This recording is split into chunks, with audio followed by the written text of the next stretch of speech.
Check one, two.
More than 50 years, a group of operators came together to plant a seed.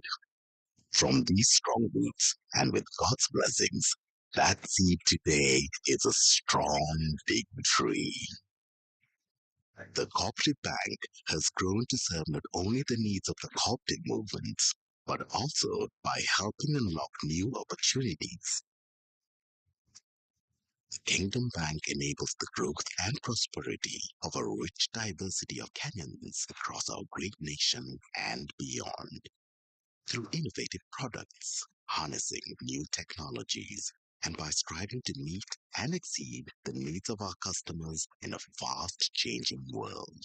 And even though we now serve more than just the cooperative movement, we take a lot of pride in our roots. We are the Cooperative Bank. We are you.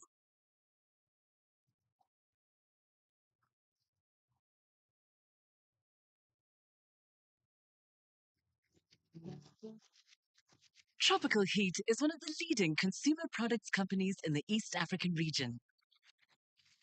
The brand Tropical Heat is a household name across the African continent and is expanding globally into countries such as the US, UK, Germany, and Australia. Talent is at the heart of everything that we do, and we are extremely proud of our team and our culture. Our vision is to create a world-class environment to work in where you can have your dream career. This includes having a strong career path and a culture of learning and development, working in a diverse team, and of course, having some fun along the way. We are passionate about making an impact and giving back to society. So, for example, we place waste bins across the city, and we undertake several tree planting activities during the course of a year. We are big believers in education, and we have sponsored libraries and schools with the donation of books. Through all these initiatives, we aim to have a lasting impact on society. Working at Tropical Heat is diverse and inspiring. There are always new things coming up, and this pushes you to be innovative and hardworking. For graduates, we've launched a special program called GRASP, offering young talent an excellent opportunity to work in a fast-paced and challenging environment. The philosophy behind GRASP is all about learning by doing. You'll be exposed to high-level work and projects from day one. I joined Tropical Heat through the Graduate Star program, where you get training from very skilled people, and it's an amazing program. I love to come to my work, and the atmosphere is really nice. People take care of each other, and there's a lot of team spirit and unity amongst us. So at Tropical Heat, they give you the opportunity to specialize in the fields that you like. When working at Tropical Heat, everything you do has to be world class, and you have to have attention to details in everything that you do. A Heat player requires the traits of hard work, honesty, energy, passion, and Good morning.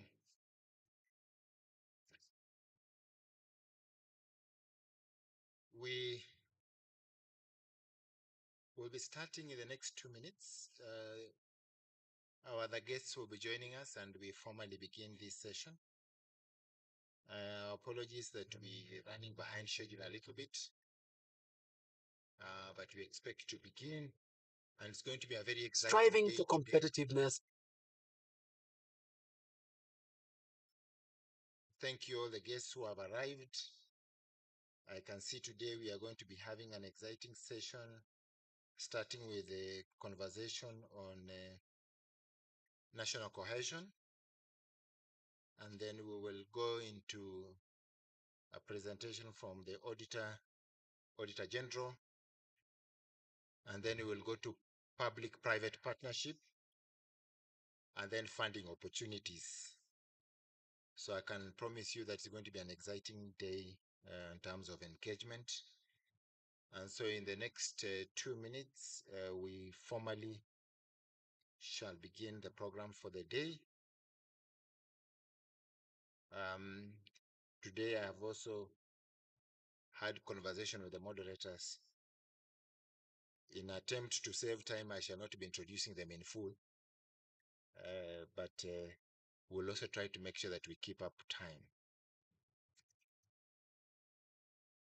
I have one additional announcement. As you are in this session, as you walked in, there's a notice that says that while you are here, we will be taking pictures and videos, and they will be used for the sole purpose of the university's fund. And so when you are in this room, for many of you, as you walked in, there's a notice outside on the door. So it actually tells you that.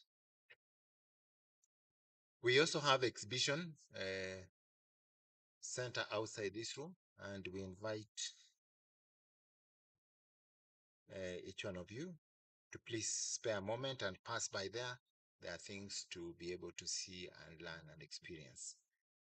Some of the people out there are your partners, and so we're hoping to grow these partnerships.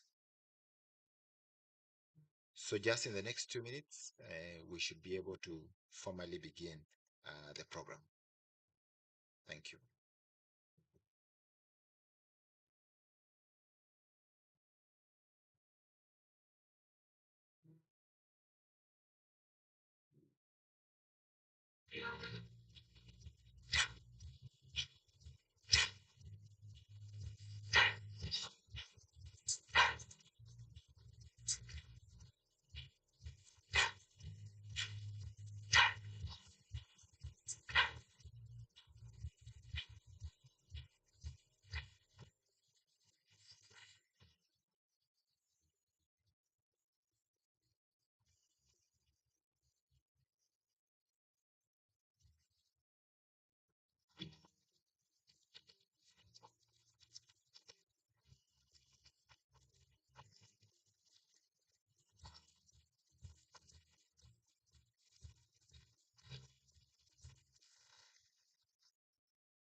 Good morning once more as we prepare to start. I would like us to just do one quick exercise as we begin, before we begin with the word of prayer from the DVC of Catholic University. I would like us to start with a Menti question to start us off. So can I have Menti on the screen, please?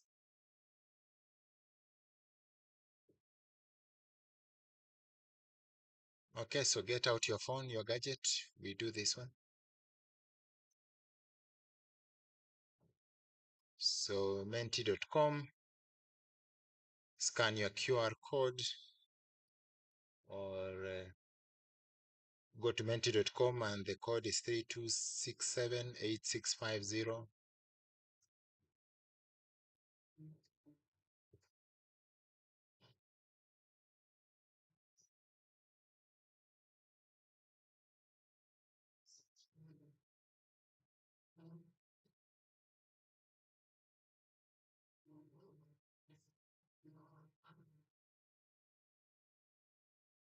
All right, while at it, let's go straight to the question.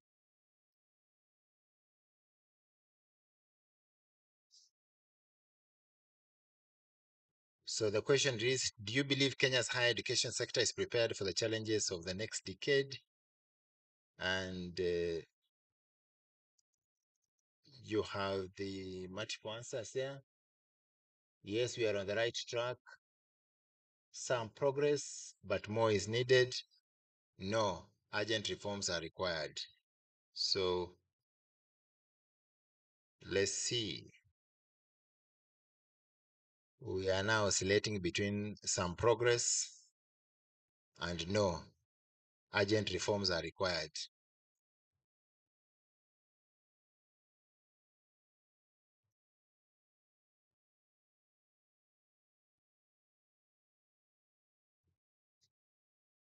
All right.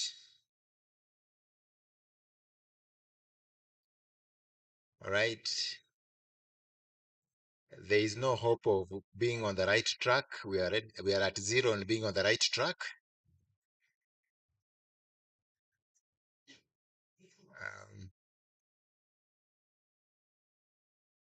Right. I only see 13 people who have responded. Kindly, please help us so that you can either scan the QR code or go to menti.com and the code is 32678650. Welcome, Chair. Welcome, CEO.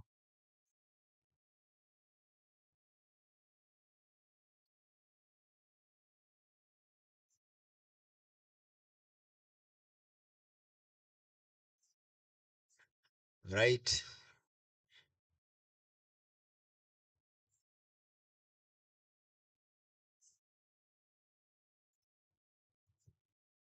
Please keep them coming.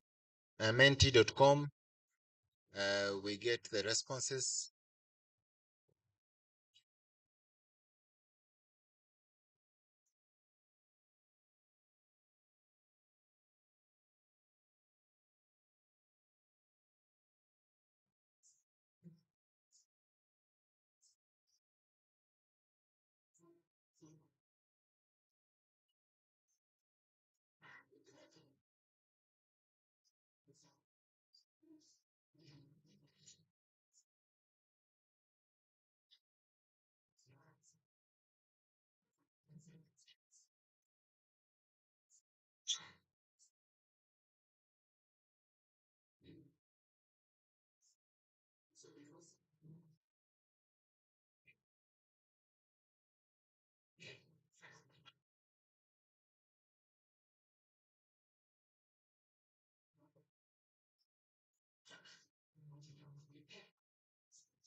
Right.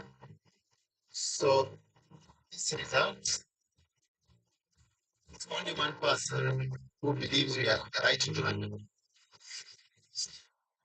12. I think that it's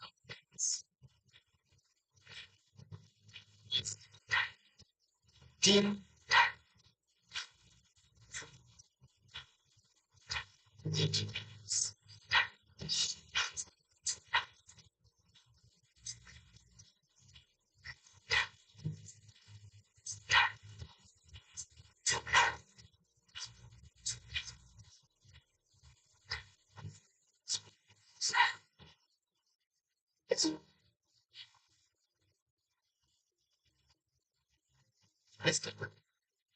Welcome again once more to this session. And we're going to begin with a word of prayer. And I would like to kindly invite Professor Justus Munyoki, DVC Catholic University of Eastern Africa, to pray for us. Prof, you seem like you want to pray from where you are. Please, let's be upstanding. Mike, please, for Prof.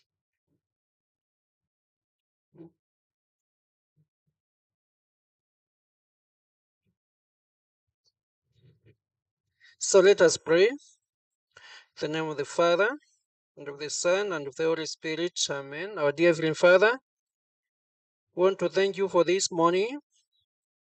We want to thank you for bringing us here and for the participants. We pray for a great day on deliberations. We pray for the leaders who are here, the vice chancellors. We pray for the universities, both private and private, that are represented here, and all the government representatives. May you be with us, O Lord, as we continue to discuss the way forward for our universities, for the funding of these universities in Kenya.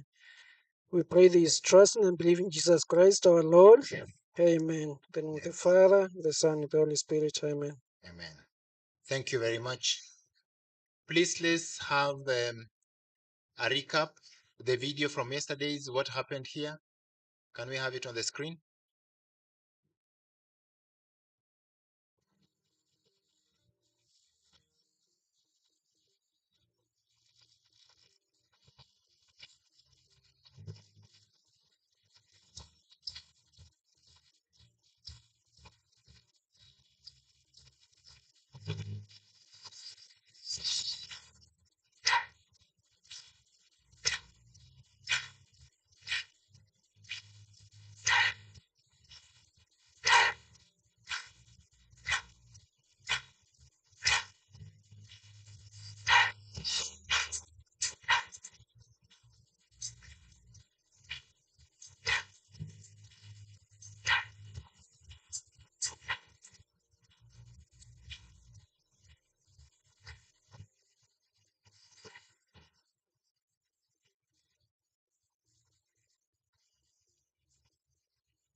Thank you very much.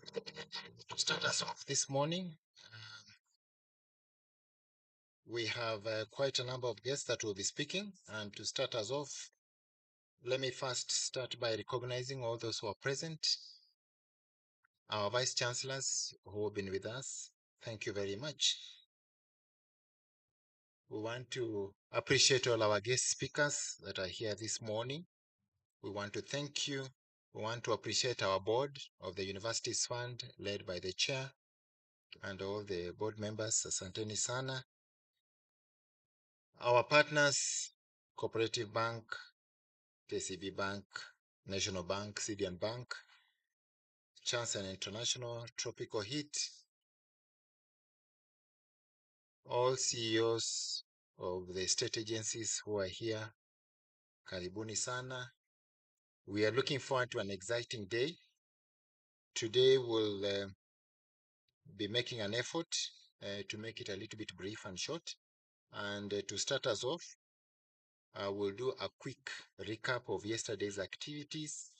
And to do that is Dr. Richard Ngali, who is Deputy Director in charge of grants. I'm sure for many of our vice chancellors and deputy vice chancellors who deal with finance, Dr. Ngali is one person you need to be talking to when you miss the CEO, and when the disbursements has not come, you know who you must chase. So, karibu, Dr. Ngali.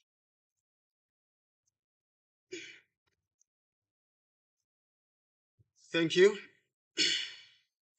Riding on the already established protocols, ladies and gentlemen, good morning.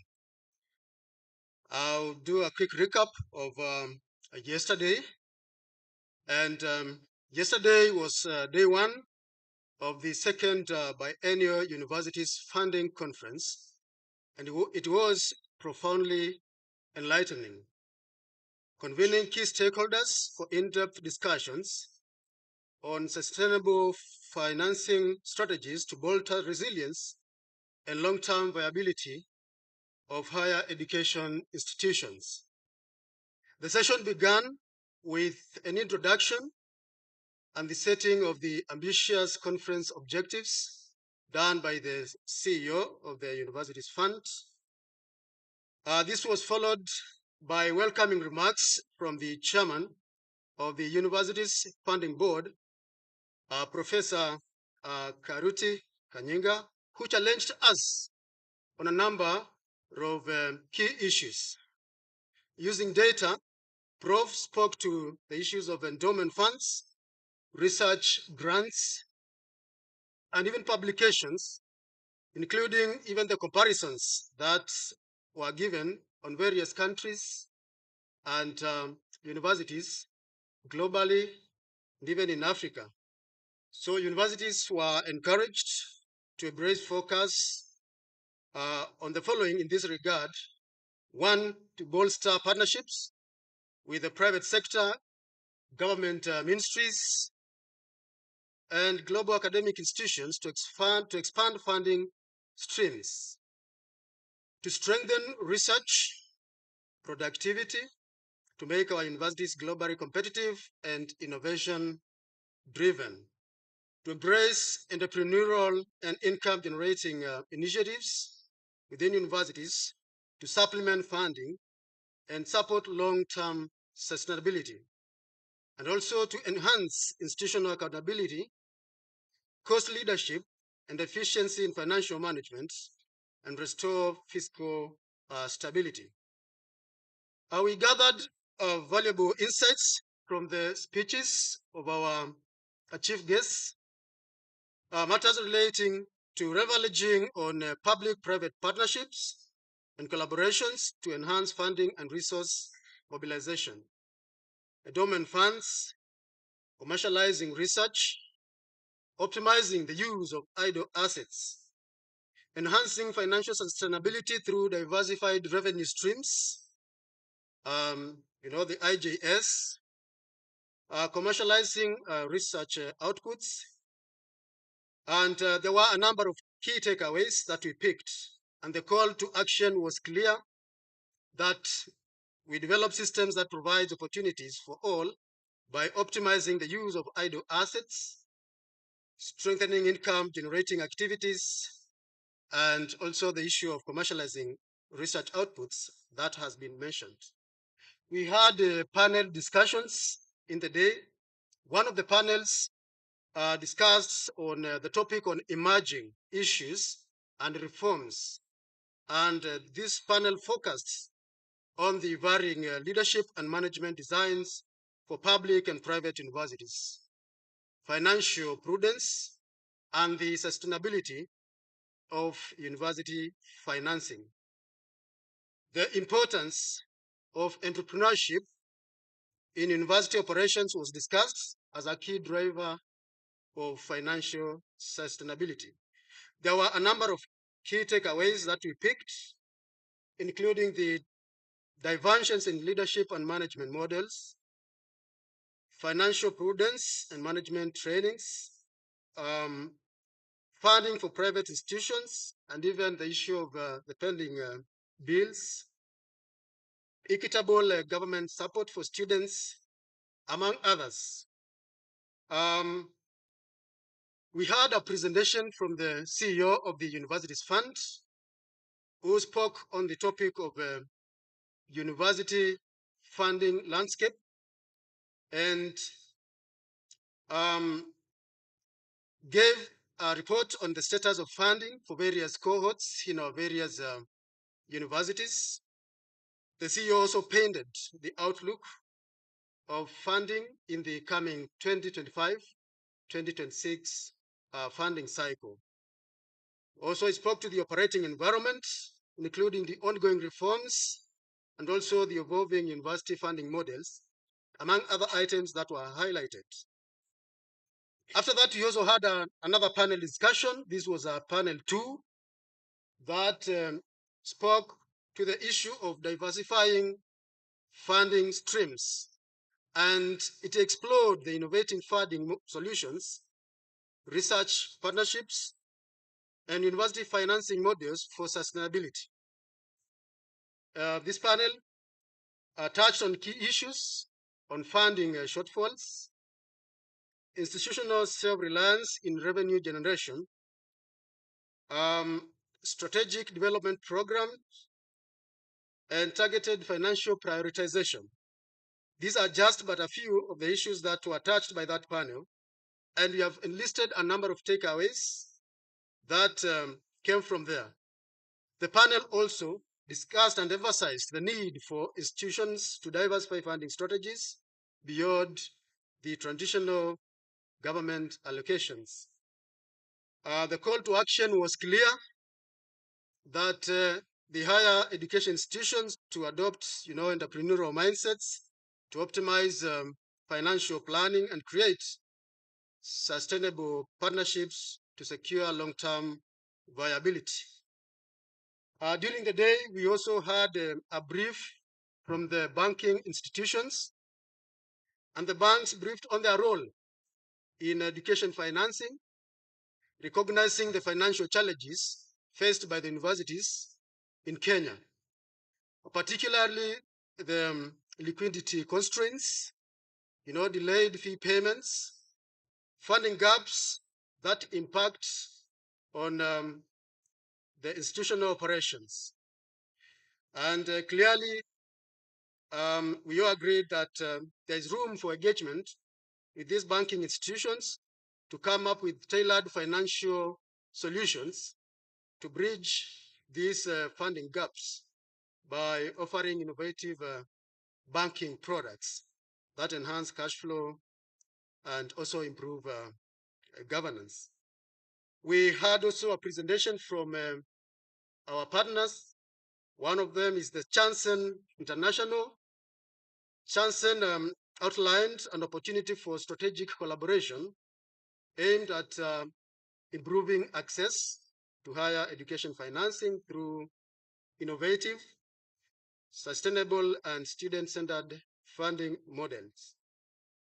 It was indicated that this initiative aligns with global best practices in financing education and seeks to create more inclusive system that enables students, especially from the vulnerable backgrounds, to access and complete their university education without financial burdens. A number of takeaways were listed and also a way forward. But we also had a third panel that came later in the day, and this panel is the one that explored the intricate relationship between university financing and rankings. focusing on placement methodologies, ranking metrics, and the implications on higher education policy and institutional excellence. The discussions underscored the critical role that rankings play in shaping global competitiveness, attracting funding, and enhancing institutional reputations. Panelists examined various global ranking methodologies, emphasizing the need for Kenyan universities to strategically position themselves within these frameworks. And additionally, the discussion delved into challenges posed by funding shortfalls and the importance of sustainable funding models to support academic and research excellence. A number of takeaways were also picked, and the conclusion is that this panel emphasized the urgent need for Kenyan universities to align their financial strategies with global ranking metrics to enhance competitiveness, attract funding, and drive academic excellence. Ladies and gentlemen, this is just but a brief of yesterday's deliberations. A detailed report is in the making. We look forward to a fruitful discussion today, being the second day of this conference. Thank you. Over to you, MC.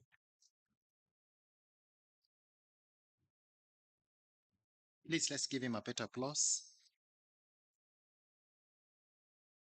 So we now delve into the matters ahead of us. But before I do that, let me appreciate a few people in this room.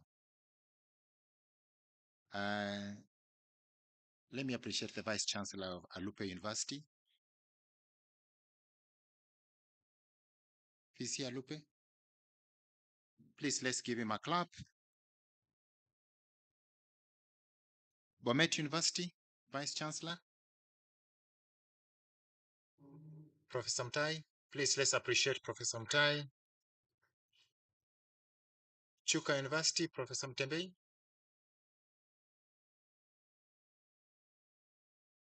Right. Professor Nyamongo, Cooperative. I thought I saw him. Okay. Professor Mshiri, Delan Kimathi. Please, let's appreciate him. Professor Kibwage, Egerton University.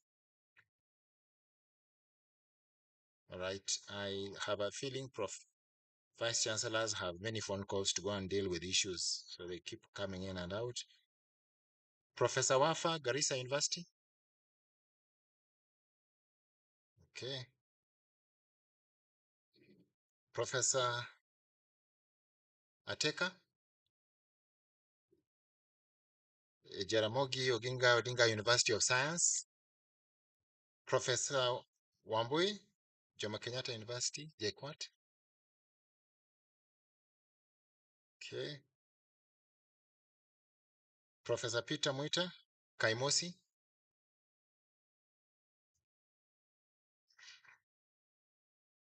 Prof, you know you must stand up so that we clap for you.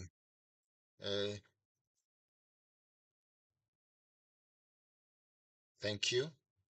Professor Gitonga, Karatina University.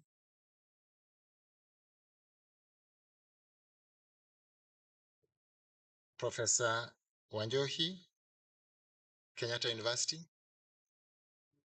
That's fine. Professor Odeo, Kibabi University. Thank you, sir. Professor Ndungu, Kirinyaga University, Mary.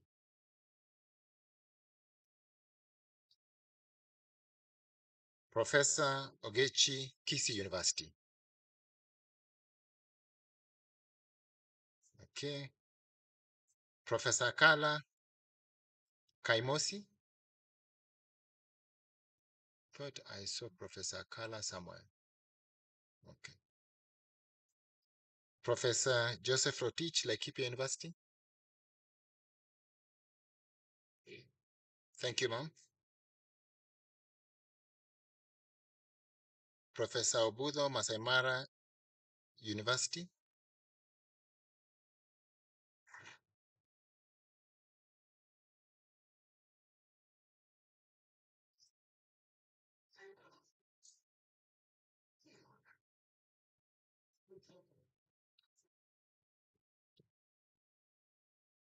Thank you, VC. The challenge of being an MC is sometimes you are given a list and you read as is. Even when I'm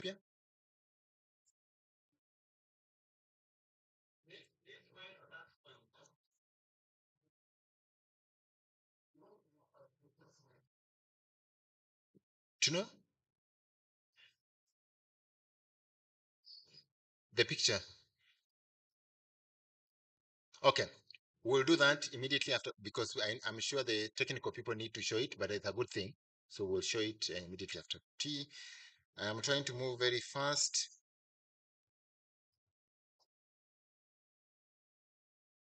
Machakos University, Vice Chancellor. Thank you, Mom. Professor Zipora, Mamangina University, Maseno University, VC. I have not seen Professor Roma. Professor Rosbella Maranga, Multimedia University. Thank you, Mom. Dr. Ali Said, RF International.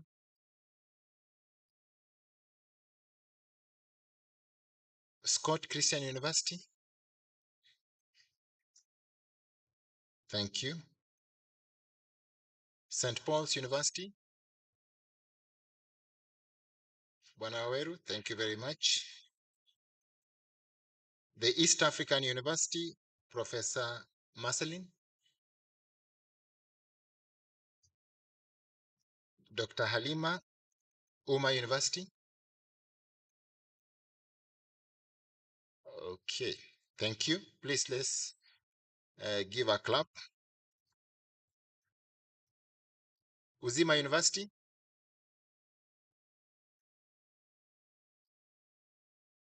Joe Carl, thank you. ZTech. Leonard, thank you very much. Aga Khan University, Mercy, Daktari. Thank you. Is Dr. James Kibon here? I thought I saw somebody like him. The National Intelligence Research University. Oh, he just stepped out. Thank you. Thank you, Prof. Professor Gateru, Riara. Okay. Professor Mwenda, USIU. I saw him yesterday. Okay. Thank you very much. Have I missed any vice chancellor in the room? Oh, how can I miss Daystar University? You have, this is how life is. Because I have missed you, you have an opportunity to say who you are. Sorry, there's somebody at the back. Start with the mic at the back. Yeah, Professor Joaquim Osura, Amref International University. Amref, asante sana.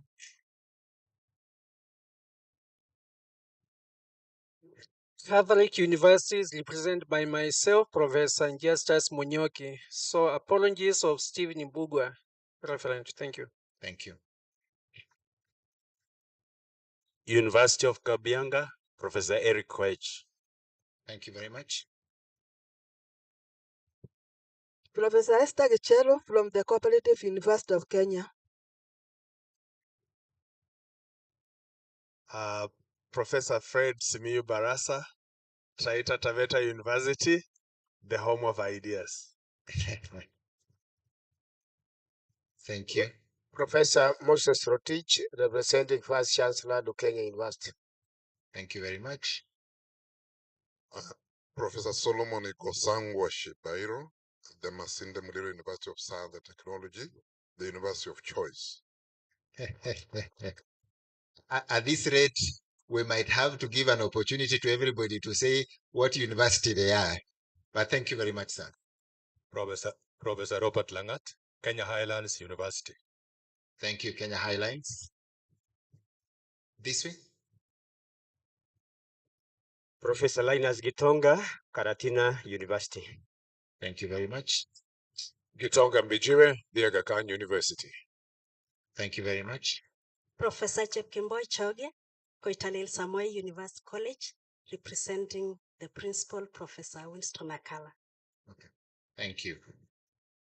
Dr. Simon Obwatho, DVC Africa Nazarene University, representing the VC, Dr. Stanley Mahosi Bebe. Okay, thank you. Professor Charles Wafula, Great Lakes University of Kisumu, representing the VC, Professor Hazel Mzedamu. Okay. Dr. Beatrice Hamati Jenga, International Leadership University, developing leaders of integrity. Thank you. Morning, everybody. Morning. My name is Professor Deogratius Jaganyi, MKU Vice Chancellor. Thank you. Thank you. Professor Douglas Shitanda, Vice Chancellor, Southeastern Kenya University. Thank you, sir. Brother Dr. Francis Lukong, Maris International University College, Karen. Thank you. CPA Jessica Seda, standing in for Vice Chancellor, Rongo University. Thank you. Professor, all right, finally. Professor Levi Musalia, standing in for Professor Peter Muriungi, Tharaka University. Thank you very much. Professor Thomas Cheruiyot, Vice Chancellor, University of Eldoret. Asanteni sana.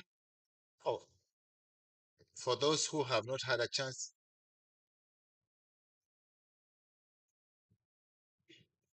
go ahead.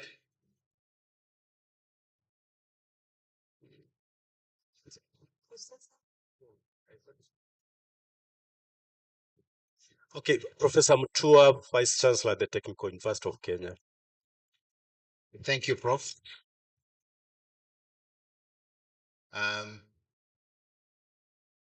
I think we all covered. Thank you very much. I think the pace has been set. We will try and find in between the program for those who didn't get a chance to speak. I think it's a good thing to introduce yourself. It feels very good. So thank you.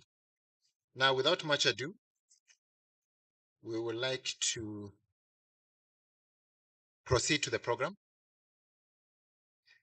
And our first session will be moderated by Bwana Regan Kaberia. We have agreed that in the interest of saving time, I just say board member, Universities Fund. Please, let's give him a hand as he comes to the podium. Thank you so much. This morning I have a very in promote name, Josiah Msila.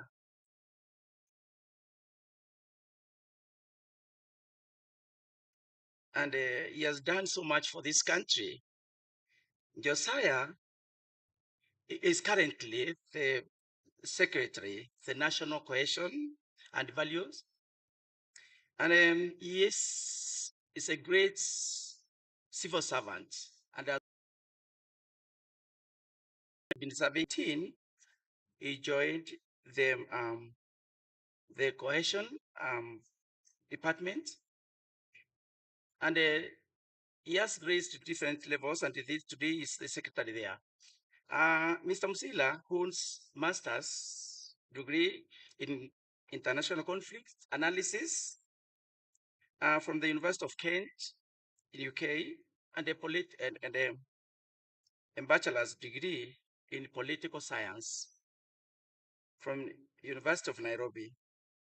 And he has certificate in immigration management from the University of Sussex. Please help me to welcome Mr. Msila to take us through the, to lead us on the assignment that is going to lead us on, especially on how do we promote national cohesion and values. Please, Msila, welcome.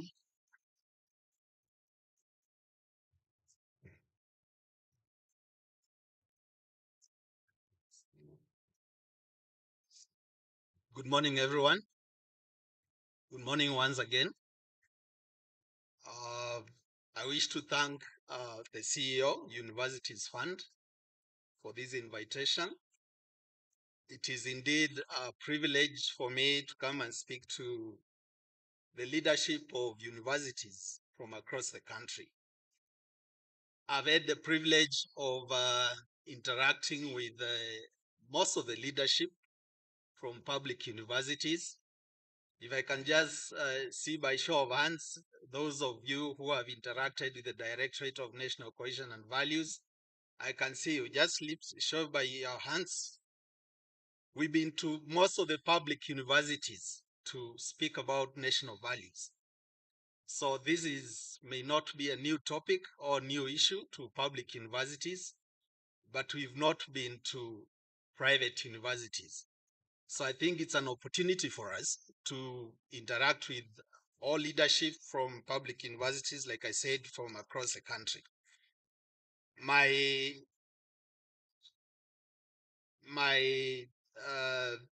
presentation will be very short. I will try and link your function as the leadership of public universities to the bigger subject of promoting national values. I will give you what the policy says about national values.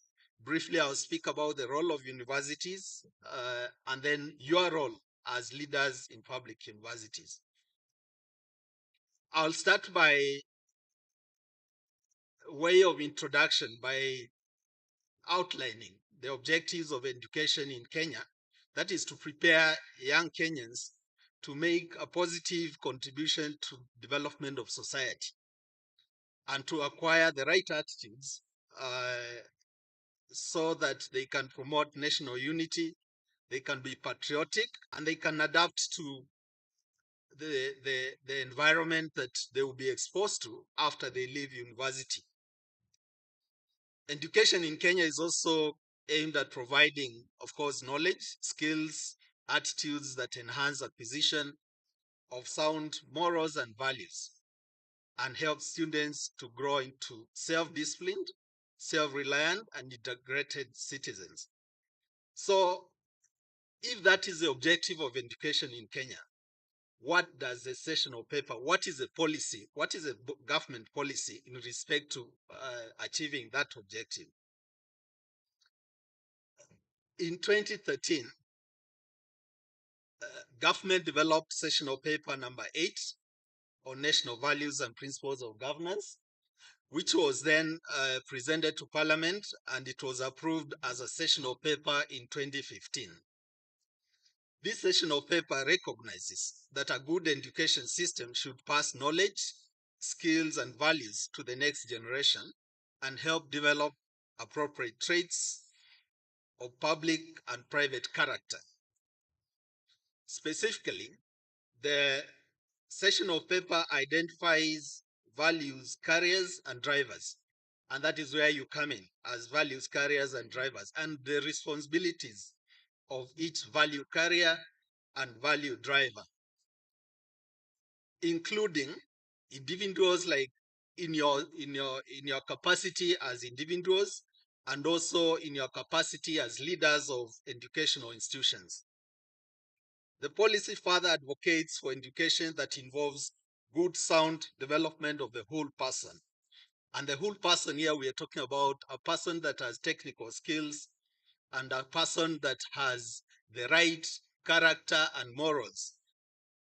And that's what we consider, or what the policy considers, a whole person. The policy also emphasizes on the development of cognitive, affective, and psychomotor domains, as opposed to one that emphasizes the cognitive at the expense of others. Then we come to the role of universities as institutions. And you're saying, considering the objectives of education system in Kenya and the provisions of sessional paper number 8, universities need to align their programs courses, and activities to ensure inculcation of national values and principles of governance as outlined in Article 10 of the Constitution. To us, national values are the software that runs the hardware of the nation. And hardware here, we are talking about the infrastructure, the roads, the hospitals, and all these other projects that are being undertaken across the country. So in our view, if the software is defective or if the software is not working, then the hardware will not run. Universities should therefore provide the appropriate knowledge base necessary in developing a value system in which will guide students in dealing with the self, relating with their family and peers, serving others, country, and God, and dealing in issues and problems posed by the environment where they live. This will help learners grow into responsible and ethical citizens and prepare them for life in society. Number two, universities should provide an opportunity for students to appreciate the effort and sacrifice that it took to build the country up to where it is and see beyond self-interest, and the needs of the community. We are saying that unless we mold the students that we are hosting in our public universities to appreciate that we have a history, then it will be very difficult to have a population or a population that appreciates what it means to build a country. Universities should also provide an opportunity for students and faculty to objectively interrogate national issues and develop action plans that construct and consolidate the nation state. It is not just a one way. It should be they should get an opportunity that they interrogate all these issues that are happening around us so that they can then develop action plans and construct and consolidate the nation state.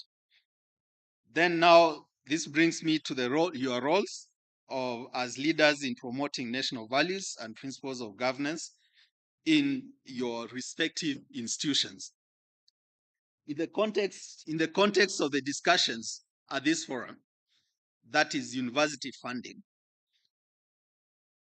certain key values come into play for those responsible for the funds, and those responsible for the funds are yourselves. Immediately the funding is available, then we must start to discuss issues of good governance, issues of transparency, issues of accountability, issues of integrity, and above all, issues of sustainable development. How do you utilize the funding that you get to make sure that those values are met or those values are mainstreamed in whatever you do? Universities are supposed to be the beacons of leading the country to on the way forward in respect to sustainable development. So all these values, good governance, transparency, accountability, integrity on how the funds are used, and sustainable development are very key when we speak about university funding. But above all, we have patriotism, which is a value. Everything that you do within the context of the institution that you're leading must be guided by patriotism. If you're not patriotic, you will not use the funds for the purpose that they are meant to be used. If you're not patriotic, you will not allocate the funds in a manner that promotes the national values. So patriotism then becomes the overriding value when you speak about university funding. In addition, and broadly, university leadership should do the following. You should establish systems and structures, programs and guidelines that facilitate compliance to national values in the university. You should facilitate awareness creation and practice of national values amongst the student body and staff. You should seek to integrate national values into university policies, regulations, and procedures. You should seek to promote role modeling and leadership competencies in the university that demonstrate realization of national values. There has been a national discussion recently about parenting and role models and all that. It's a live discussion, we agree, but then the discussion has tended to the direction that says that we are lacking in role models. So the call here is to university leadership to be role models in guiding the students in those universities, in those institutions on the right direction. You're required to institute mechanisms for recognizing, honoring, rewarding, and celebrating outstanding achievements or national values amongst students and staff, to embrace and foster transparency and accountability by providing university stakeholders with timely, accurate, and relevant information. And this is very relevant to the discussion that is going on at this forum on university funding. Anywhere where funding is being discussed, the issues of transparency, accountability, and public participation, for that matter, are very key. You need to support and collaborate with other state organs, relevant stakeholders, and professionals towards realization of national values. You need to design programs that promote volunteerism and community service among university students. All this will help in developing the character of the students that once, either when they're still within the university or once they leave the university. We should actively provide opportunities for engagement, dialogue among students from diverse orientations, because this will create a sense of understanding. We have universities that are in different regions of this country, and you realize that the population of students will be dominated by the communities that come from the environment, the local communities where these universities are located. And that's why we are calling for exchange programs between universities so that students can understand what happens in other communities of this country. As I say, this will lead to an open and mature debate on issues that can build trust and dispel narratives that exist in communities. You're required to make decisions that are based on widespread consultations with the relevant parties. This shall ensure that all decisions made are all inclusive. You're required to review existing policies to ensure that they promote national values and principles of governance, and ensure that policies are tested to promote the same before they are endorsed. You're required to coordinate and facilitate, as I just said, inter-university exchange visits regarding management of ethnicity in universities. In addition, you are required to demonstrate leadership that promotes the realization of national values and principles of governance. You need to seek to influence students, staff, and surrounding community members to adopt practices that are consistent with national values. You are also required to commit to continuous innovation to advance knowledge and proper application of the national values. We realize that the values that are in Article 10 are basically composite values, composite in a manner that they encompass so much. So you should utilize the opportunity that there is at the university to expand or to expound on what these values mean to the students and to the staff that are in your institutions, so that they become easy to understand and easy to practice. You should also establish monitoring and evaluation mechanisms for annual and periodic reporting. And this applies specifically to public universities because they are on performance contracting and they are required to report annually. So, in view of all that I've said, relating to your role as leaders in public universities, I'll conclude by saying that university leadership plays a critical role in the promotion of national values and principles of governance.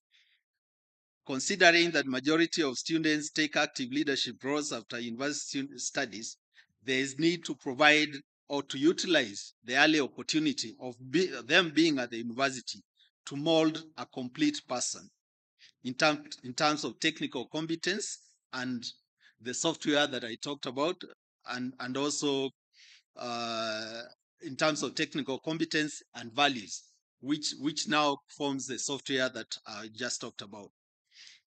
Being the agency, the government agency that coordinates mainstreaming, and you call upon us to come and speak to the university communities on national values, to discuss ways in which you can promote the same.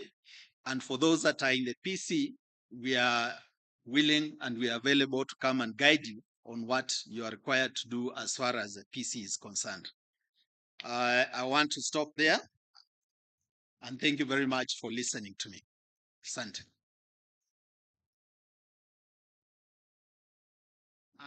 Thank you so much for that great presentation, Mr. Musila.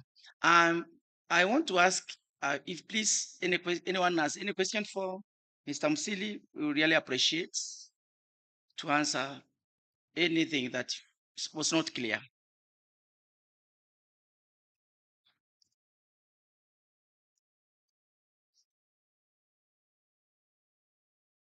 Seems there's nothing, that everything seems to have been clear. So thank you. I want to hand over the session to the Master of Ceremony. Thank you for listening to me.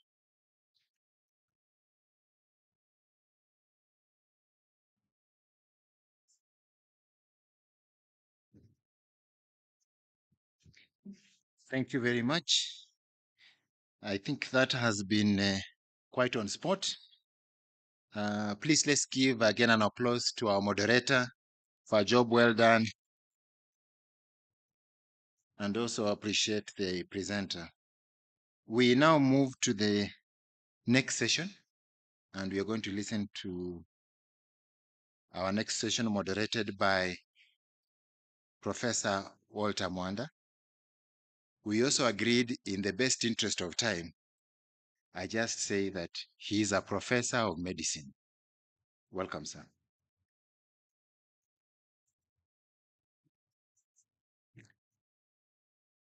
Good morning, everyone. I have the pleasure of welcoming Samuel Waweru, CPA, to come and help us in navigating the new era of high education funding in Kenya through the topic of ensuring value for money in university funding.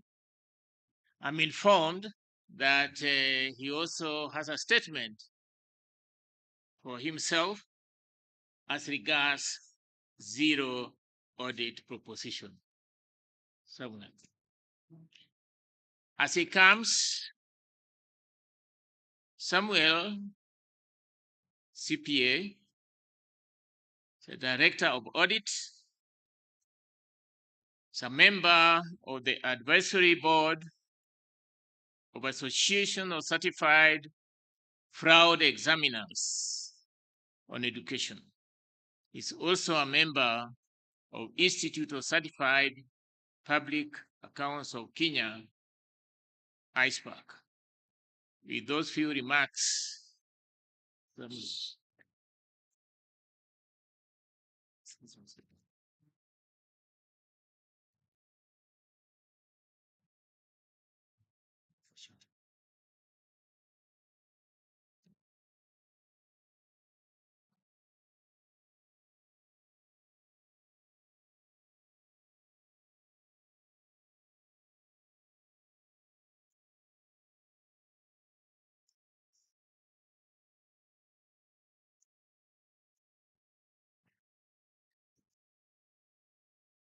Vice Chancellors, Chairman, University Fund Board, members of the board, University Fund Board, the CEO, University Fund Board, guest speakers here present, collaborators here present, ladies and gentlemen.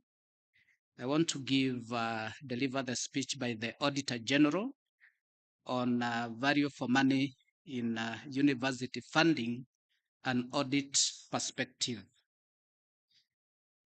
The Office of the Auditor General is an independent office established under Article 229 of the Constitution of Kenya.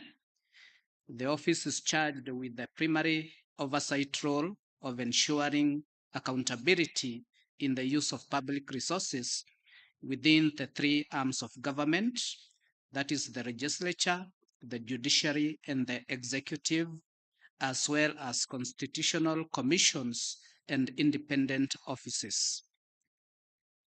Article 43, sub-article 1 of the Constitution of Kenya provides that every person has the right to education.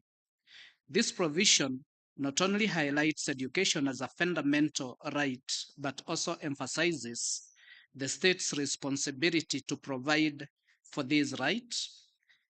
Therefore, the Constitution mandates that the government must take legislative and other measures to ensure the realization of the right to education for all Kenyans.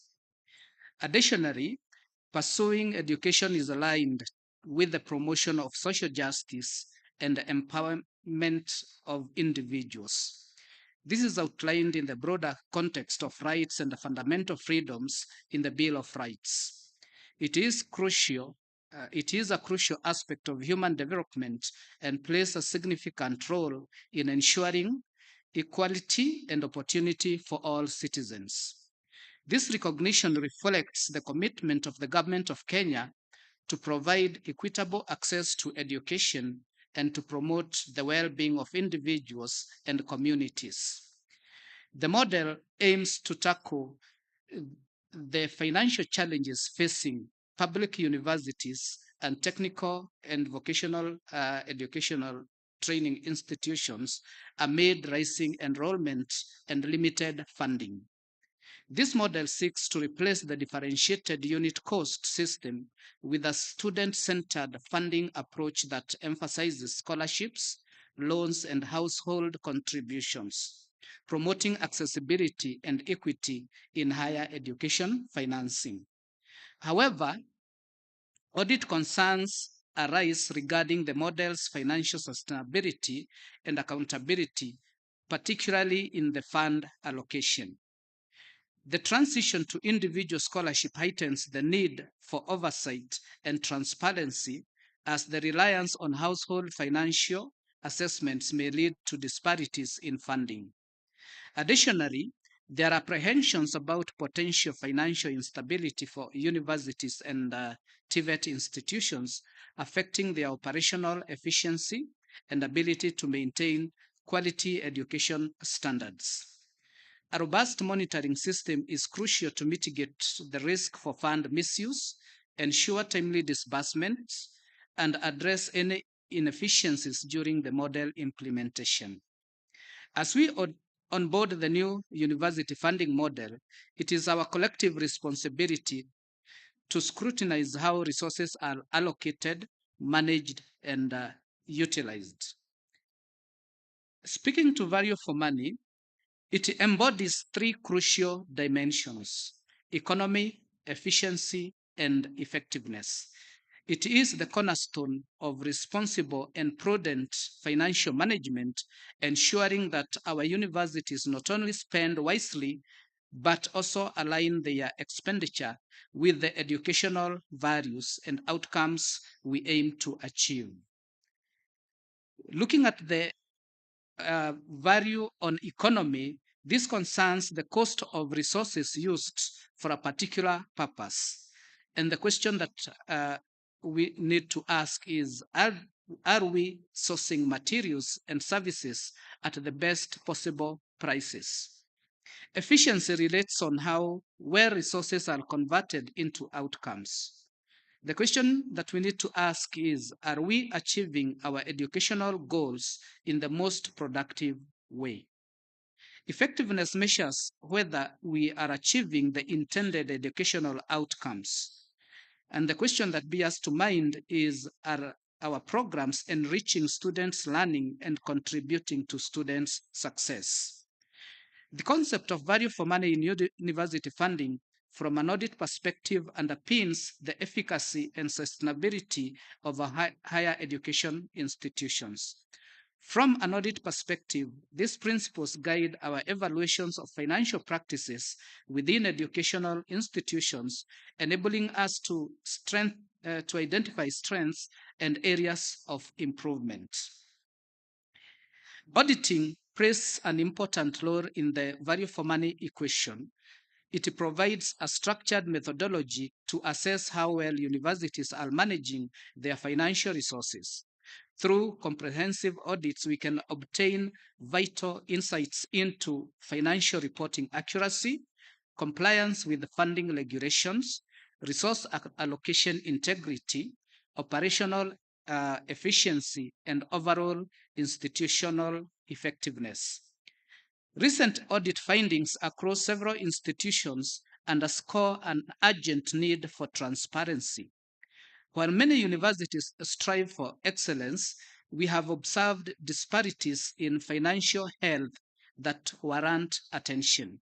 Our findings point to challenges in expenditure control, program funding alignment, which ultimately impact the experience and success of our students.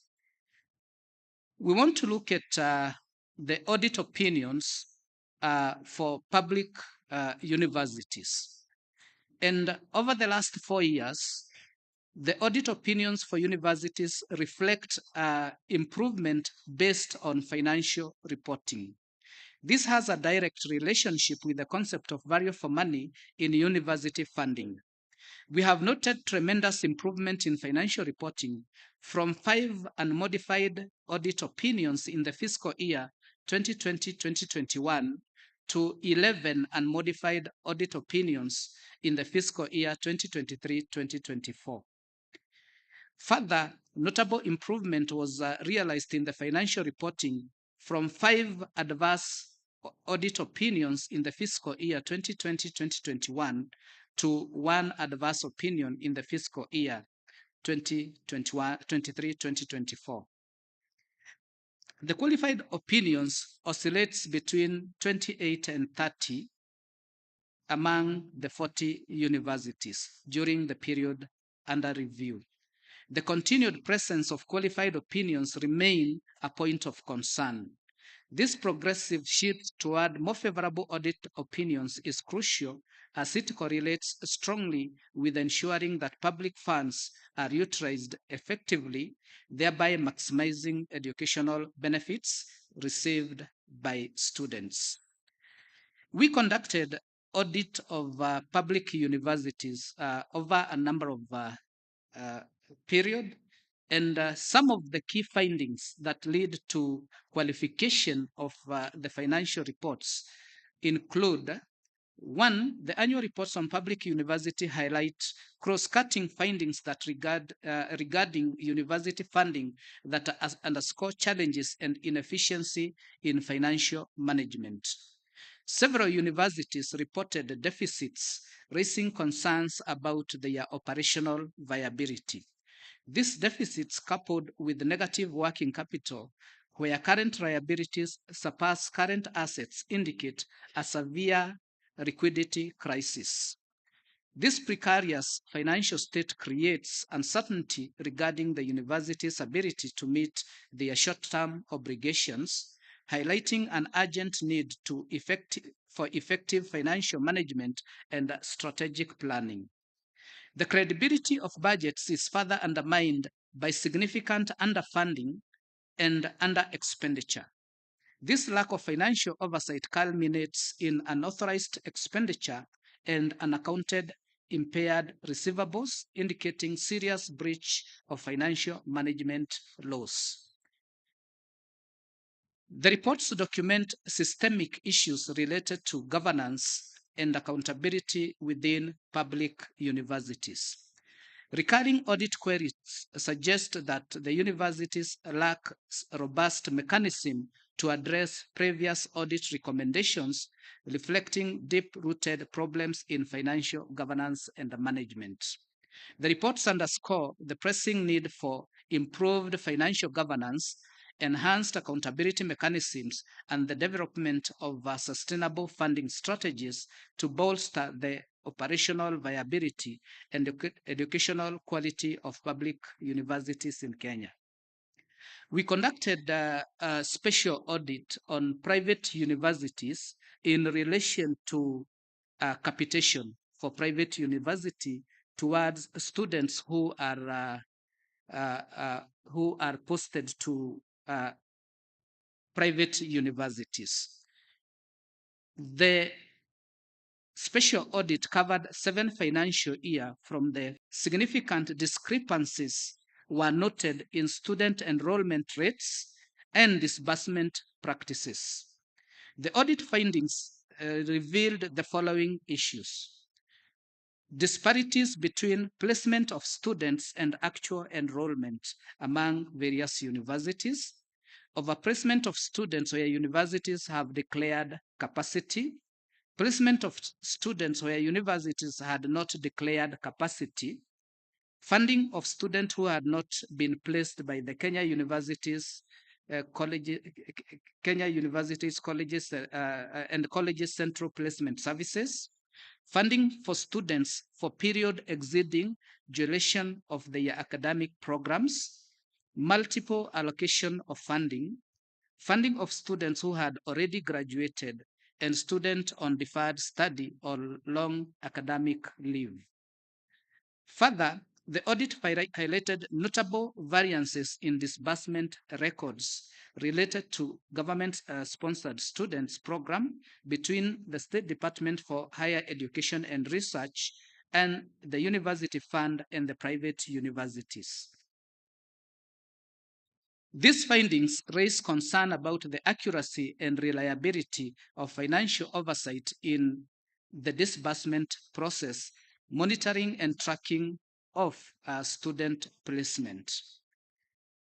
As we reflect on the value for money proposition in university funding, it is essential to acknowledge challenges that we face. One of the significant challenges observed in university funding is the persistence non-compliance with established statutory regulations, specifically the University Act of 2012. Disbursement of funds to university remain under the control of the State Department for Higher Education and Research. This leads to delays in funding allocation and misalignment in funding strategies, ultimately undermining the purpose of sustainable financing for universities. Students get funding from various sources of education for educational support that may not be impactful. And in this, we were looking at the county government funding, where students get funding from the governors. We are looking at scholarships from other institutions, the Constituency Development Fund, among others. And the question that arises is, how can we then come up with a streamlined way of funding education?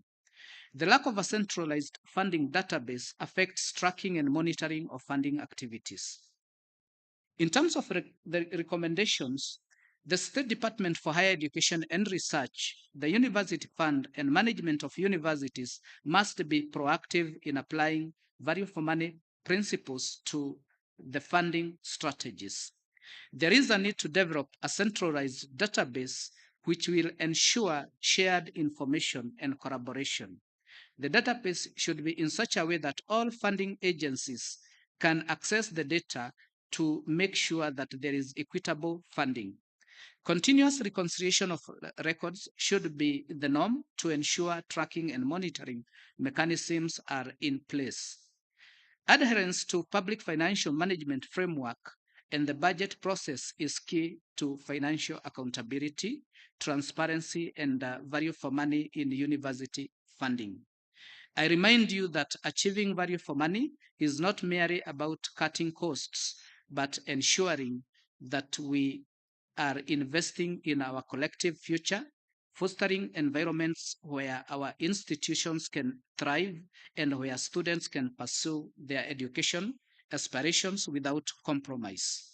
Together, we hold the power to redefine the landscape of higher education funding, ensuring that it remains robust, equitable, and impactful. I thank you for the opportunity to share the perspectives of the Office of the Auditor General on behalf of FCPA Nancy Gadongo, the Auditor General. Thank you.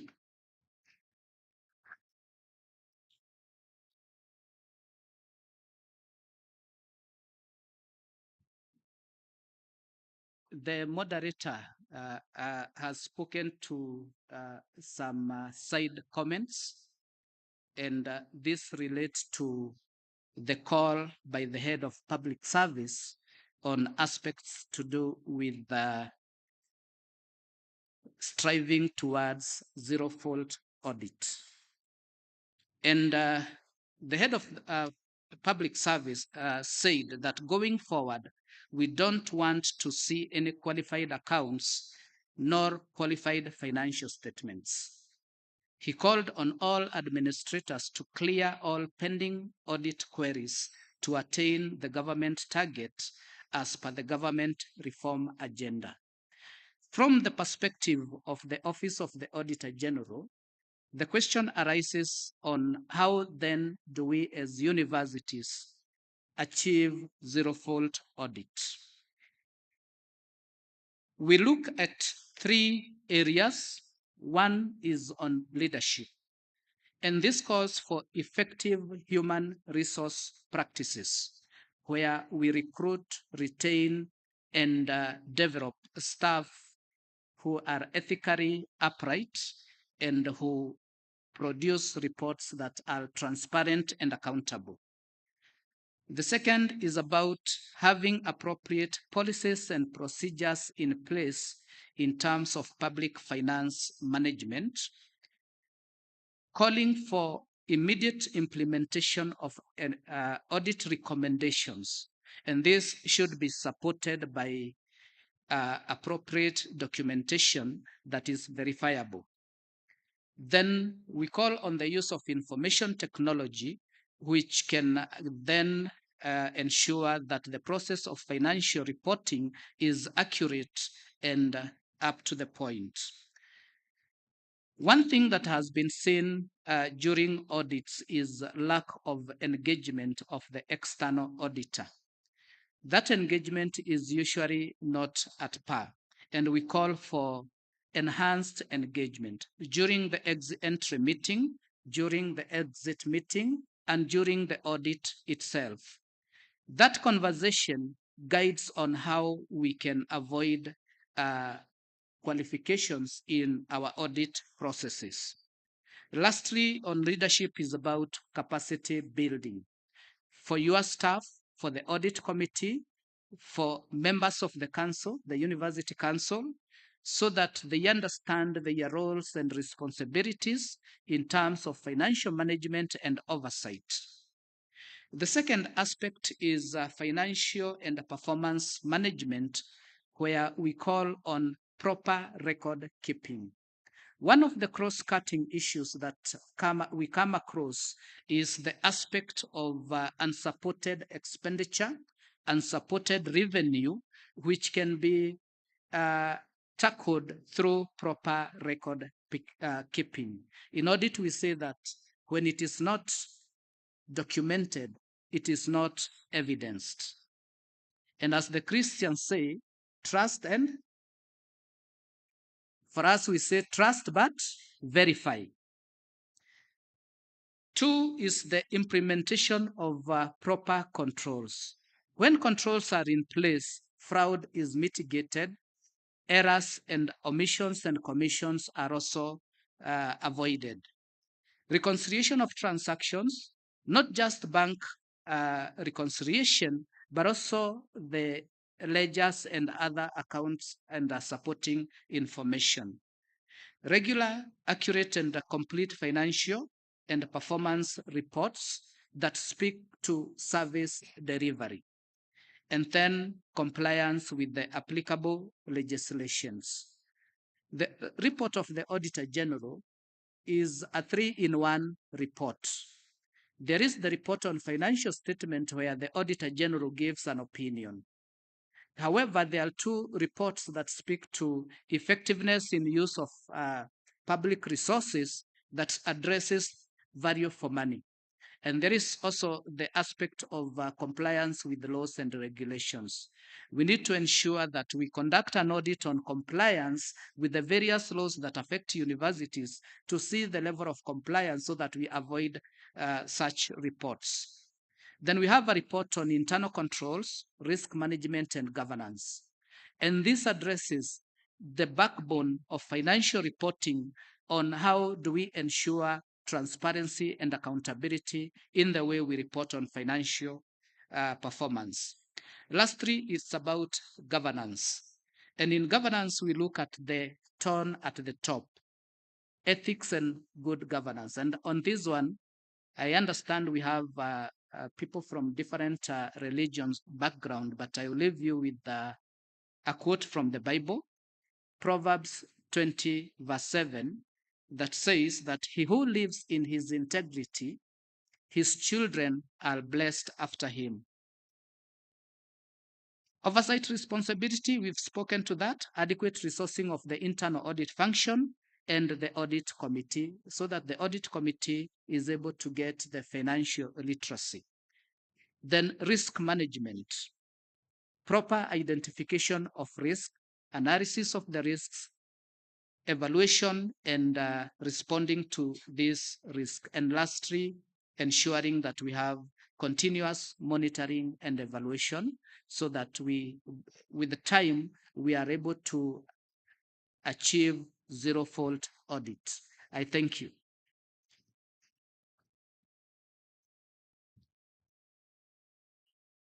Samuel, kindly wait for a second or two. I suppose some of us must be having words or two for this well-navigated new era of higher education through ensuring value for money. Value for money rests with all of us. I would kindly ask for questions, responses. 2 or 3 people.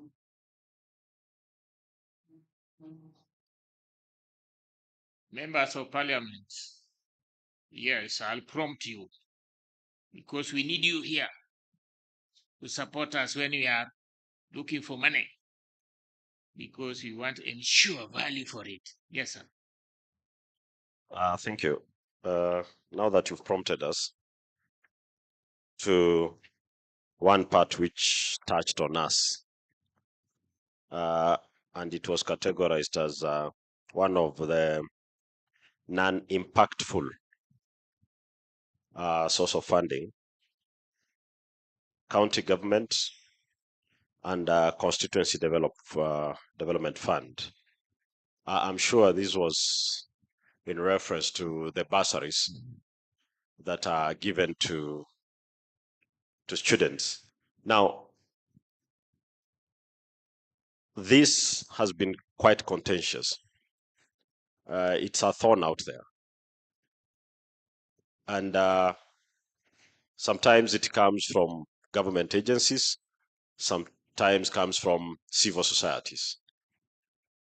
But now the question is, when we categorize it as non-impactful, I would like to know how that is so, because if you look at it, the amount of money going into universities through the CDF bursary schemes is into billions, because out of the 54 billion, an example of last year, around 40% of it is set aside for bursaries. And if you take most constituencies, around 40% ends up into tertiary institutions. That is a significant amount of money. I'm not talking about county bursaries because I'm not quite well informed on that side. Now, the bursaries only aim at supporting the students on the household part of the contribution. So this is money that a student may have not been able to raise from a household. There is the argument that if you put all these bursaries together, education in Kenya will be free. There is nothing further from the truth. There is nothing further from the truth. Educating a student from preschool to tertiary for free is realistically not possible, not with the Kenyan economy, and I've never seen it anywhere in the world. So why is it that we feel that some of these funds are non-impactful? How do you want us to handle this? Because it's also okay if the institutions feel this money is not worth their time, we can just do away with the bursaries and pass that money to infrastructural development in primary and secondary schools. I just want to know what the Office of the Auditor General means by saying these amounts are non-impactful. Is it that they are not, they are small, they are not enough to support universities? MP, another one? Yeah, Yes, please. I'm here. Thank you for this opportunity. In the presentation, there were certain catchwords that attracted my attention. There was risk management. There was management. I think this one I had yesterday, it was diverting resources. If you're not able to undertake a particular project and you feel another project is more important than another, then what are your priorities? Then you can divert funds. Now, when it comes to audit, what does the audit say when in the management of funds, you divert the fund for a more urgent project? Is that a crime? And risk management. What is risk management? When something urgent comes and you feel you have money for that urgent matter and you divert, would that be also a risk when you are doing a good thing simply because it is an urgent matter? Can you guide us on this so that we can management, so that we don't accuse them of misusing funds or mismanaging funds? They are only addressing urgent matters at a critical time. Thank you. To ask the questions or you respond? Thank you very much. Introduce yourself. Kindly introduce yourself because there are new members here. Let me ask my question. I'm here. At the back here, you are not seeing us at the back. Yes, we had one there. Had you given up, sir? Hello. One there, one there. Oh, now that you have it, okay, fine. Thank you very much. We'll get it back to you. Thank you very much, Session Chair, and a very good presentation from the speaker. On matters of audit queries, there are circumstances whereby an audit query has been raised many times, but these debts owed by people who were there many years ago, like for my case, maybe KCCT, many years ago. And when you get to the office, you don't find any evidence of, there's no documentation, but there is a record that money is owed. And then we write to Treasury through, of course, our parent ministry, and there's not for a write-off for that kind of debt. But nothing ever happens. It keeps on recurring as audit query year after year. What are we supposed to do? Thank you very much. Thank you. Okay. Can we have one more before you can respond? I'm Taitum Julius, MP Egembe North, a member of Education Committee. Mine is about accuracy of utilization of funds. We have heard from the representative of the Auditor General that there is funding for students either beyond their required time in the universities. There is also funding of the students who are not supposed to be funded. For example, those who are in the areas that are not allowed to be funded by the universities. What are they doing about it? And what are the causes as to why the university should support a student beyond the stipulated time? What are they doing to control that kind of? Another thing is funding. For example, we are witnessing fluctuation of students in various universities. You find that there is a drop of the student population by even 5,000 or beyond. What is happening with the redundant services offered by some of the workers in the universities? What are ways of allowing them to exit? Are there measures on how you can have them? Because we visited various universities in this country and we have realized the ratio of the workers in those universities are far beyond the required number. What are the structures of having such a population to exit with their compensation so that you can avoid wastage? Thank you, Samuel. Are you comfortable with that? So you need one more? One more? All right. Yes, please. I like asking questions at the end because I think there are more competent authorities here than me. I think I like the approach. Thanks, Mr. President. I think I have heard you before. That approach is what I need. From the last conference to this one, what is this quantum of misapplication, misrepresentation of the money so that we know we are dealing with an elephant or a rabbit?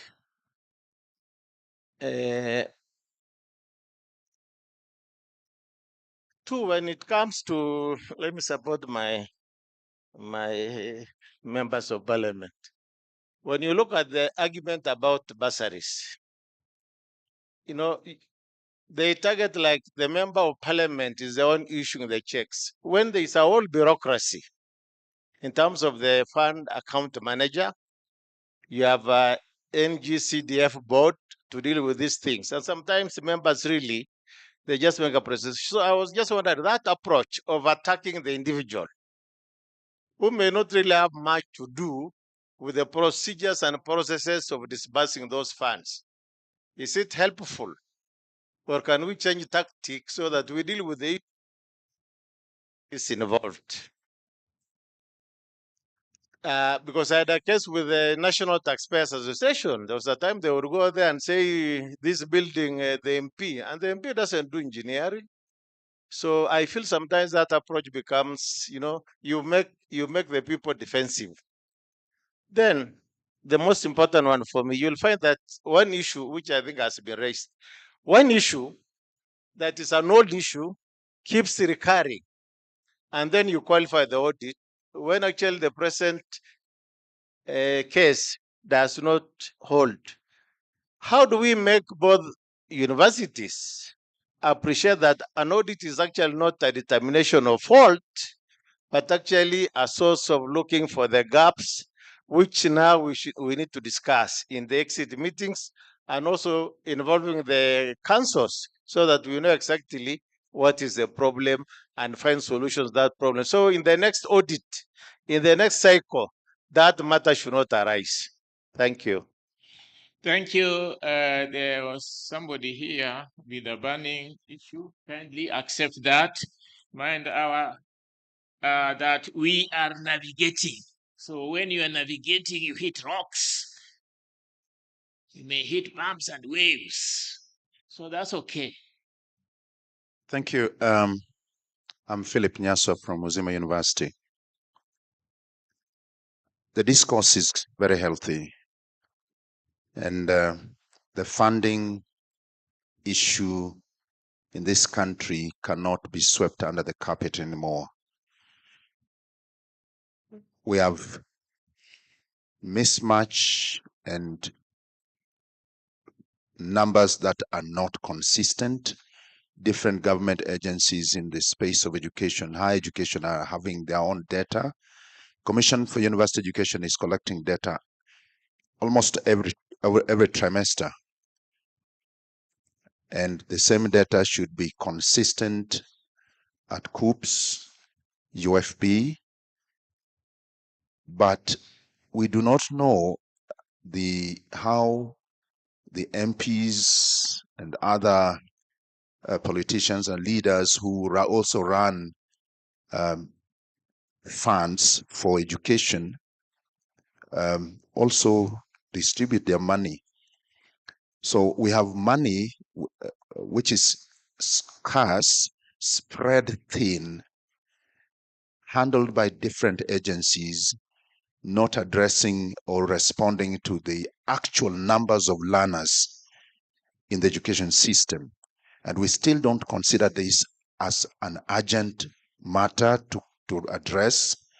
Can we have a centralized database of all learners that will speak consistently to the funding at all levels of education? I still want to remind ourselves that education is a right. I don't think it has been changed as a right to all Kenyan children. Thank you, Samuel. You have a mouthful. We will, at the end, of course, make some resolutions. So be as comfortable as possible in trying to give a response. And I suggest that more than just trying to give a reply, meaning an answer, you can give recommendations and suggestions. Thank you. Samuel, kindly.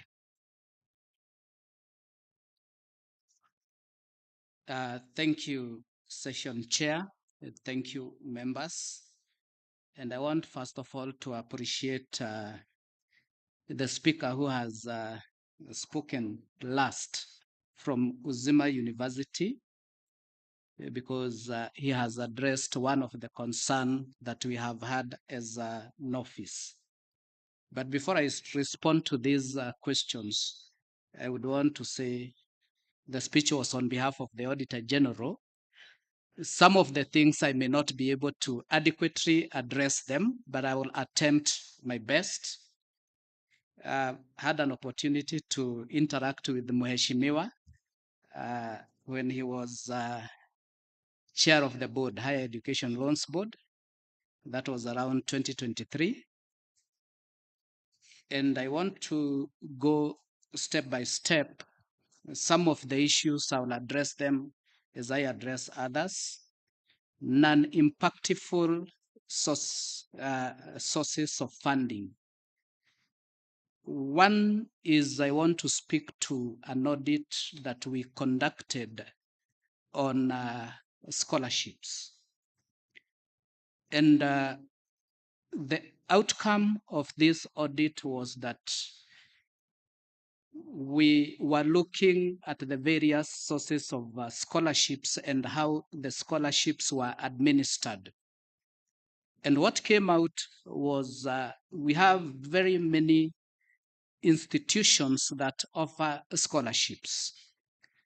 One is the Ministry of Education, State Department for Basic Education. I want to open it that we look at it from not just universities, but from the broader perspective of education. And the Ministry of Education has a scholarship, the Elimu Fund. I don't know whether currently it is still ongoing. And we also have Equity Bank with Wings to Fly. The county governments also offer scholarships. Kwale County, they were offering 100% scholarship. Is it Mandera or Wajir County where again there was the aspect of 100% scholarship? And the outcome of our audit is that there are students who are receiving 100% scholarship from the county government, bursaries from the CDF, and they were also receiving a scholarship from other agencies. And when this is happening, there are other students out there who are needful and they were not receiving any scholarship. And so the aspect of impactful arises. Then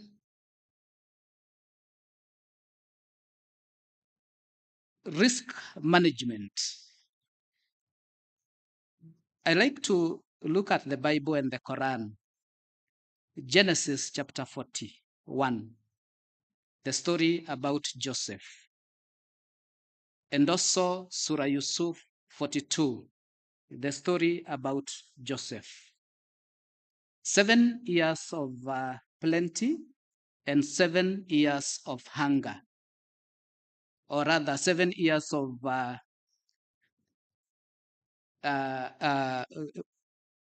lack of rainfall, let me call it that. And the Pharaoh called Joseph and asked him to be the viceroy over Egypt and collect foodstuff that would last the 7 years of plenty and the 7 years of drought. And there was an additional year during which the people in Egypt would plant and be able to sustain themselves. So that is 15 years. Now look at cereals, maize, beans, and the kind. How did they manage to save that? Which technology did they use? Meat, vegetables, to last the 7 years of hunger and the 1 year when they were preparing to get the next harvest. And risk management is about identifying risks that will impact on the funding for the university. One of the issues that cuts across a majority of universities is the aspect of sustainability in terms of the projects that the universities carry out, in terms of payment for salaries, in terms of payment for other activities that the universities conduct. And how do we address that? By conducting proper risk management, identifying the risks, analyzing those risks, and coming up with strategies on how to mitigate the shortfall in funding. Aspect of diverting resources. The Public Finance Management Act provides for ways in which you can divert some of the resources. And there are percentages that are given in the Act on how much you can be able to divert from one account to another. There are also restrictions on areas from which you cannot touch the funding. And basically, as auditors, what we do is we review your compliance with such prescription. I like to give with a very simple example. And this is affecting everybody that is in here. Interest management.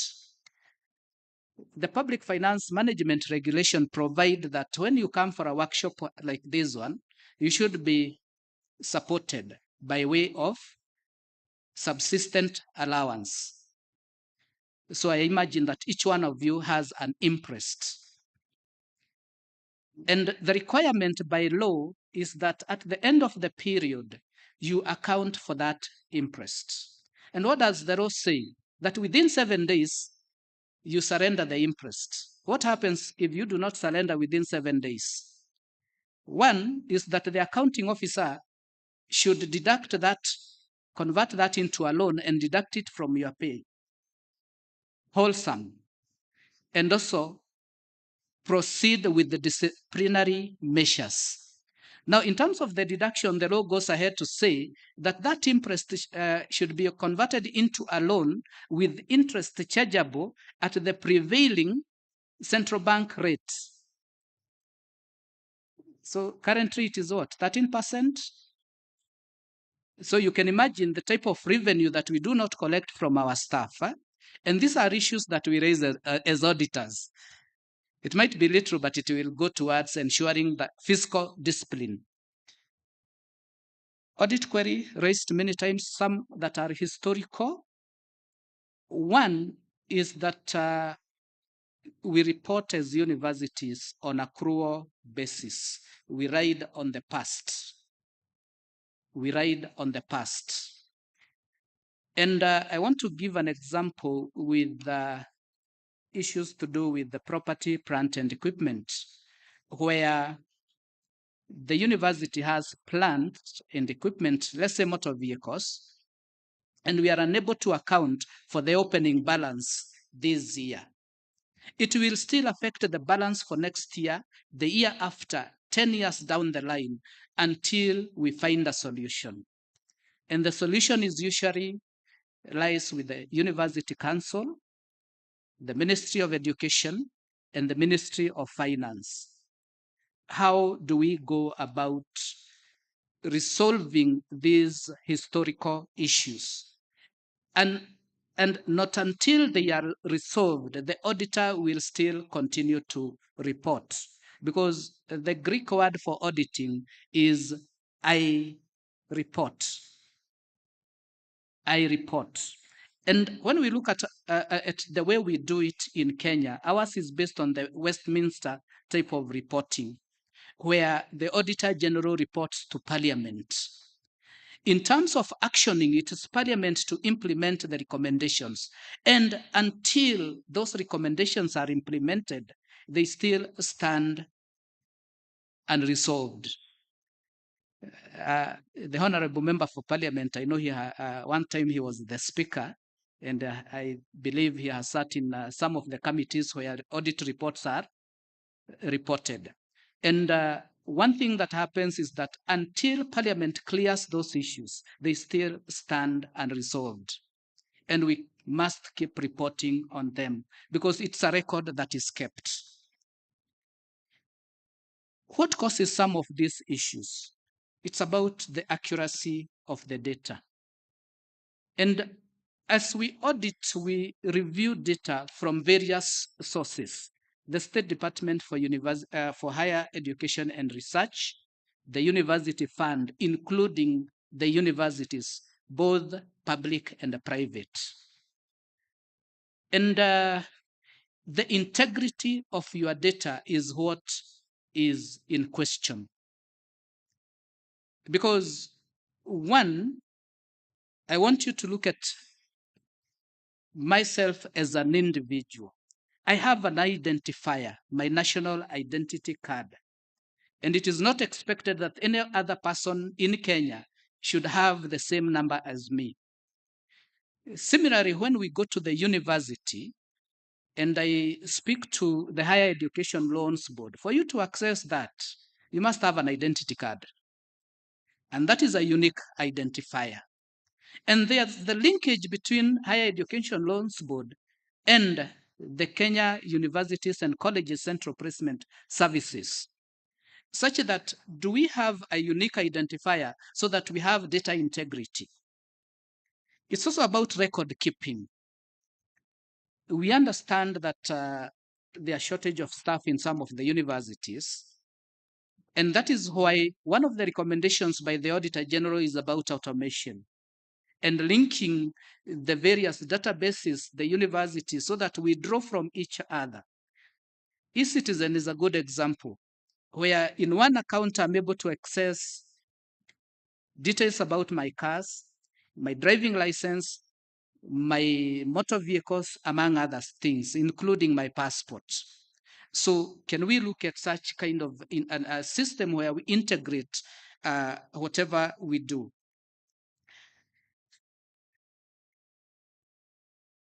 Misapplication of funds, this speaks to also the reallocation. And one of the thing that we have is about the requirement of the law. And the law requires that we have a budget. And the budget should be approved by the University Council, the State Department, the National Treasury, and it's about a fiscal period. And each entity has a strategic plan, which we break down to an annual plan. And that is what informs the budget. And therefore, when funds are taken from a certain activity to another activity, at the national government level, we have the revised estimates. At the university level, that revision should go back to the council for approval, because it's the council that approved the initial budget. The other aspect is the law. I spoke to the percentages in terms of environment, that reallocation. And as we speak to this, we need to link the Public Finance Management Act with the Public Procurement Management Act of 2015. And what does it require? That each institution should have a procurement plan and a procurement budget, which should be in line with the budget of the entity. And so when we come in as auditors, what do we look at? Have you complied with all those laws? And we raise the issues. And therefore, if you have not followed the law, then we say you have misapplied the funds and you cannot be able to account for those funds, and that there is no value for money derived from such an activity. Thank you. Thank you, Samuel. Thank you very much. I think we need to give him a hearty laugh.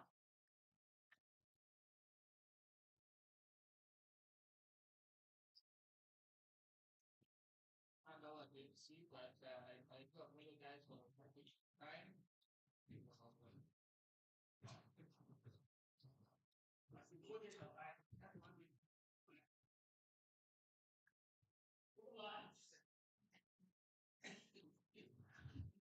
Professor Mwanda, you have realized what these mics do to us.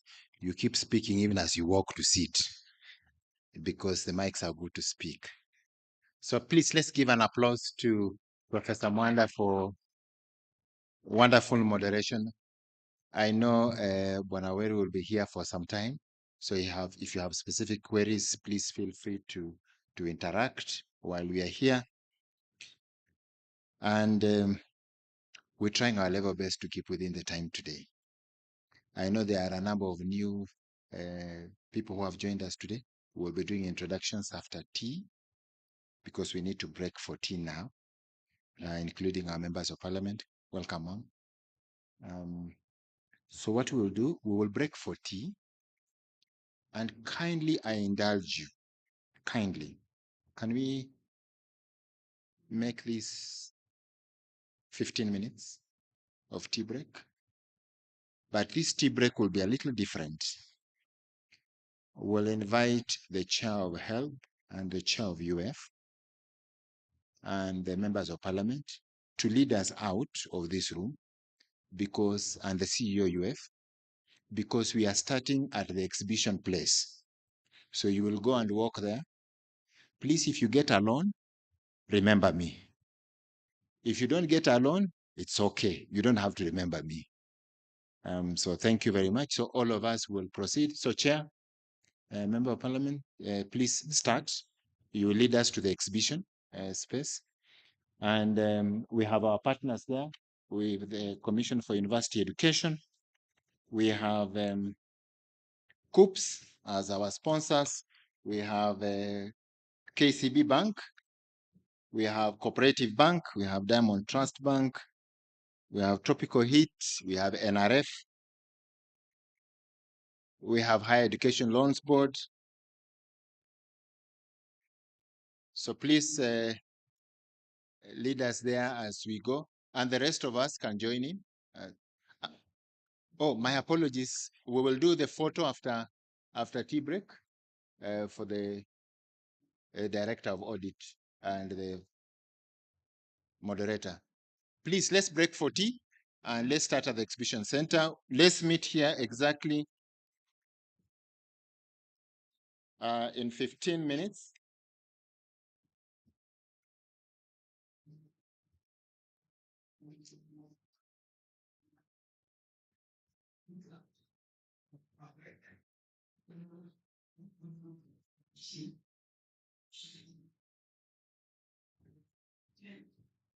So we meet here at 11:05.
A little more than 50 years ago, a group of cooperators came together to plant a seed. From these strong roots, and with God's blessings, that seed today is a strong, big tree. The Cooperative Bank has grown to serve not only the needs of the cooperative movement, but also by helping unlock new opportunities. The Kingdom Bank enables the growth and prosperity of a rich diversity of Kenyans across our great nation and beyond. Through innovative products, harnessing new technologies, and by striving to meet and exceed the needs of our customers in a fast-changing world. And even though we now serve more than just the cooperative movement, we take a lot of pride in our roots. We are the Cooperative Bank. We are you.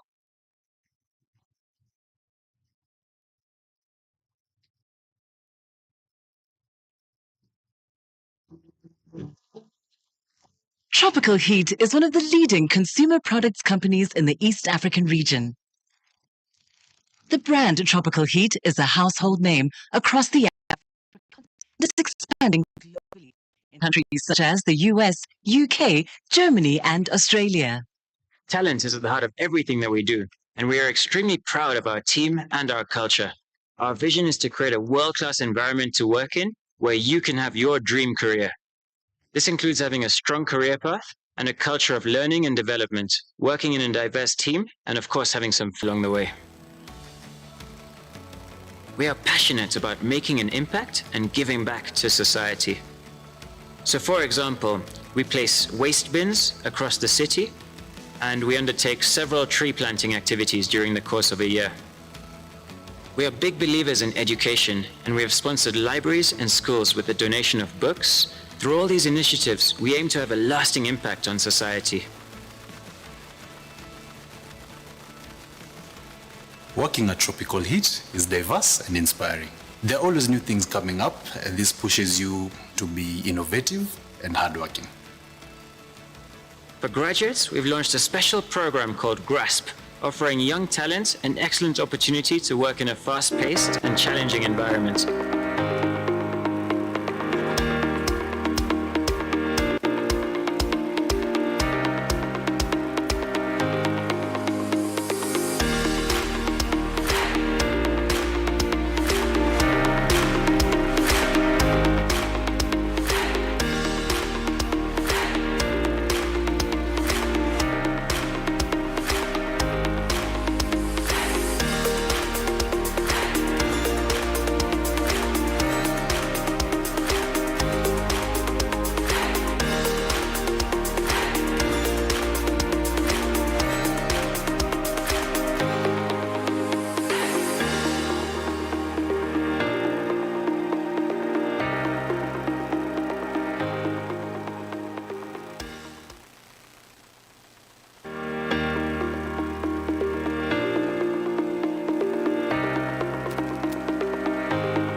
together to plant a seed.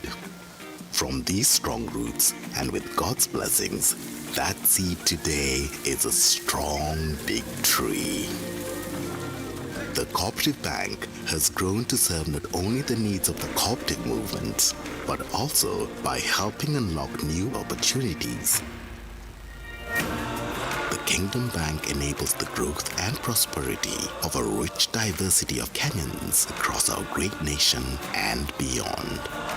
Through innovative products, harnessing new technologies, and by striving to meet and exceed the needs of our customers in a fast-changing world.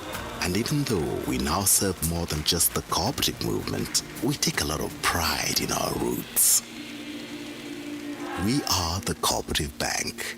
We are you.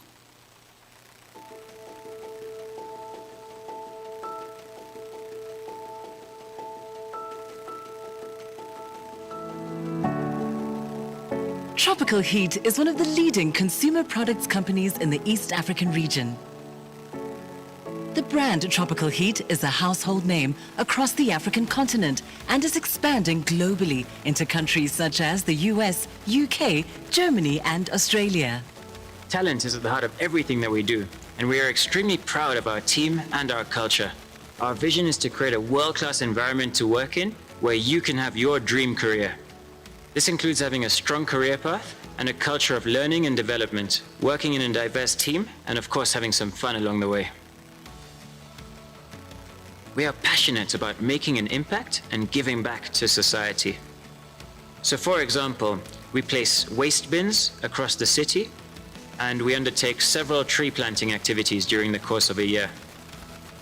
We are big believers in education, and we have sponsored libraries and schools with the donation of books. Through all these initiatives, we aim to have a lasting impact on society.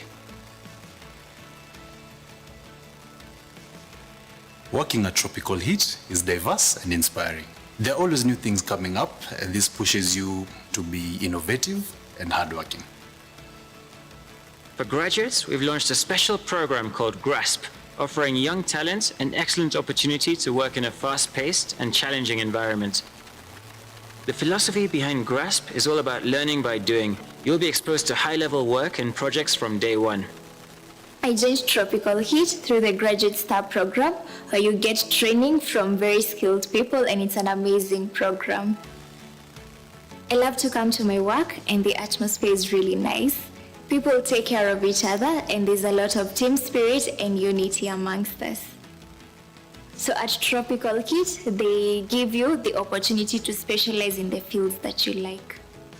When working at Tropical Heat, everything you do has to be world-class, and you have to have attention to details in everything that you do.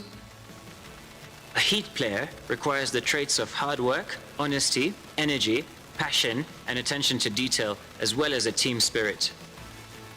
Are you that person? Would you like to join the Dream Team? Get in touch.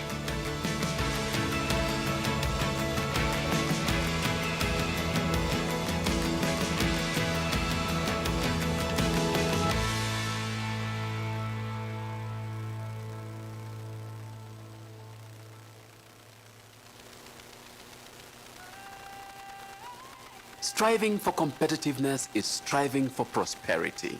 In the heat of global competition, human capital is the differentiator of nations. The caliber of employees you have, really, at the end of the day, is what determines the performance of the enterprise. You will have your strategic plans, you will have your budgets, you will have the plan to deliver, but at the end of the day, by and large, it is delivered by people on the job. And so if somebody denies you education, they have denied you everything. But if somebody gives you education, they have given you everything except a ticket to heaven.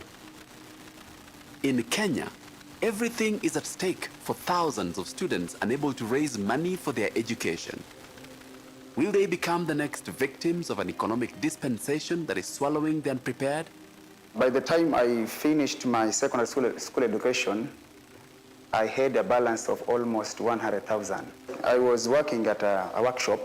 I was paid 200 shillings a day. I used to save that money to reduce the fee balance that I had.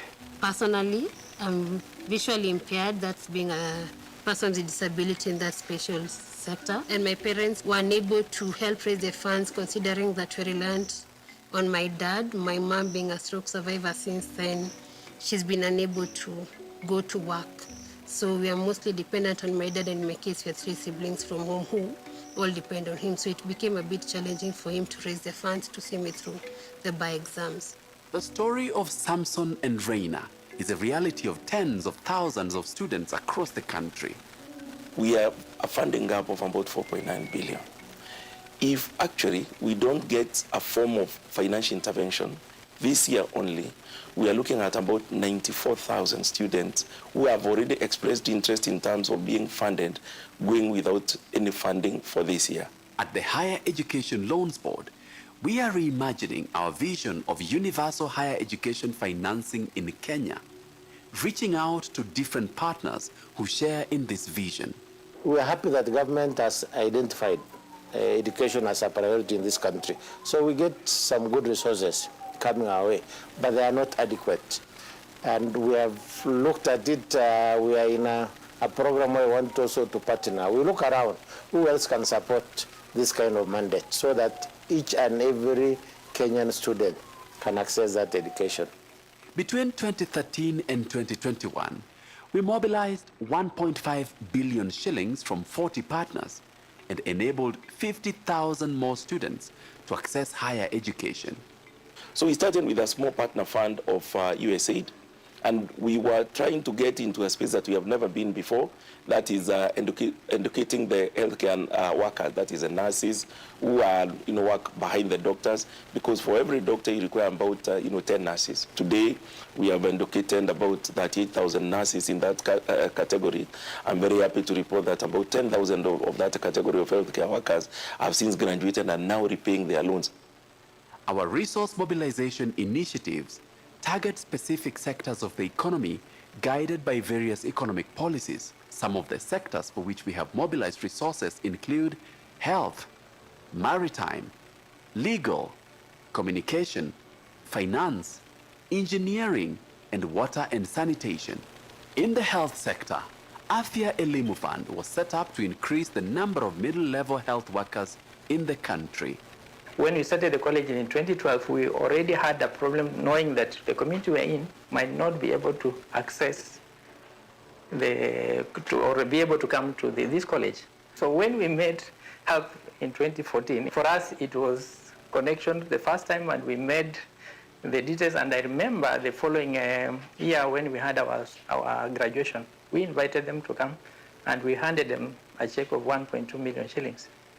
And from that humble beginning, right now we have, I would say, a portfolio with the help of about 24 million shillings.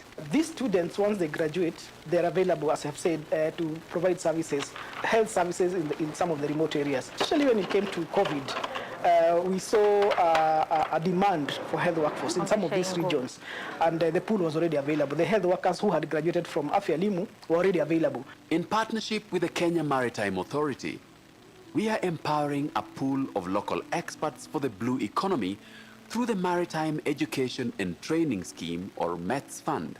We aspired to be able to place the blue economy where it's on self-drive, like a fire that can never be put off. And I think we are getting there. That, when you begin to get to see the sector getting integrated into our national economic plans, when you begin to see programs that deliberately target to develop the sector, then you begin to see that the sky is the limit. The HELB loan imesaidia sana, sio karo tu, hata kwa mitihani. No one can defer or have an excuse of money, because HELB has catered everything. Through our work with the counties and constituencies, we are making higher education financing sustainable and equitable at the local level. We have tried to recruit more counties and constituencies.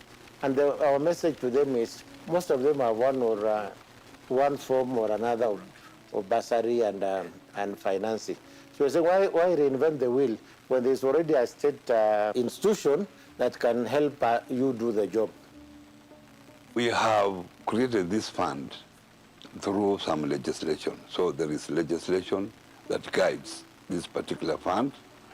And we have agreed that we put in 20 million every year. That can be increased. But due to limited funds at the moment, we have agreed at 20 million per year. We want this fund to grow up to 500 million.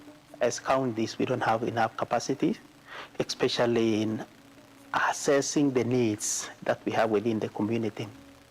As much as we are giving bursaries to students in high school and even in colleges, we have found it a bit challenging. We realize that some students get inadequate allocations. The needs of that student for accommodation, for feeding, and other books and other things is much more than that. So we thought if we could top up a little as a county through the HELP program, and that's why we have collaborated with the HELP program. Through that program, we can be able to enhance the loan available.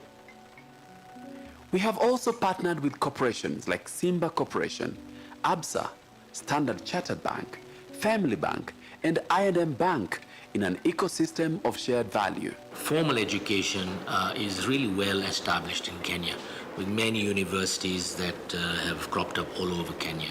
Technical education, on the other hand, is not available so well. And if you go back to countries like Germany and Austria, they have a technical program where when kids come out of high school, they either go into the technical side or they go into a more formal side. And we have basically taken that example and trying to use the knowledge that we have and the expertise we have to train young underprivileged kids to become technically efficient. And in this way, by giving them their skills, they can go out and earn a living into the market. With each beneficiary, we are creating a bigger, brighter promise for generations ahead. I'm the first person to join college in my family, so I'm proud of it. I'm going to change the story of my family. The school has been supporting me through CHPF funds, and I applied for help. I got help 3 times now, and it has been of help to me till now. Rather than one struggling or putting the academics to a pause so that they could go seek for the funds to come back, receipt, or sit down for the exams, then CLE helping with the by-examination funds has been the best way to make it easier for us to finish in due time, to play a role into molding me into who I am currently in my line of profession, that being that it saw me through campus when I was undertaking my law studies, and even now through my post-diploma here at KSL. I'm grateful because it also seen through me through my by-exams. The systems we have built for decades are today working for people and institutions. If you know anything about HELP, you know they've been there for years. They've done this for years. They have a track record for years about administering this sort of a fund.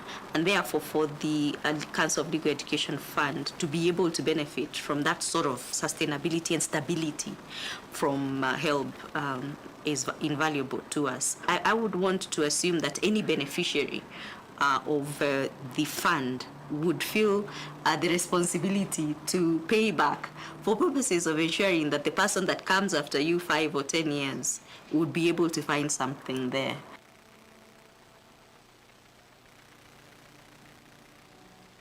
The future of our organization is bright in terms of internal mechanisms. We are continuously improving. We have invested heavily on IT. We have a call center so that you don't have to come to anniversary towers. You know, those queues you used to see. In our vision, what we are looking for is that maybe in another decade or so, we should have, for example, an orphan come to North Coast without anything and is given a loan to invest in his own education, learn and pay back.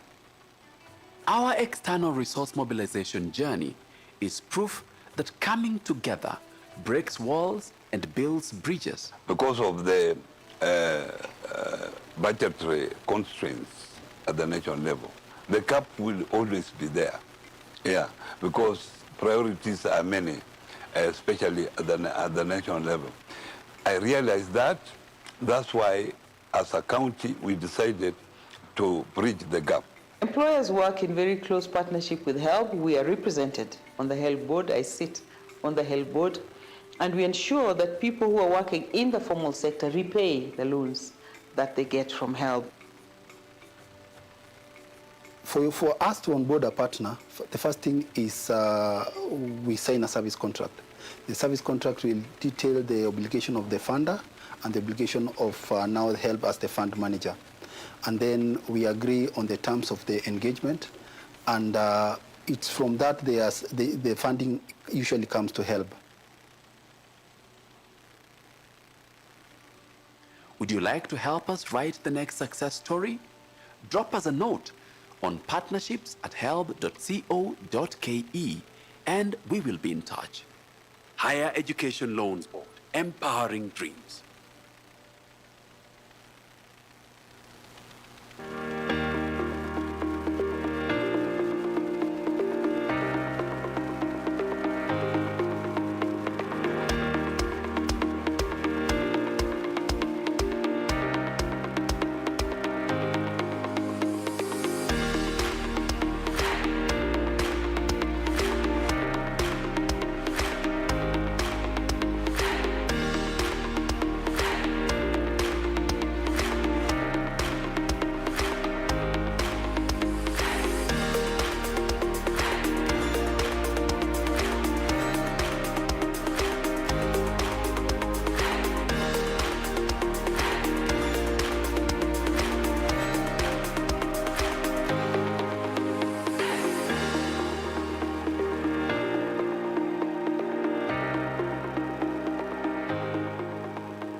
A little more than 50 years ago, a group of cooperators came together to plant a seed. From these strong roots, and with God's blessings, that seed today is a strong, big tree. The Cooperative Bank has grown to serve not only the needs of the cooperative movement, but also by helping unlock new opportunities. The Kingdom Bank enables the growth and prosperity of a rich diversity of Kenyans across our great nation and beyond. Through innovative products, harnessing new technologies, and by striving to meet and exceed the needs of our customers in a fast-changing world. And even though we now serve more than just the cooperative movement, we take a lot of pride in our roots. We are the Cooperative Bank. We are you.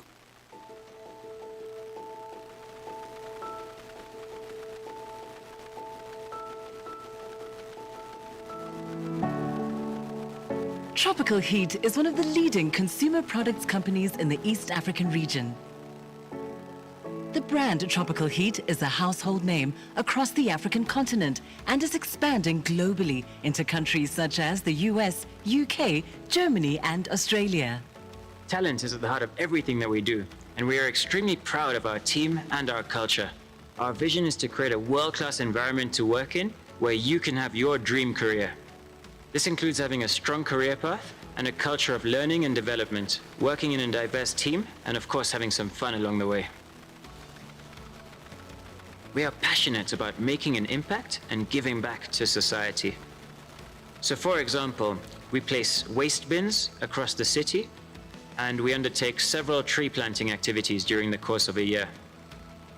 We are big believers in education, and we have sponsored libraries and schools with the donation of books. Through all these initiatives, we aim to have a lasting impact on society. Working at Tropical Heat is diverse and inspiring. There are always new things coming up, and this pushes you to be innovative and hardworking. For graduates, we've launched a special program called GRASP, offering young talent an excellent opportunity to work in a fast-paced and challenging environment. The philosophy behind GRASP is all about learning by doing. You'll be exposed to high-level work and projects from day one. I joined Tropical Heat through the Graduate Star program, where you get training from very skilled people, and it's an amazing program. I love to come to my work, and the atmosphere is really nice. People take care of each other, and there's a lot of team spirit and unity amongst us. So at Tropical Heat, they give you the opportunity to specialize in the fields that you like. When working at Tropical Heat, everything you do has to be world class, and you have to have attention to details in everything that you do. A heat player requires the traits of hard work, honesty, energy, passion, and attention to detail, as well as a team spirit. Are you that person? Would you like to join the dream team? Get in touch.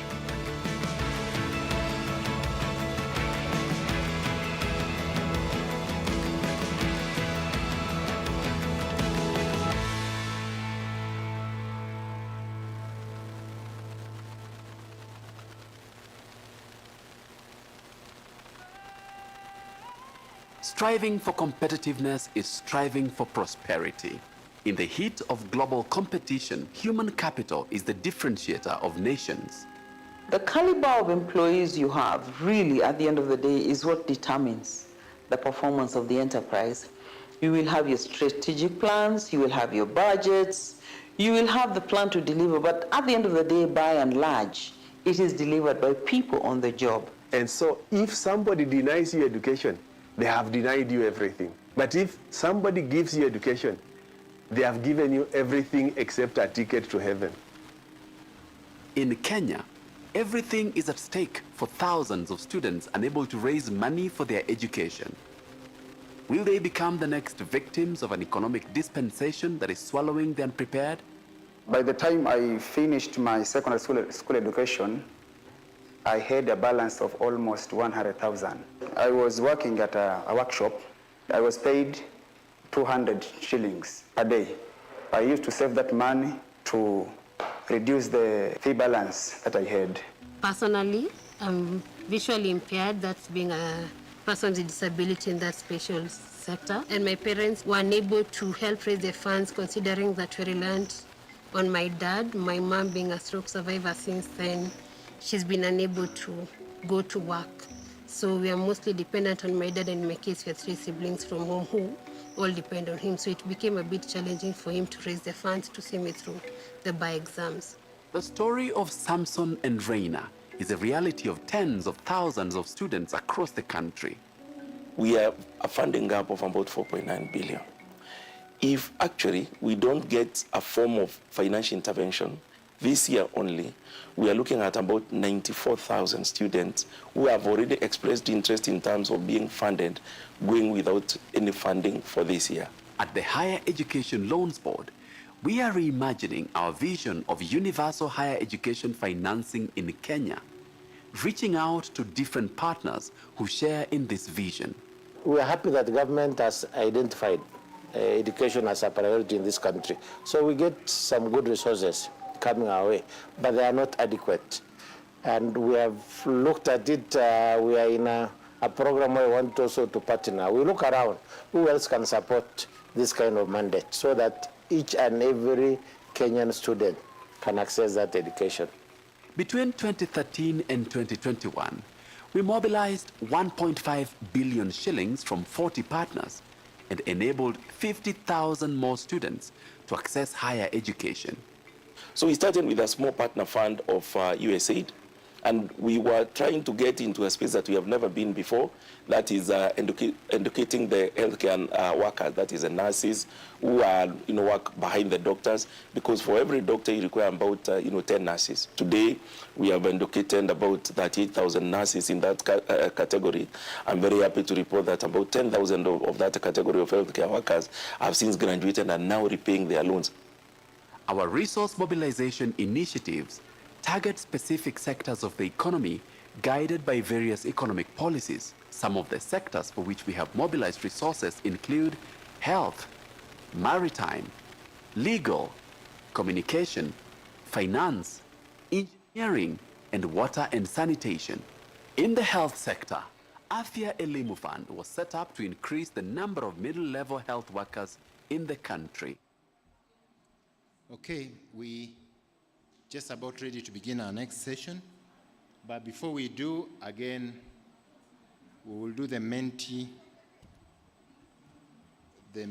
question. And if you're already there in menti.com, and the code is 32678650. And the question follows next.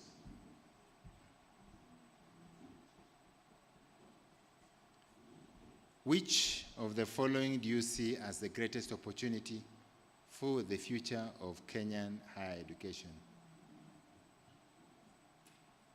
Which of the following do you see as the greatest opportunity for the future of Kenyan higher education?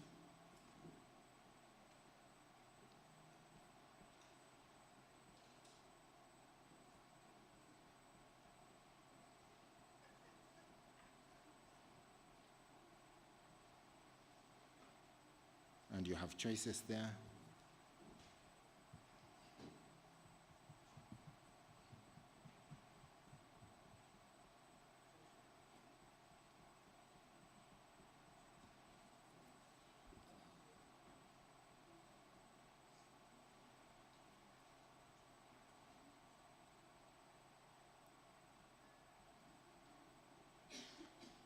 Okay, keep the responses coming.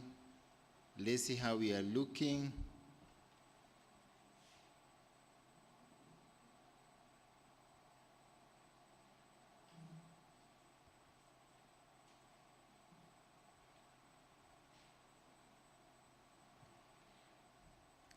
Enhanced online and blended learning is the future.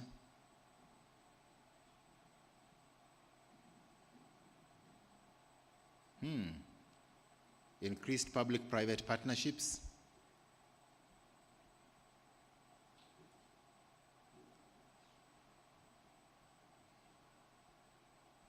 Keep them coming.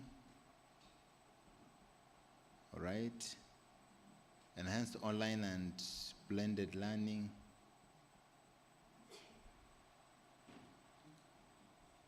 I like how this thing keeps changing. Okay. All right, before we move to the next session, please allow me to invite Cooperative Bank just to come and make their quick presentation. It would be very short. I have said 1 minute because generally when you say 1 minute, it's likely to be 3 minutes. When you say 3 minutes, it's likely to be 9 minutes. So 1 minute so that you can, Mr. Onono, please. Karibu sana.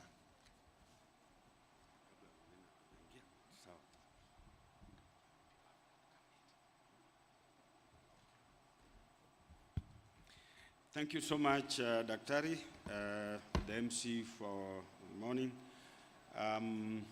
Good morning. Yeah, as we wait for the high table to arrive and borrowing on the established protocols and seeing also some members of parliament present, including my own county rep present here, Daktari. Good morning.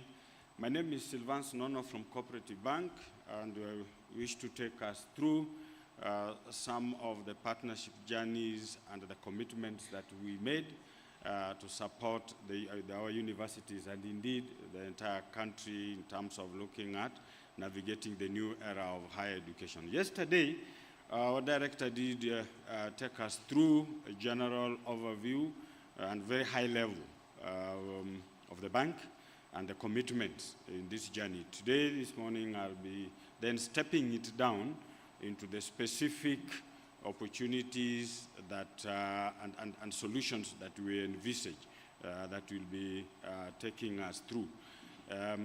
Of course, every organization, as we know, through good corporate governance, we have our vision, we have the mission and the purpose, looking at those three.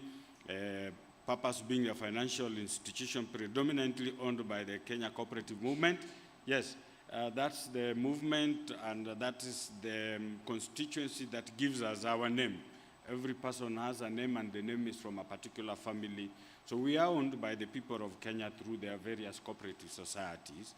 The vision then very critical, and we will see how it links into what we are going to talk about, being the dominant bank in Kenya region, riding on the unique cooperative model, providing innovative financial solutions. We'll see which ones are these for higher education, for distinctive customer experience.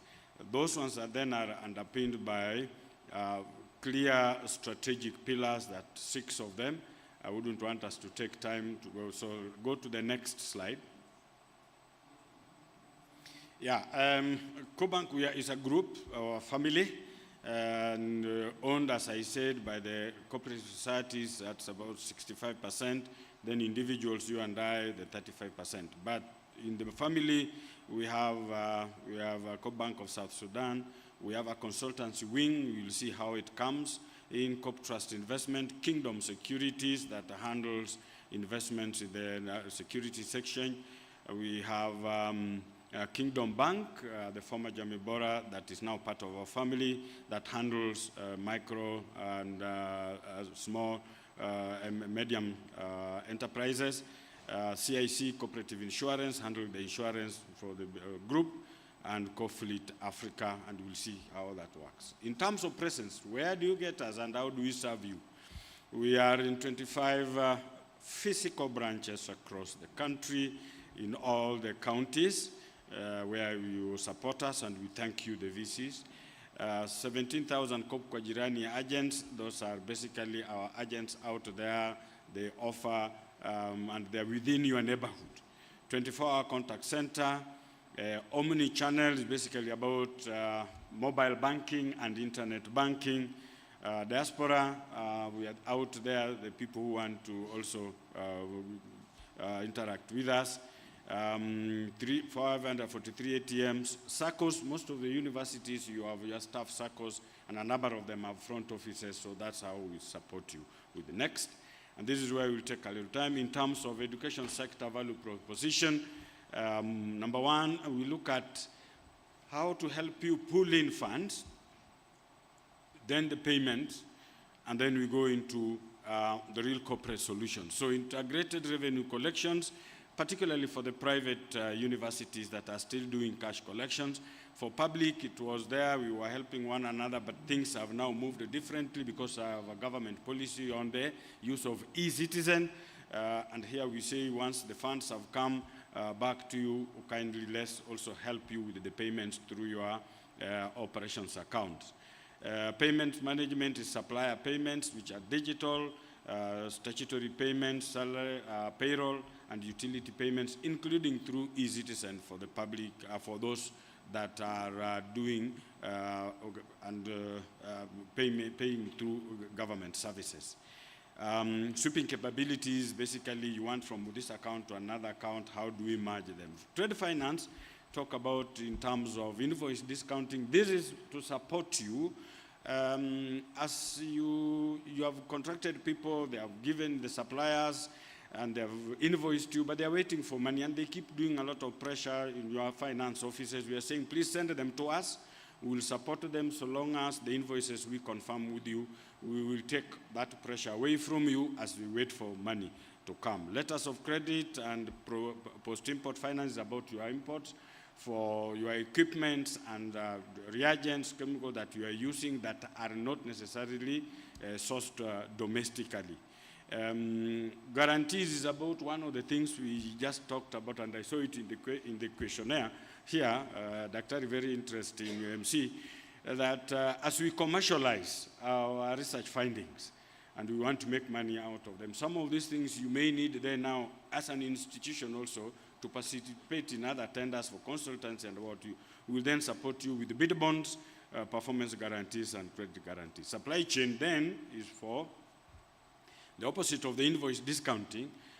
This is where you've given out contracts signed, and these people are coming to you now to give advance payments. We are saying, let's release you from that pressure because of cash flow constraints. You, as a banking partner, will support you to fund those LPOs. In terms of project financing, very important, as CoBank, we have frameworks to support and work together with government institutions, including those ones in private, in PPPs, where we fund your major contractors and suppliers in a model that makes sense and helps you get real quality value of the projects. Then in terms of infrastructure funding, those are long-term loans for your laboratories, research workshops, student hostels, and other areas. Green financing, it's all in the entire world. What are we doing in that green agenda? So we have a model for solarization to support us wean ourselves off the overdependence on the normal Kenya power. Even they are good, they have served us, but how do we ensure that whatever power you are using, fine, is affordable, it's always there, it's quality, and we say clean energy. We have something we have already discussed with the fund, the university fund, on that solarization, and a number of universities here, you know, we have had those discussions. One or two of them succeeded, so we will also be replicating the same. Tree planting, tree growing, and other environmental friendly agenda we'll discuss together. On corporate finance, mortgage facilities for your buildings, office blocks, commercial ventures that you want to enter into will be able to help you. Overdraft facilities, we had these discussions over tea. Somebody was saying, asking how are the rates now. Even the national government itself has now pushed the rates down. Let's discuss and see how we support you with those short-term facilities. Asset finance for your vehicles, equipment, those ones are the ones that you want to own. For leasing are the ones that you want to use the asset, but they are not necessarily, you don't want to own them, so that you gain from those matters of maintenance costs and others. So whichever model works for you, we'll be able to support you in either asset financing or lease financing. Corporate credit cards, very important for you, even at this level, the executives, the VCs, and your DVCs, as you travel, how do we support in that particular area. Insurance finance, now for all the insurances that you have for your assets, for staff medical, we'll be able to also to support you with that initial payment for the premiums, then you are left then now paying the bank over the full year. Other partnership areas, a very interesting one, that number one is parent fees finance. We have a product, we call it M-SASA. It's Money SASA. Money SASA is for the parents during school time, and Chair Education Committee listen to this. We are supporting the entire country for parents, whether in high school and tertiary colleges, including universities. They can we'll reach out to them, support them with some very nice funding. We also discussed with the Minister of Education in terms of making it very affordable, so that we release funds to the schools, we release funds to the universities, and then the parents are left now through their normal cash flows. Are they employees? Are they farmers? Are they business people? We discuss in that area. Treasury services is about shilingi kwa dollar kwa, you know, for those payments you are making outside there, accreditation things, or even when you have external students, we help you. Investment solutions, you have received your money in the beginning of the term or the beginning of the semester. Don't put all of it in a current account. We will help you, give you something small on top of it that helps you. It's about funding for universities. Again, bank assurance about insurance, custodial staff services. I know I had an MOU with the MC and he's already looking at me. But very important, student financial literacy. Allow me to mention this.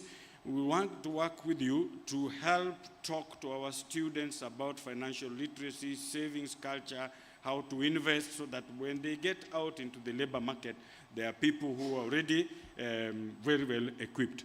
Sponsorships, underline that, we'll work together with you. Are there programs or projects that you have? You do not necessarily need a loan, but we come wearing now the hat of corporate social responsibility, including even this conference. We've worked together with the UF. Do you have your own conferences, scientific conferences, whatever you have in your universities, call on us, we'll be able to support you. And why we are saying, because we are you, we want to partner with you, we understand the sectors, how things work, and we just want to thank you on that. The next slide is just about the bank that is before you. Has also been recognized by other organizations, by peer organizations. We are also award winners in a way. You know, when speakers were coming here, they were told they have done this, they have published. CoBank has also done certain things that we really thank you for. Thank you so much. We welcome you to CoBank, and as I get out of the stage, please just look at your neighbor and say, Cooperative Bank is saying, we are you. Cooperative Bank is saying, asanteni sana. Thank you so much. Thank you, Bwana Onono. I I knew I should have said 1.5. Corporate bank is saying we are you, but I haven't seen something in my account. So tuma kitu. So I just want to recognize our sponsors before I invite the next moderator. And please allow me to just appreciate our sponsors, Commission for Higher Education, which has been represented here. I know the CEO was here yesterday. I have not seen him today. We want to say a big thank you. We want to appreciate COOPS. CEO was here.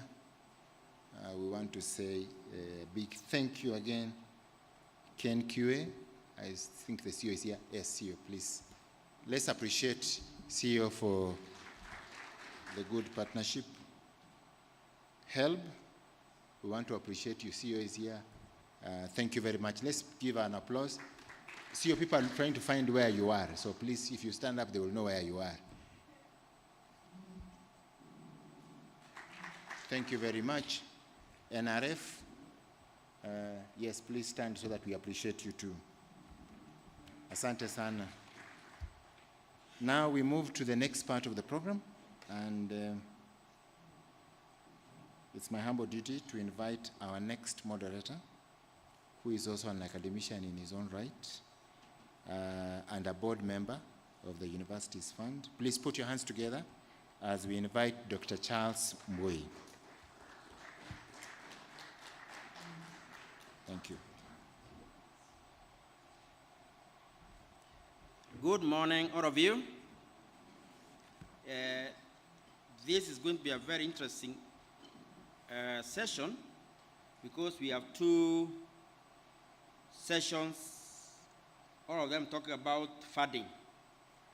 The first session will be on public-private partnerships, emerging models of higher education funding, and we are going to focus mainly on public-private partnerships, and we shall take about 30 minutes looking at this. We shall be through in 30 minutes, then we shall go to the second session, where we shall be looking at funding opportunities for higher education, and we shall interrogate this further, and we shall take slightly more minutes because we have a number of people, experts, that will be talking to us. So to begin us off, let's welcome Ms. Syria Jige. She's an expert in public-private partnerships. So please let's put our hands together and welcome her as she comes on stage. Keep clapping until she comes and sits here. Please, karibu. Have a seat. So, Cecilia Jigi is a public-private partnership project manager at the PPP Directorate of the National Treasury. She specializes in structuring PPP projects with a focus on commercial strategies.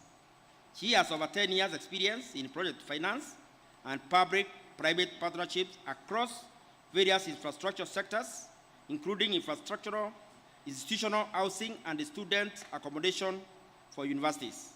She owns certifications in project finance, infrastructure business cases, and public-private partnership professional. Ms. Jigi is currently pursuing a master's degree in project management and owns a Bachelor of Commerce degree from the University of Nairobi. So we shall invite her to give us more details on the emerging models of higher education funding, focusing on public-private partnership. So please welcome her. And Madam PS, we are glad to see you. Please feel welcome as well. Thank you very much, Madam PS. Thank you.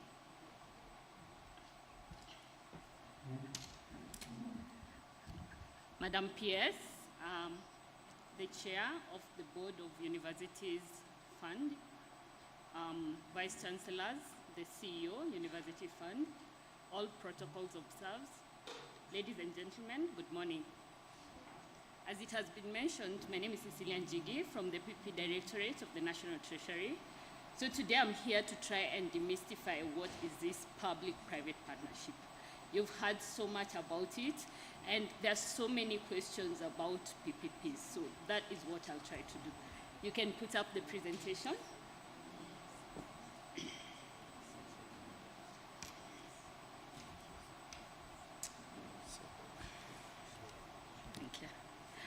So my presentation is staggered into specific sections. The first one, I will try to define what are public-private partnerships. Then I will look into the key principles across the globe when it comes to PPP. That is the type of financing that supports public-private partnership, project finance. We'll look at risk allocation, the PPP project life cycle, and then we'll come down to the legal framework within the country, the procurement methods, and the student accommodation, which is what we are currently doing with universities. It's a good thing that I've come after the previous presentation on CoopBank, because among the value proposition, he had one of the projects on project finance. Next slide, please. So PPPs are defined under the PPP Act of 2021. These are actually contractual arrangements between government and a private party in which a private party undertakes to perform a public function. And in performing this particular public function, they receive benefits for performing that public function from a public fund, or they can actually collect charges or fees directly from the users. There is also the risk transfer from the public party to a private party. And at the end of all this contractual structure, there is the actual transfer of the assets, the infrastructure that has been developed. I remember yesterday the CEO asked something about the stringent conditions of procurement. I wish to request that as I'm moving with this presentation, I'd like you to look at Section 4 of the Public Procurement and Asset Disposal Act and Section 4 of the Public-Private Partnership Act. What these two acts do is they are mutually exclusive. They cannot be used at the same time. One act purely relates to public procurement and for public funds. The other one, because there is an element of private financing. That's the reason why we have a PPP Act, to address the private element in PPPs. So with that, I will go into the mechanics of PPPs and the financing that supports PPPs. Next slide, please. Yeah, project finance, next slide. We are all aware about public finance, and that relates to the public sector. And then when you come to the private sector, you have corporate finance. However, because PPPs are in between public and private, we have a special kind of financing called project finance. So project finance involves a private party, that is a proponent, developer, or sponsor, investing in an infrastructure project. Remember, infrastructure development is the responsibility of government. They do this using a special purpose vehicle. This is a company incorporated specifically for that particular development of the infrastructure. And they use the financing that is referred to as limited or non-recourse debt. What we basically mean by this is if a corporation or even the public, when they borrow funds from World Bank, AFDB, and all this, there is usually an attachment to the balance sheet as collateral. However, for project finance, there is no collateral. The only thing that is there is the cash flows that come from this particular project. So everything for PPPs is hinged on the cash flow of the project. And a typical structure of a PPP is whereby you have the proponent or developer providing about 20% of the equity, while the lenders, commercial banks, development financial institutions, the DFIs, providing 80%, meaning that the lenders are the ones who are actually financing this particular infrastructure development. So project finance is a debt financing technique that is suitable for capital-intensive projects. And I must emphasize here that within the PPP Act, it is very clear that the PPP Act is only applicable for infrastructure development only. So project finance is for capital-intensive projects. And as I've mentioned, the focus is on cash flow, and there are no collateral. The actual collaterals that are there are actually the assets that will be developed out of that particular PPP project. The next slide, please. So everything hinges on this contractual arrangement. The fallback plan for this lender who provides 80% of the financing for the project is purely on the contracts that they will get into. And that's why it's referred to limited recourse, because any developer, proponent, or sponsor that intends to implement a PPP project must convince the lenders that the cash flows of that particular project are sufficient to repay that particular debt and make a return. Next slide. So why are we moving towards this PPP, which is supported by project finance? One, as we're aware, government traditionally has been able to finance large infrastructure. But due to these constraints, physical constraints that are there, it's no longer able to finance. So it has to turn to private sector to plug in this gap. And then why is this project finance structure suitable for private sector? Because the private sector has the ability to do what we call off-balance sheet financing. So you're basically saying that of my balance sheet, if I dedicate only 20% of the project cost, that is my only commitment to this particular project. That is my only liability. So my other assets shall not be attached to this particular project. So that is why PPPs are usually used for capital, as I mentioned, capital intensive world over, globally. Go to Brazil, UK, South Africa, world over, because you're able to insulate yourself as a developer. Next slide. So which are the features? As I had mentioned, it's cash flow based, purely cash flow. Secondly, it is highly structured. So when the revenues come in, there is a sequence through which these revenues must be applied to. And at the bottom of that is where the equity providers get their money.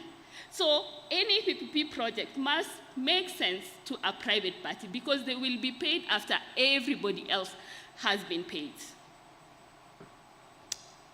As I'd mentioned, and I must emphasize, they are contract-based.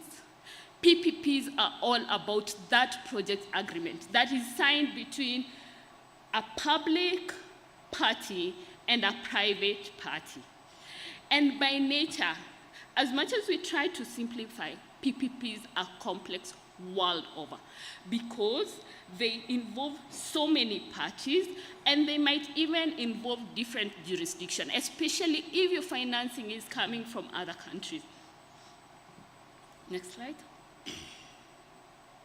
So this is the typical structure of a PPP. You have the private party setting the SPV, or rather, let me start again. You have government having a need that should be addressed by a private party. So they contract a private party that sets up a special purpose vehicle. And this special purpose vehicle, remember it's a shell. It does not have any historical operational information or track record of having done that particular project. So this SPV is the one that will contract an EPC contractor for construction. It is the one that will be responsible for doing operations and maintenance, and it's also supposed to mobilize capital for implementation of this particular infrastructure. And capital, as I'd mentioned, there is the debt component and there is the equity component. So they must fulfill the requirement of all these parties, and that's why PPPs are very complex. Because in a normal public finance situation, you contract for the design. then you contract for either EPC, maybe you contract for the O&M. But in PPPs, they're all bundled up together because the payment to the private party is based on the revenues that will be generated during operations and maintenance. Next slide, please. So in putting this together, and especially the sponsor, who is the developer, who will sign the contract with government, will be looking to make sure that they contribute the least equity and also they make the most return. But because it's high risk, high return, then you tend to see high cost of finance. That is the internal rate of return. And then still the sponsor is trying to see whether they can get as much debt as possible. And the ability to get as much debt as possible is the predictability of the cash flow into the future. So generally, debt is the low-cost source of financing, and it has to be secured one way or another. Meaning, before a lender lends to a PPP project that is to be implemented over 30 years, they must be assured that the revenues that have been projected for the 30 years will not be threatened in any way. Next slide. So that is the balance that the private sector attempts to achieve between the lenders and the equity. Now, the next principle about PPPs is about risk allocation. So PPPs are really about the allocation of risk between a private party and a public party. Risks are defined as uncertain events that once they occur or crystallize will have a negative impact on the objectives of the project. Remember, the objective of the private party is to generate a revenue. The objective of the government is to acquire this infrastructure. However, there are certain risks that might negatively impact the project. So the fundamental risks are usually two stage. One is always the question of, will the infrastructure be constructed? And the second one is, will it be operated effectively? Because the payment of the private party are purely pegged on the actual construction of the infrastructure and the proper operation of this particular project. So from the private side of things, they are always looking at, one, we hope that we shall not have a cost overrun. We hope that we shall not have a time overrun, because that is a cost on the private party. However, on this other side of government, we are always looking at, one, affordability, two, value for money, three, risk transfer. Next slide, please. So what is the principle that guides risk allocation between a private party and a public party? The rule is that a risk should be allocated to the party that is best able to manage that particular risk at the lowest cost. That is the party that is best able to understand a risk, control the likelihood of that risk occurring, and minimize the impact. If it so occurs, minimize the impact of the risk should be the party that manages a specific risk. In the next slide, we provide, sorry, it's a bit dense. We provide a sample of how risk allocation happens. But in general, the risk when it comes to, one, land or right of way, when it comes to political risk, usually sits with the public.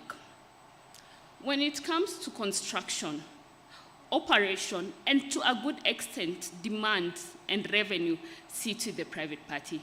At this point, I must mention that there are usually just two types of PPPs.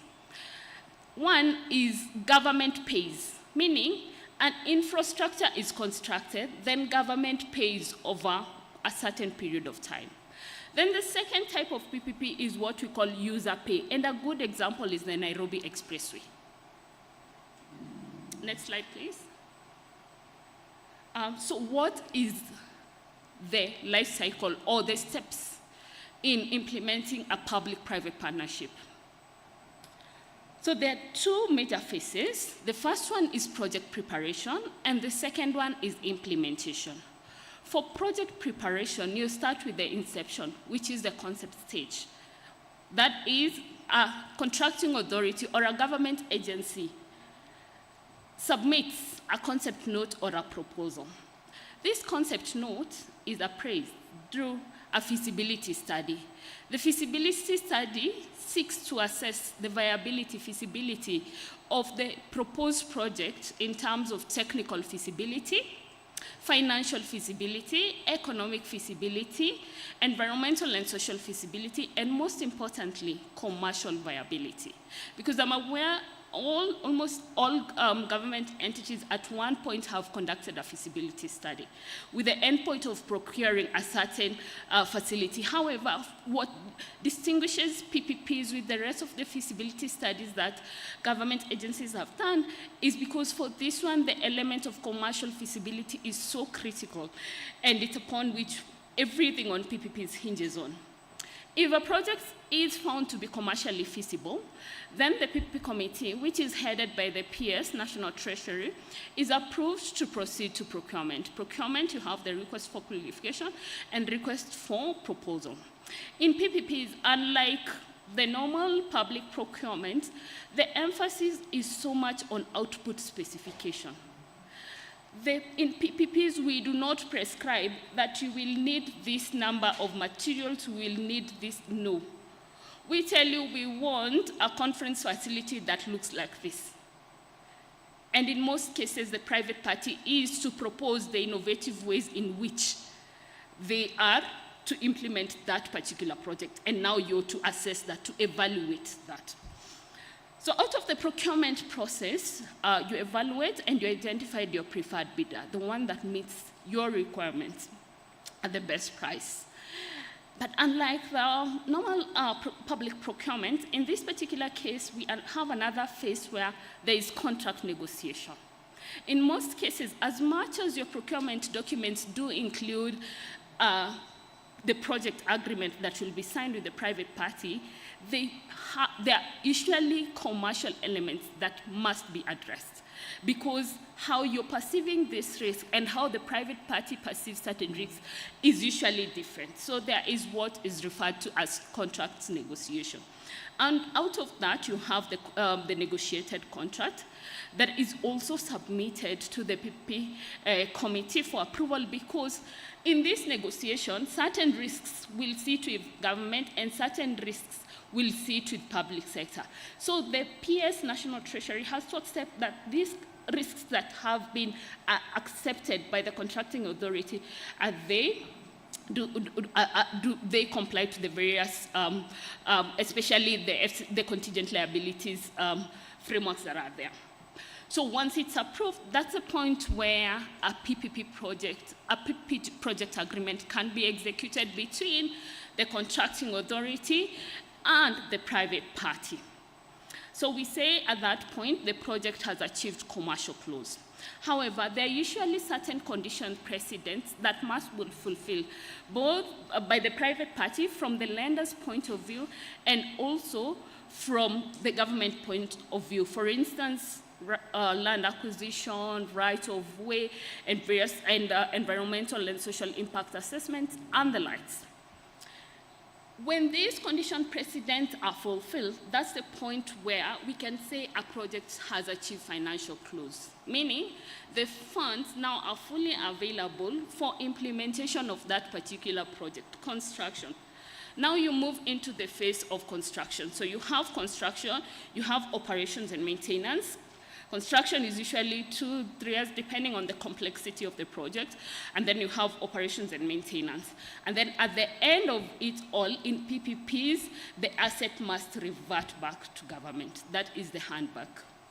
Next slide, please.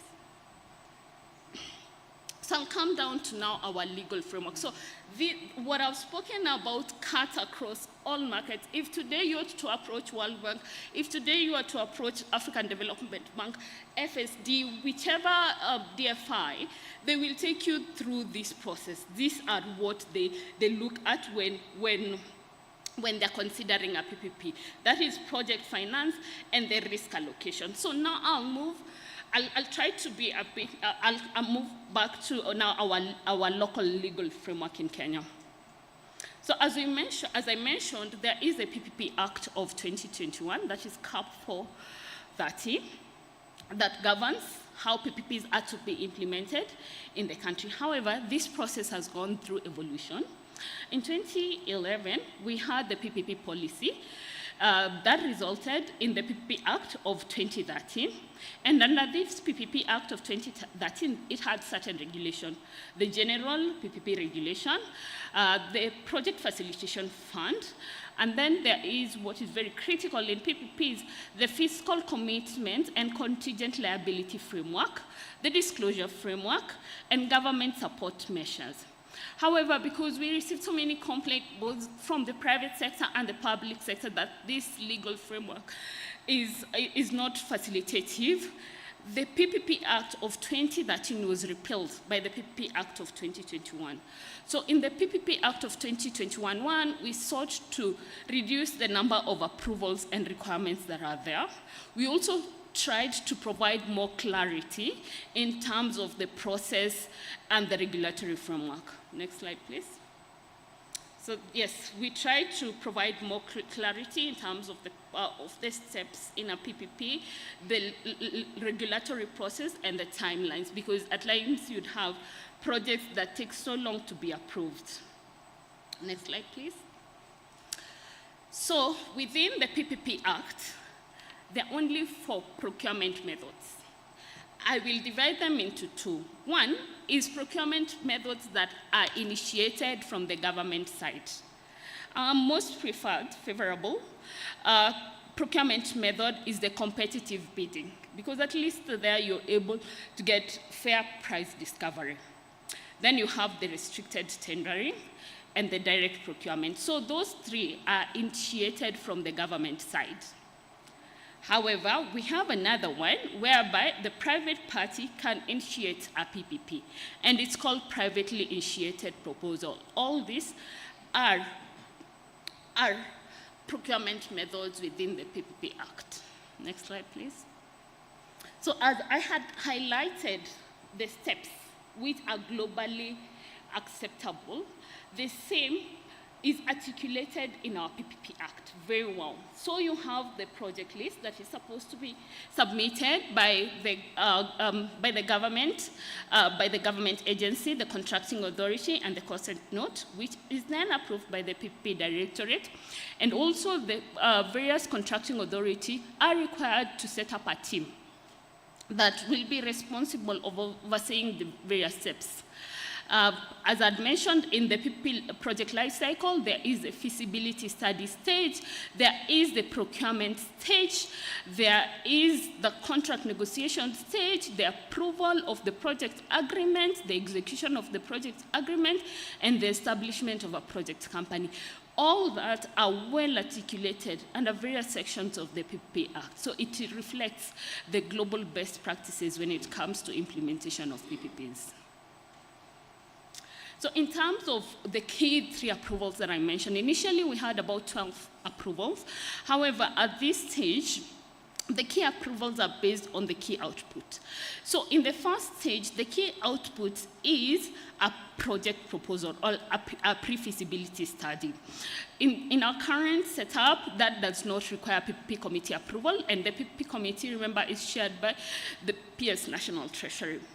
And the next stage is it's the feasibility study stage. However, because this is a very critical stage within the PPP project life cycle, this must be approved by the PPP committee. And then the third output is the evaluation report, which is usually given just a no objection to proceed to contract negotiation. However, the fourth step, which is a project and financial risk assessment report, is subjected to PPP committee approval, because at this point we have negotiated and agreed with the private party on the risk allocation framework. And then finally, there's a contract execution, which is referred to as commercial close, and finally, financial close. Therefore, the funds are available for implementation of a project.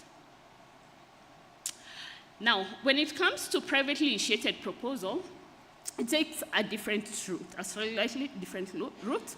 However, we try to still mirror the best practices in terms of the PPP steps.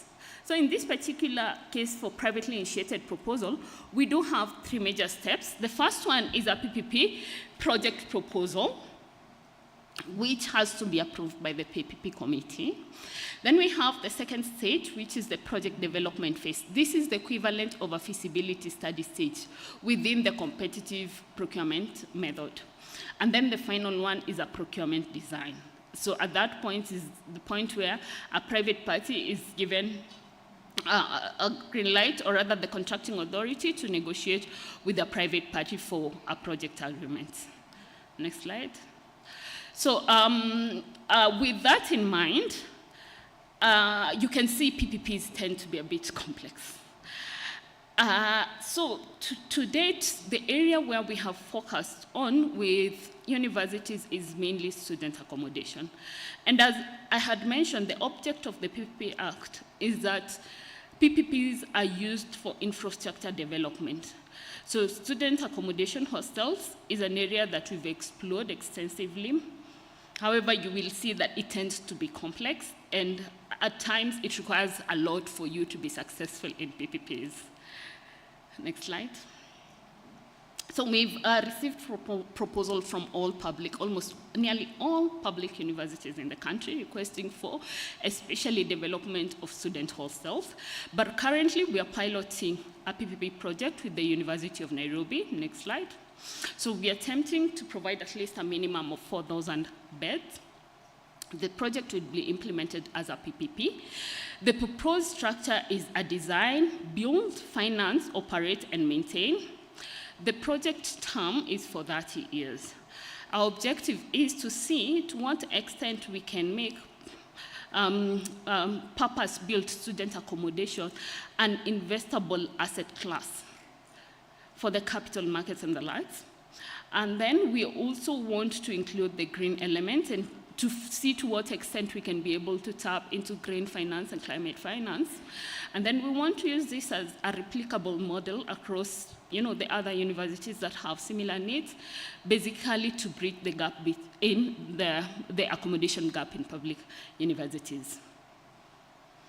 So in this particular case, the structure that we're looking at is whereby the private party actually collects the rental charges directly from the user, and you have the other leasable spaces that they can generate revenue from. Yeah, and the structure takes the same as the one that I've given you, where you have the private developer providing equity, you have the lenders providing debt, and then you have the project agreement between the private party and the contracting authority. Next slide, please. Now, as I had mentioned, the reason why it becomes a bit complex on PPPs is, as you've seen, there are different parties, and all these different parties have different objectives or interests. As the public party, we're looking at affordability. You're aware right now, the purpose-built student accommodation facilities that are there, the likes of Akon that provides Kwetu and Kajani, you do know the rate, the amount of rental charges that they charge. So basically, the market has communicated and told you it's at this rental amount that they're willing to provide.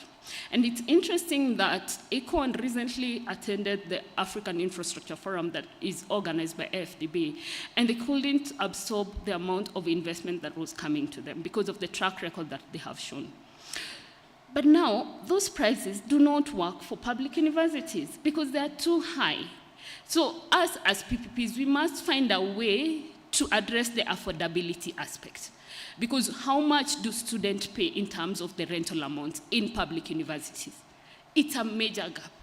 A single occupancy and Kwetu is 34,000. Our universities, student pay, I think UN it's about 5,000 per month. It's a major, major gap.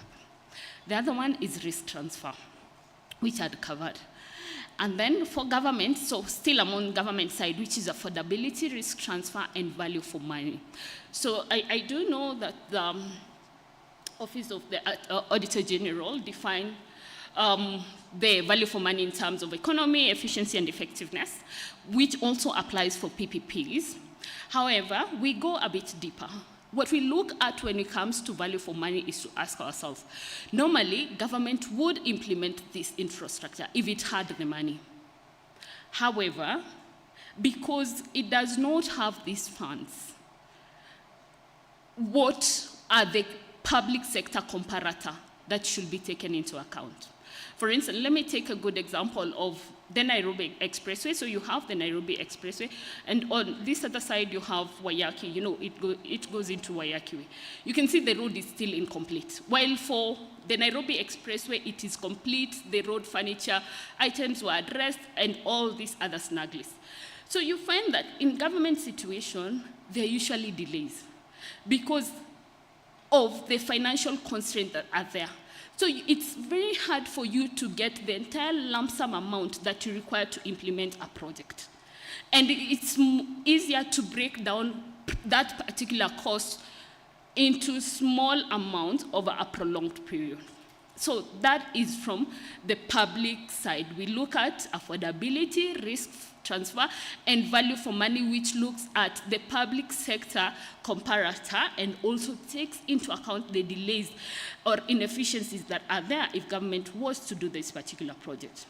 However, on the private sector, they look at the internal rate of return, like what is the return that this, especially equity provider, is to get. And then the lenders are looking at the ability of this particular asset to service the debt. So all these factors need to come into place in a balanced manner for you to have success in PPPs. And I think that is the end of my slides. So back to you, MC. You agree with me that was a eye opener, extremely good. And please allow me to just allow only maximum 3 questions. Because of time, we have another session that will be here in a little while. So please allow me to just only have 3 questions. And I have one for you. Then you have 3 to give her. Now, I think this is a very interesting topic. When you look at the developed countries, they are quite advanced in PPP. And you have taken us through the model, through opportunities that exist in Kenya. So at what level do you think our universities are in terms of PPP today? And what are the 2 key challenges that we face, and if they are resolved, we would be much better than where we are today?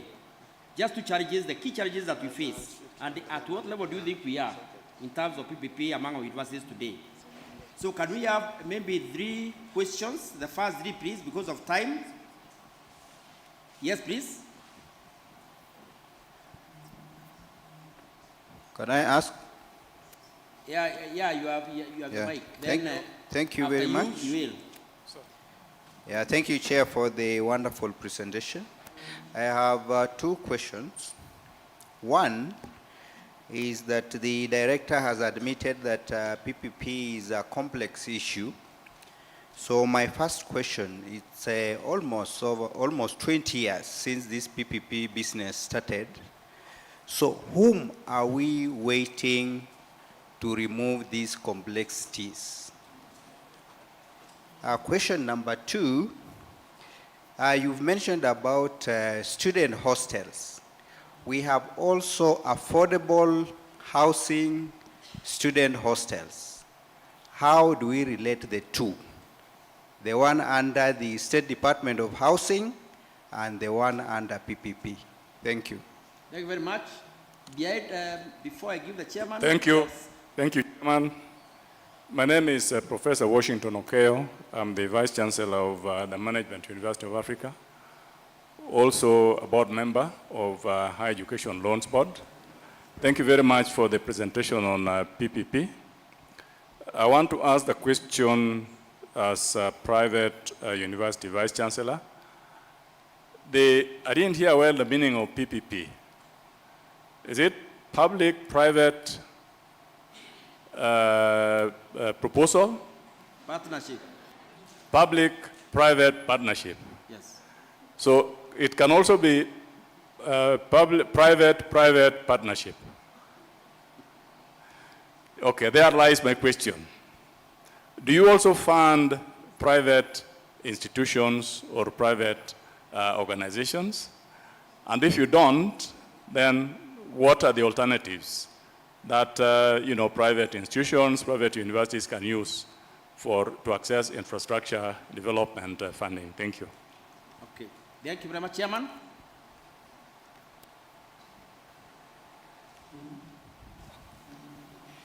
Thank you very much. Professor Victoria Wambui Ngumi, Vice Chancellor, Jomo Kenyatta University. My question is, as I thank you for a very informative presentation, how big should a project be, or how small can it be? Because we may have tried and we felt perhaps we were informed to make it bigger. How big can it be? How small can it be? Thank you. Okay, then finally we can have the chairman here, please. Thank you very much for this presentation. And as the moderator said, it's an eye-opener. But a couple of questions. If you are building students' hostels, why should you have the private party keeping them for 30 years? We know very well that the rate of return for any affordable project should not exceed even more than 8 years. So why should we really give a private entity to have public land, for instance, for 30 years? That's like lease. So you are leasing, actually let's call it, you are leasing it to a university you are leasing it to this third party for a period of 30 years, which is equivalent to buying the property for 30 years or leasing it out. I have a problem with that. Why not actually restrict it to, we take it even to 15 years so that in 8 years they have their returns and they can make profit for the remaining period of time, hand it over to the university. What I've not heard you also talk about is the question of title deeds. Every property on which a private entity would like to build on, whether it's public, especially because it's public, is titled. Who keeps the title at that particular period? What's the guarantee that if I borrow as a private entity, or using that title, using the University of Daystar or Kenyatta, using the University of Kenyatta University, get their title, borrow from the bank, I calculate it because I'm a Kenyan, and disappear with it, I refuse to pay the money, and disappear with the title. What happens? Who takes that risk of, maybe I'm ignorant, but who takes the responsibility of that title that I've taken from Kenyatta University, promising to do ABCD, but I'm very calculative, and in the process disappear. Something happens, and that there is no guarantee that Kenyatta University will get the title. So there is an element I see there that is not very clear. And finally, what happens in case a private private-public partnership arrangement requires compensation of some people near somewhere in a certain area? Who takes care and responsibility of compensating people around an area if you want to do something and there are things that have got to be removed and then you compensate people? Whose responsibility is that? Amanda, please. Yeah, thank you. What is the likelihood that universities could lose this property altogether? Because, the cash flow can be very... Okay, thank you very much. Then we can give an opportunity to respond very briefly.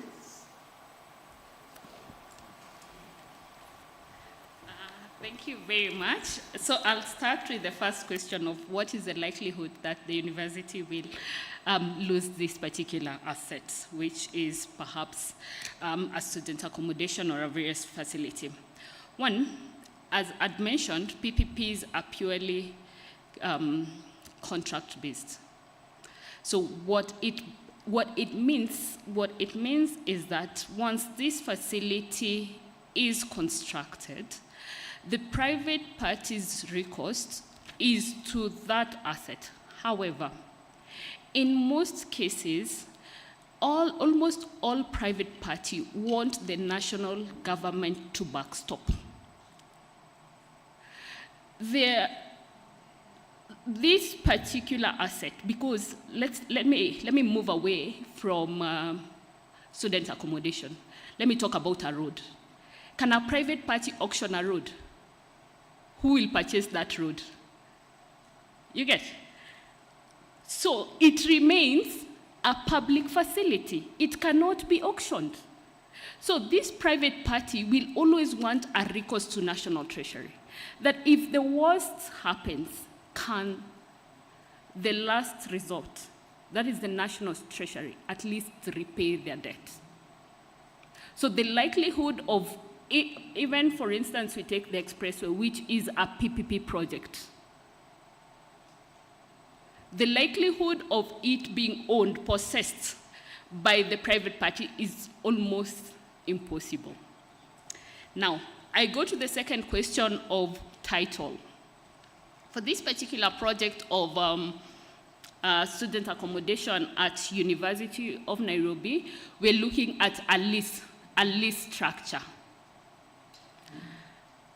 In PPPs, the issue of transferring land to private party is not there. It is not there. What happens is, in the situation of the UN student accommodation, the private party will be given a sublease for only the period 30 years. However, this reverts back to government. Another good example, I will go back to roads, because roads are the ones that we've done PPPs. The public party is the one that provides that right of way, meaning it cannot be owned by a private party. So this asset will always be a public asset. It is just there for the economic value, for this private party to generate a revenue that they can use to repay the debt and the equity they have invested. Then there was the question of why 30 years? That depends on the numbers. So there are two parts of this equation. There is the project cost, which will be financed through debt and equity. Then once we have this hostel, there is the operations and maintenance, there is the revenue. The moment this private party receives the revenue, they collect the rental charges from the students. That monies are applied in a certain manner, what we call cash waterfall. So it basically means that the first application of these monies will be to ensure that these assets is managed, the facility management, property management costs. Your cleaning, all those things. Then subsequent to that, you will pay the taxes. After you've paid the taxes, you will pay the debt. Remember, debt has principal and it has interest. You have to pay that. And then after that, that's when you start paying the private party. So when you factor this, we always look to determine whether, is it 10 years? Is it 15 years? Is it 30 years? We must look at the project cost and the revenues and the balance. And in there, a return must make sense. Right now, what is the coupon rate for a 25-year treasury bond, treasury bills? They're in the ranges of 15%. This private party is not assured that I'll have 100% occupancy in my student accommodation if I construct these houses. You have seen apartments whereby they build a very beautiful apartment, but occupancy is perhaps 50%. What does that mean? They're not collecting revenues from that, and that is a risk on private sector. So they must factor that. What I'm trying to say is that if our treasury bills are around 15%, then no private party is going to touch a PPP if it's not the returns of 25% and above. So all that have to be factored in this revenue amount. Because as it was mentioned, I think with one of the participants, when it comes to private sector, remember, it's also profit maximization. So they must see that it makes sense. And we've had instances where we've put out a procurement and private parties have not bidded because it doesn't make commercial sense to them. If the numbers do not make sense, they will not take up as much as it's a public good or a public service. And then there was a question of how big or how small should the project be. Comes back to the project cost. I do know we had attempted in the past to do student accommodation, and that's the reason why the VC was talking about the size. And what we found with, I did mention about the rental charges that the likes of ACON and the likes charge versus what the rental charges are there for public universities. So there is a big mismatch between affordability and commercial viability. So in there, as PPPs, what we do is try to mobilize what we call a viability gap funding. That way you're able to make a project that was otherwise not commercially viable, because then if you increase the rental too much, then they become unaffordable to your typical government-sponsored students. So the size really depends on the project costs and also the revenues. So you're always looking at, you can even do it based on your institution. What is the cost of constructing perhaps 1,000 beds? You can come up with those costs because you have architects, you have all this.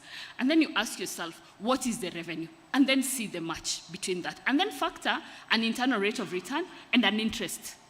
You can now see the maths, how they're shaping up. And then there was the question of private universities. What I would advise for private universities, because you have the hand to actually engage directly with these private entities, the DFIs, and you're not limited to a good extent when it comes to financing by the public procurement requirements, then you can engage. You know, you can approach the World Bank, the AFDB, and if your proposal makes sense, they most probably will finance it. So that is the alternative. And then there was a question about affordable housing.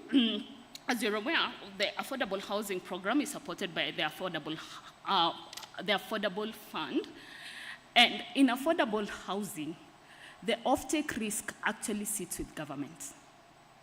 While for PPPs, the offtake risk will sit with the private party. That if they do not achieve 100% occupancy, that is their risk.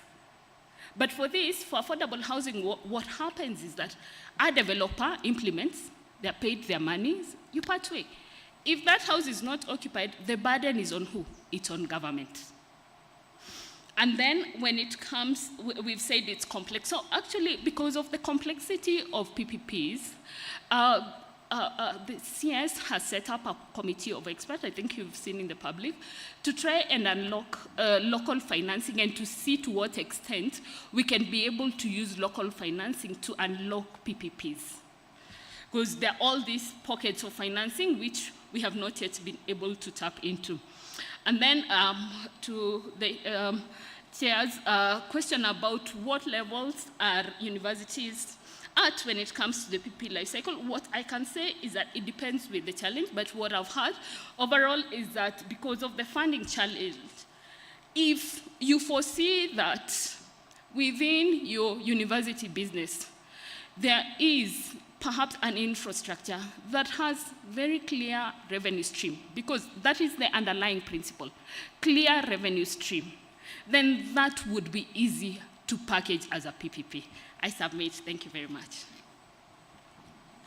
Put our hands together. Thank you, thank you, thank you. Thank you very much for that very insightful topic. And before you go, like it was yesterday, Madam PS is here. We request to have a photograph.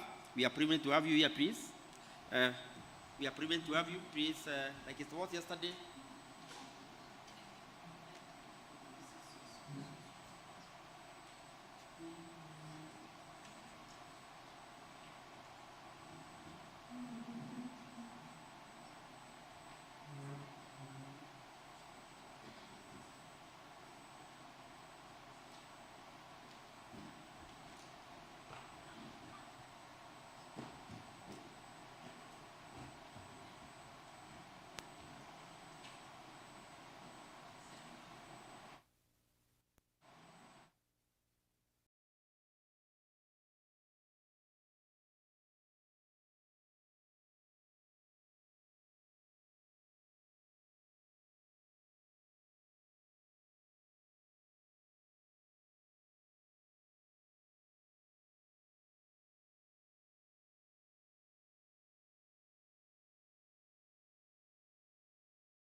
as much as possible to finish by 1:30 so that we go for lunch. So the next 1 hour, we are going to discuss the topic of funding opportunities for higher education. And we have 5 experts that will be talking to us. The first expert in this is Professor Dominic Mwenja. Professor Dominic Mwenja, please come to the podium.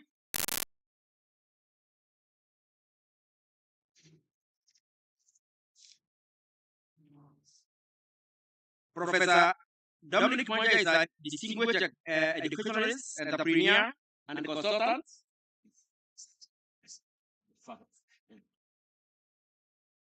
With over 30 years of experience across United States, Asia, and Africa.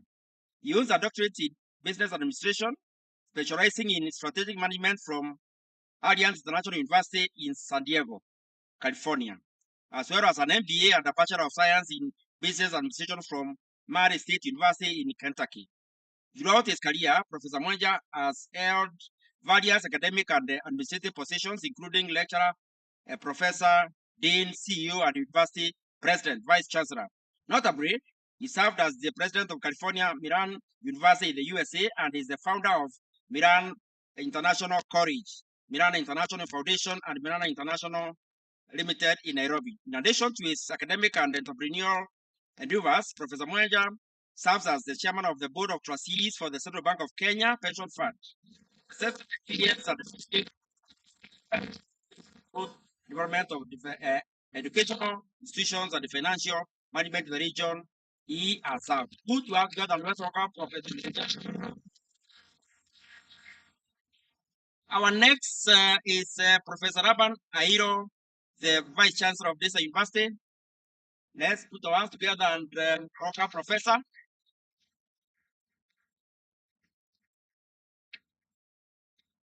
Professor Raban Airo is the Vice Chancellor of this university.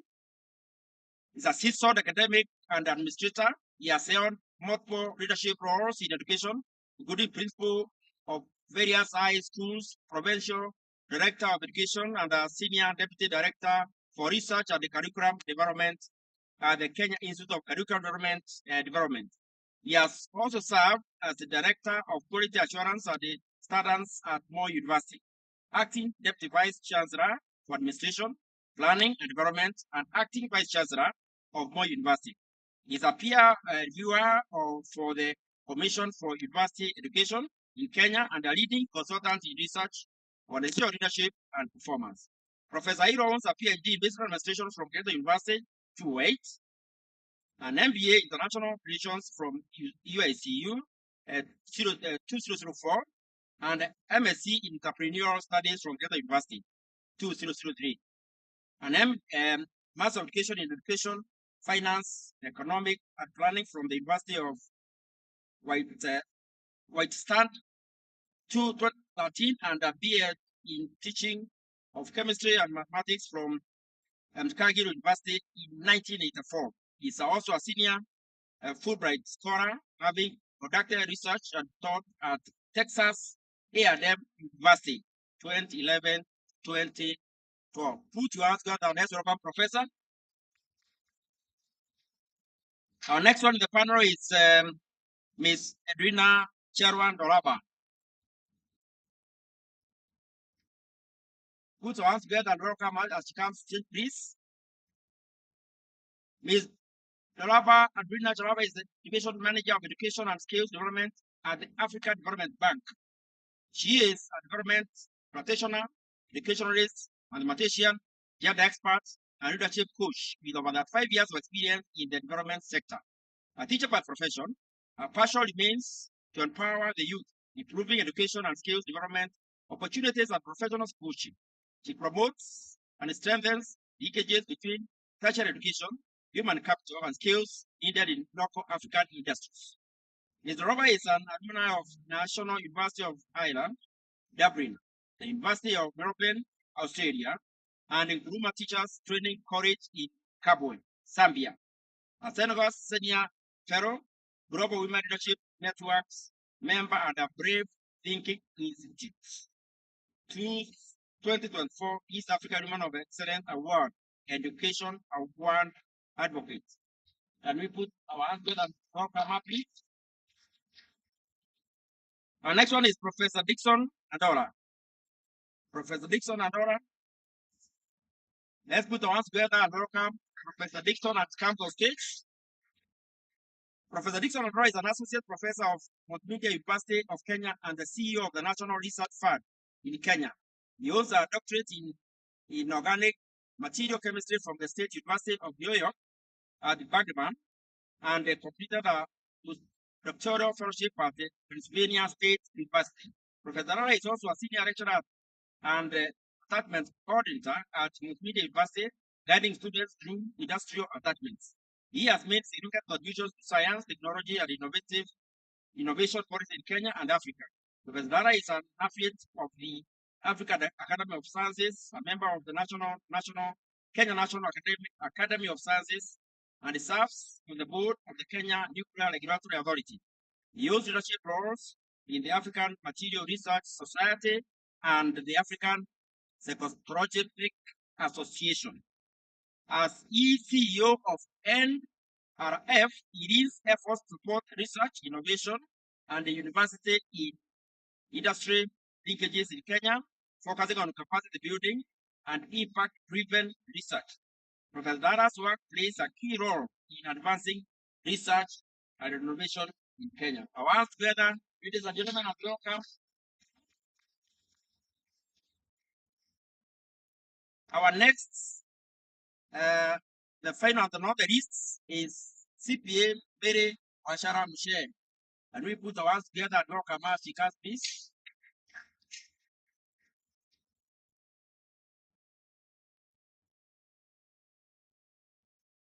Let's keep clapping for her as she comes on board. CPA Mary is a finance, strategy, and customer experience professional with over 25 years experience. She joins ELP at inception in 1996 as a accountant in charge of operations. Mary has played a pivotal role in operationalizing ELP financial systems up to 2012 and implementing ELP control accounting universities.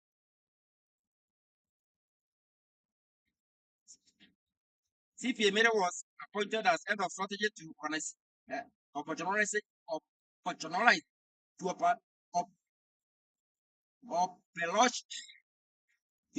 the directorates that deals with research, strategy, and planning.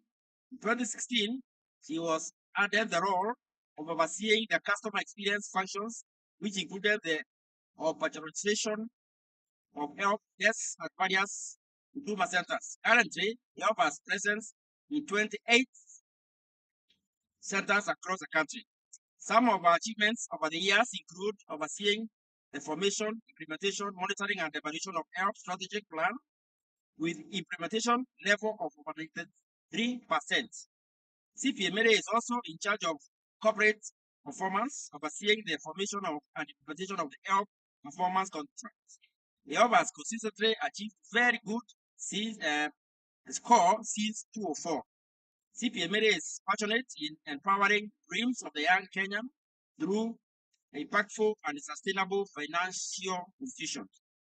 Mary worked with the National Housing Corporation from 1990 to 1996 in various positions up to senior accountant. She owns a Bachelor of Commerce degree from the University of Nairobi, an MPA Finance from the same university. In addition, she is a certified public accountant of Kenya, a certified investment and security analyst, as well as a member of the Institute of Public Accountants of Kenya. Put our hands together and welcome her, please. Before we begin, I think we need to stand up and stretch a bit. Maybe we can stand up and just stretch a bit for 1 minute. Just stretch a bit.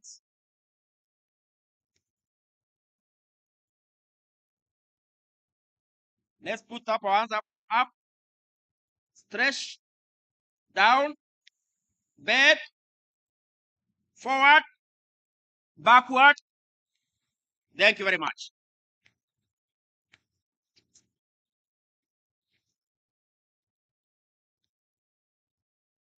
We are going to straight to the presentations. And I will ask our experts to just take 5 minutes only to give us their thoughts on this topic. Just 5 minutes, so that we can have some little more time for questions. So I will ask one question so that they don't come here again. So that as you give your opening remarks, you can also tackle the questions I want to put to you. And then after we are done with all of them, we shall give members an opportunity to ask 1 or 2 questions. So my first question to Professor Dominic Mweja: what emerging funding opportunities do you see having the greatest potential for higher education? What emerging funding opportunities do you see having the greatest potential for higher education? So as you give your opening remarks, please, you can also address that. The second one is to CPA Mary Mushe. My question is this: due to limited funding, there are changing models of funding universities, such as loans, scholarships, and grants.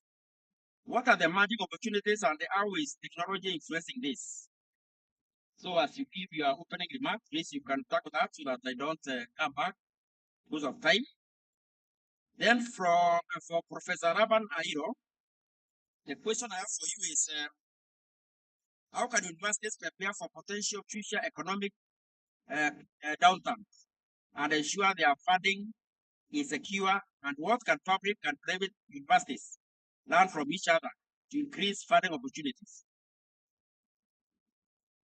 That is for Professor Raban Airo. Please, as you give the opening remarks, you can address that. Then for Ms. Adriana Doroba, please, you can share experiences on the importance of building strong relationships with donors, partners, and stakeholders. Importance of building strong relationships with donors, partners, and stakeholders. So as you give your opening remarks, please, you can address that so that you don't have to come back. Then Professor Dixon Adara, what do you think is the role of research in modernizing our funding practices? What do you think is the role of research in modernizing our funding practices? And at the same time, you can quickly tell us, what do you think are the quick wins in funding that we need to carry on today? Since yesterday and today, we are talking of diversifying our funding practices. So what do you think are the quick wins that we need to take home today as we leave this conference? Thank you very much. So we shall begin with the man we are seated, so that don't come here again. We begin that way. When you finish 5 minutes, please. Then once we are through, we shall have the forum to ask various questions. Thank you very much. Begin with you.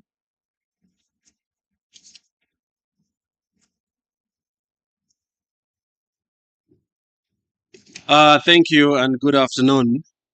Our peers, the board chairs, and the leadership of UFB and HELP.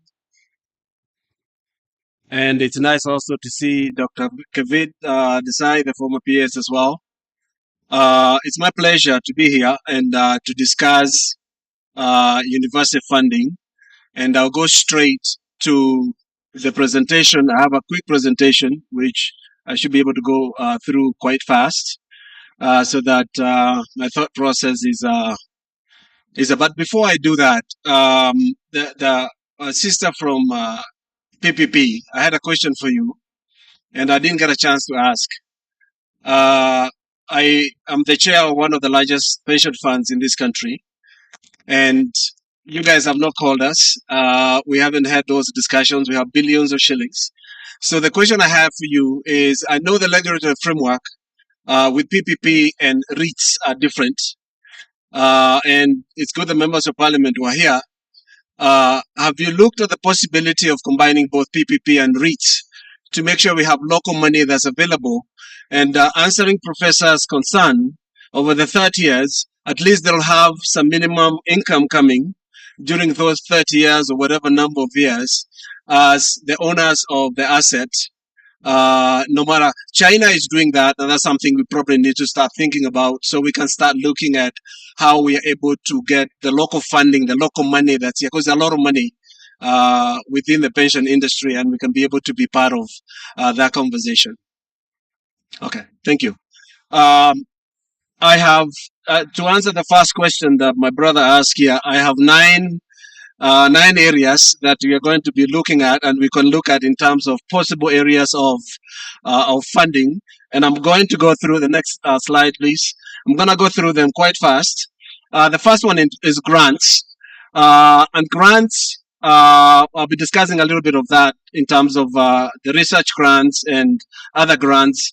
The next is fundraisers, and this is from my US experience.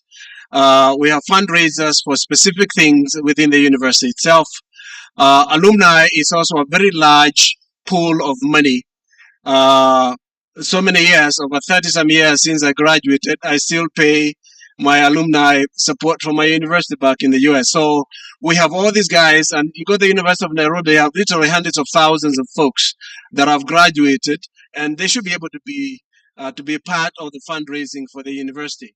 The next one is investments, hostels, conference facilities, and rental properties. And this happens. If you go to a lot of American universities, some of them reside in university towns. They have businesses, they have things that they are actually doing.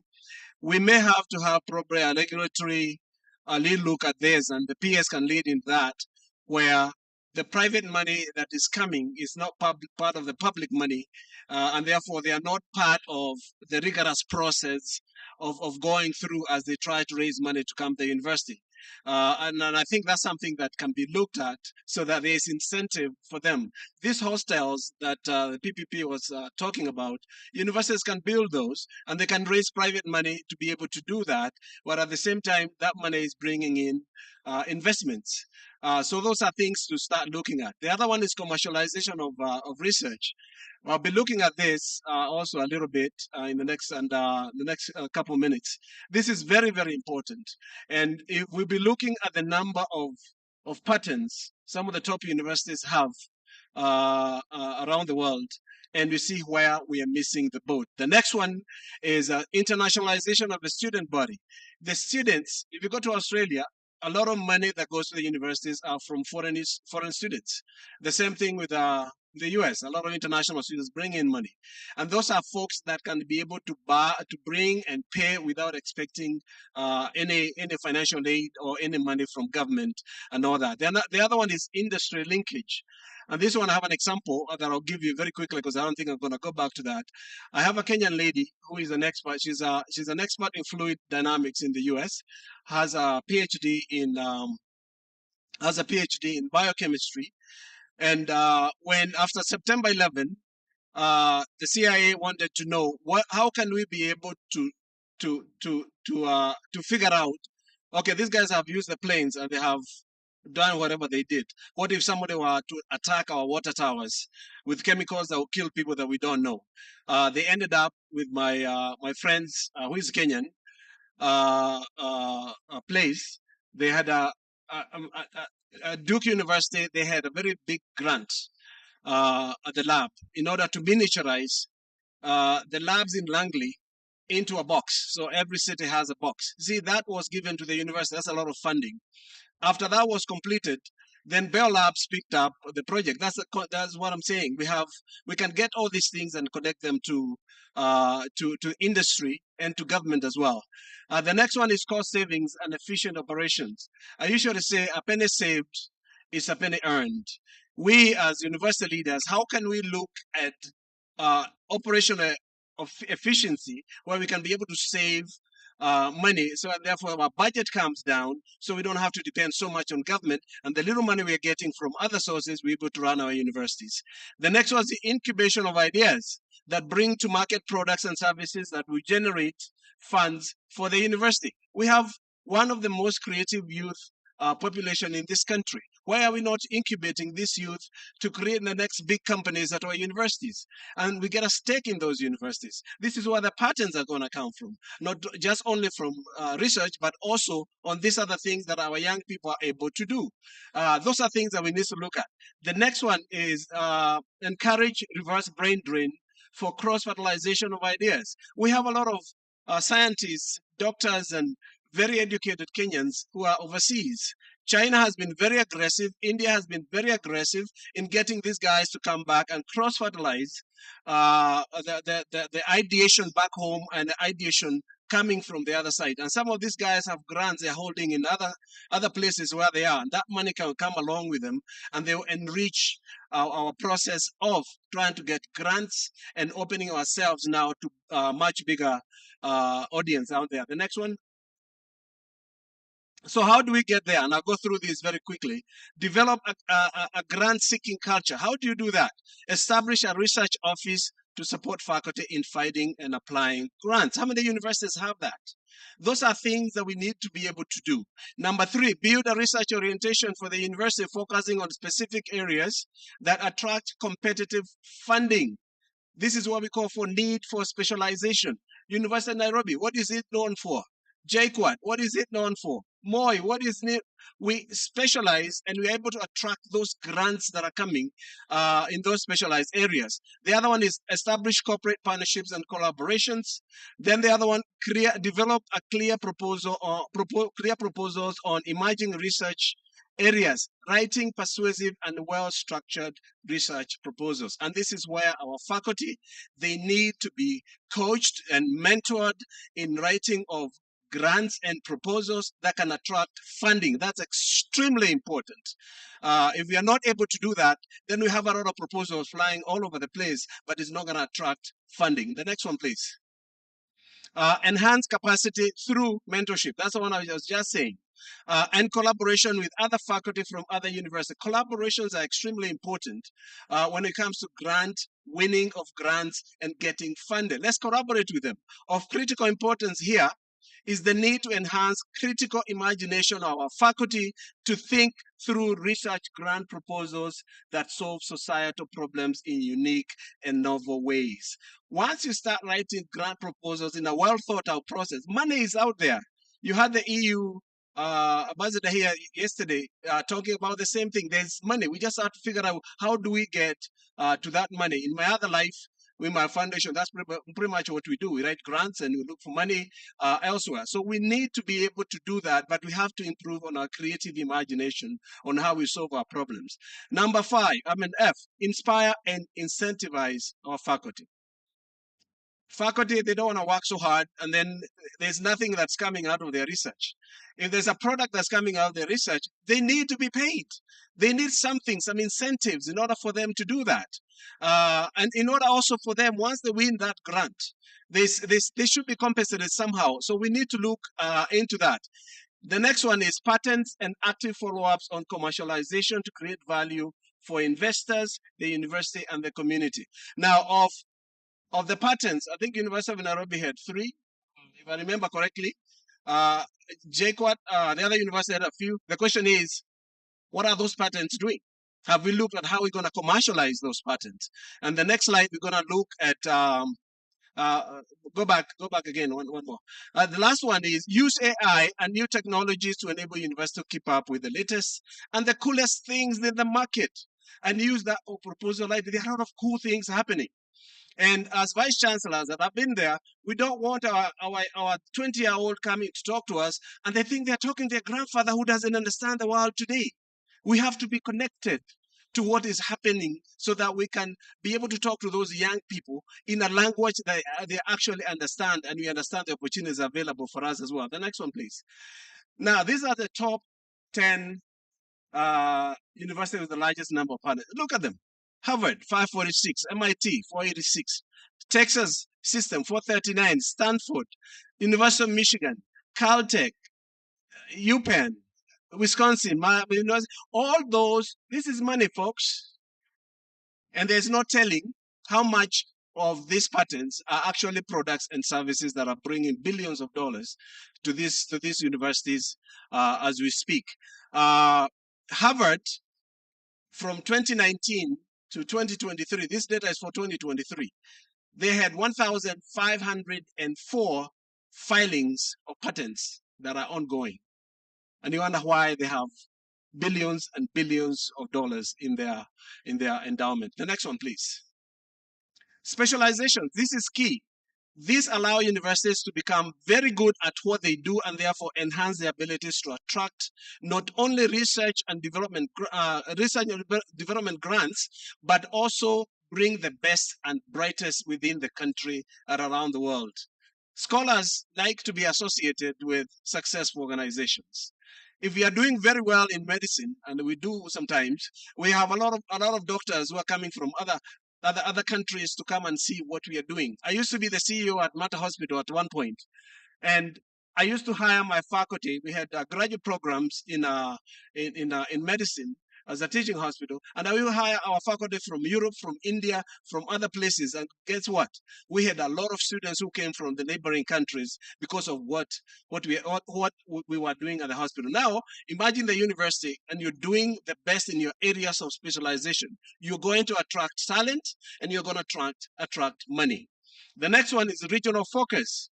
Yesterday, I think I mentioned the issue of the land-grant university in the US of the 1890s, where regional universities were put in different specific areas within the US, where the local resources are utilized to develop that area and have a specialization in that area.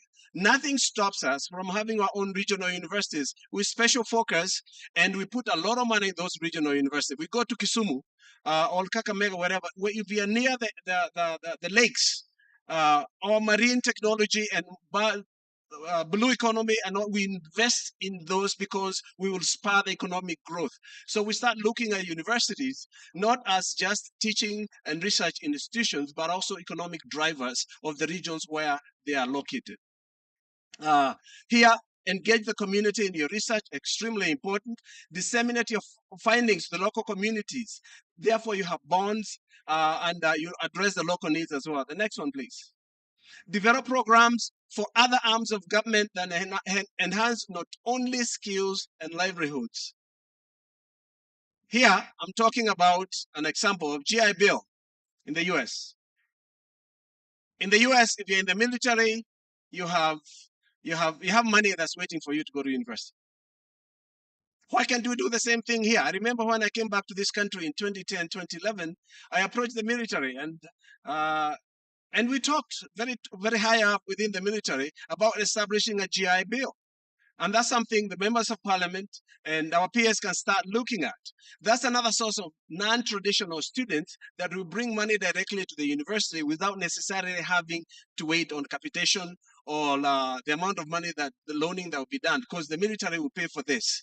Then the next one is a shift in the focus of university leaders to developing strategies of fundraising to help the university. Now, we need our folks who are running our universities, we start focusing more and a lot on how do we raise money for this university? Where do we get funding? The next one, please. Then this is one of those. It says, lower the political temperatures in our universities. You are not in competition, but in collaboration with each other. And I know there's competition within the universities. There are bad bloods within universities. It happens all the time. This is what I've always said.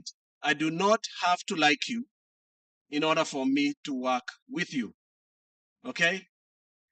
We have a bigger calling than our personal differences. So let's collaborate. And we are actually not competing. We are doing things that even universities should not be competing. We are looking at how we get the workforce for this country to the next level, and therefore, how can we raise funds to come and enhance the education experience for our students and our people. Now, last I end with a quotation by JFK. He says,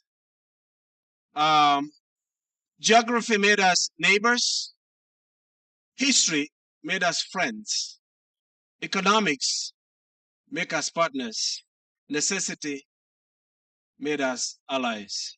We are all in this together. Let's learn to deal with each other, because none of us is going from this country. We are all here, and therefore we have to pull together to make sure this sector works on all areas and we are able to get our universities to where they should be in the region, in Africa, and in the world. Thank you very much.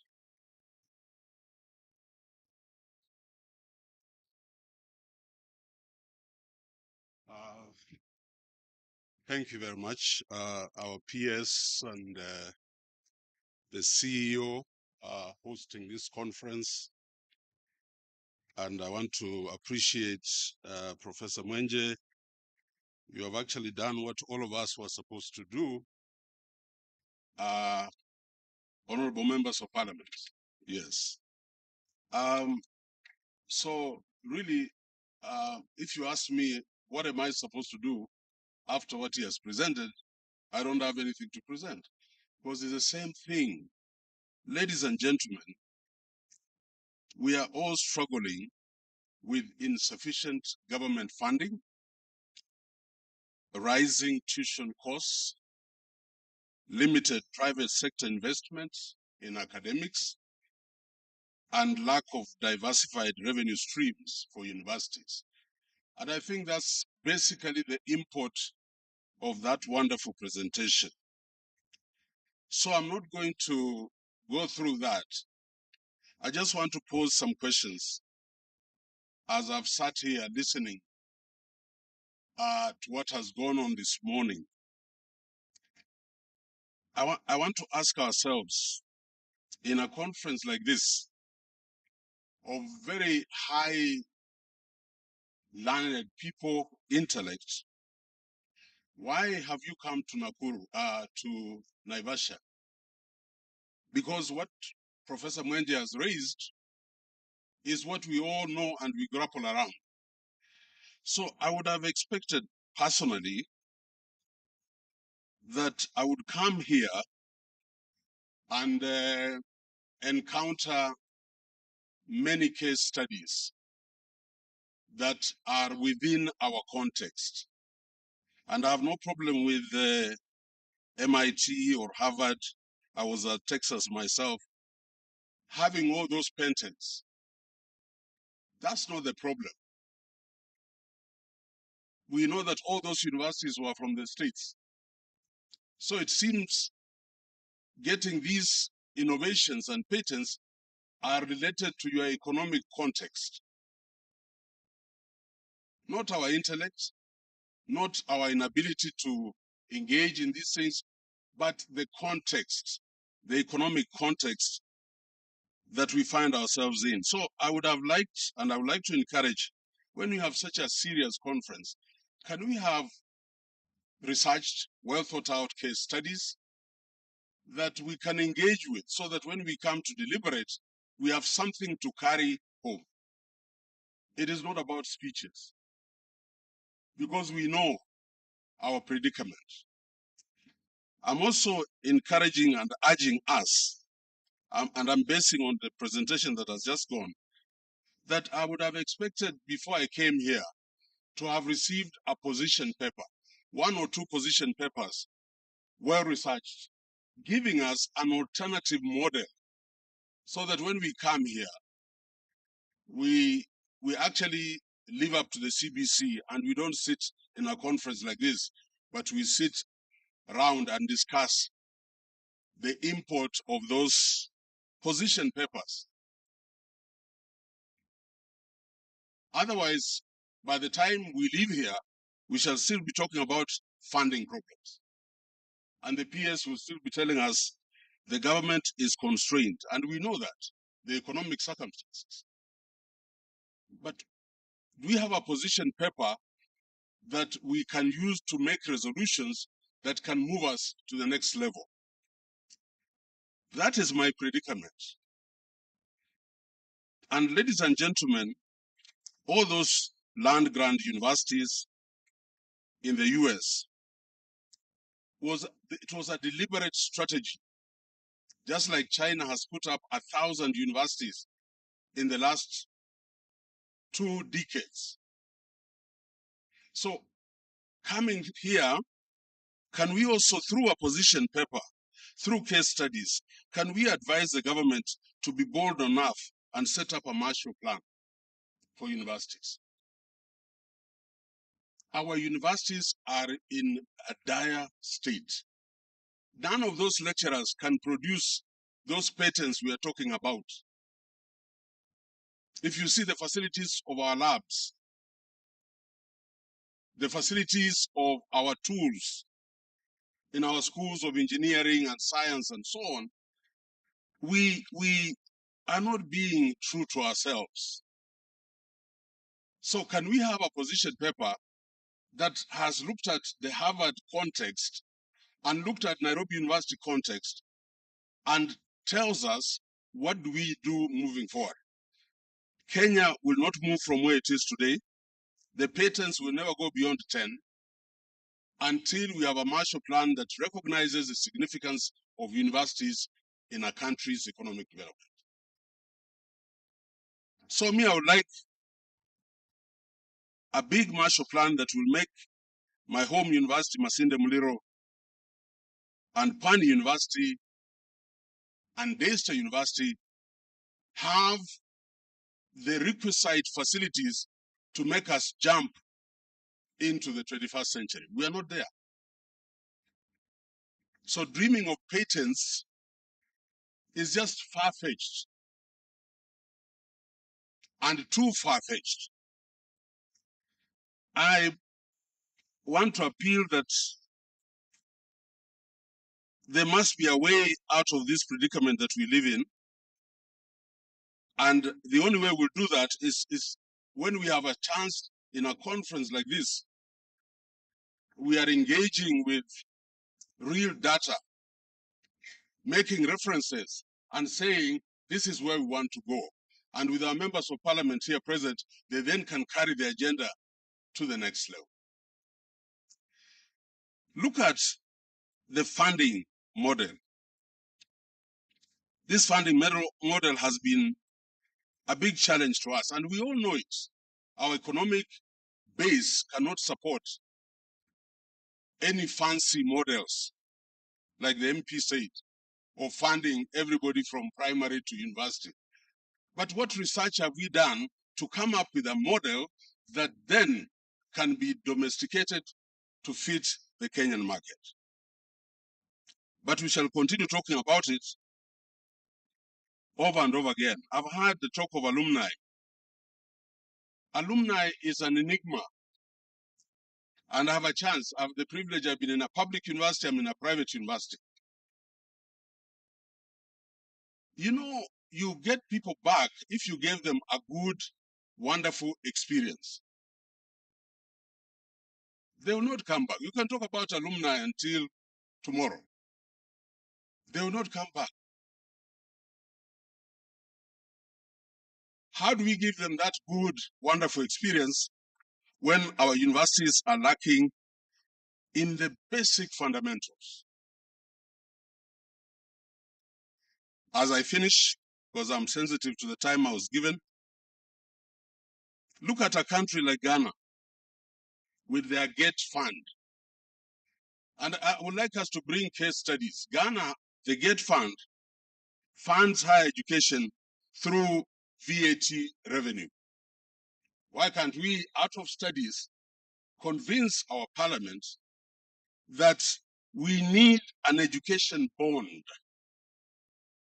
to fund our universities, given our economic base as a country? Thinking of going any other way, like saying increasing budgets, it won't happen. So what do we do? Let us take 1%, 2%, and we fund the infrastructure and research and innovation in our universities. By the way, most of these people in these universities have studied in those universities. All of us have gone through those universities, the best universities in the world, but we are handicapped. So I think as we talk about university funding, first of all, in preparing for these conferences, I expect to see more intensity than speeches. And then out of those discussions, we make resolutions. And then the resolutions, we pass them on to our CS and PS, and they do a cabinet paper and it goes wherever it's supposed to go. Then we shall make progress. Thank you very much.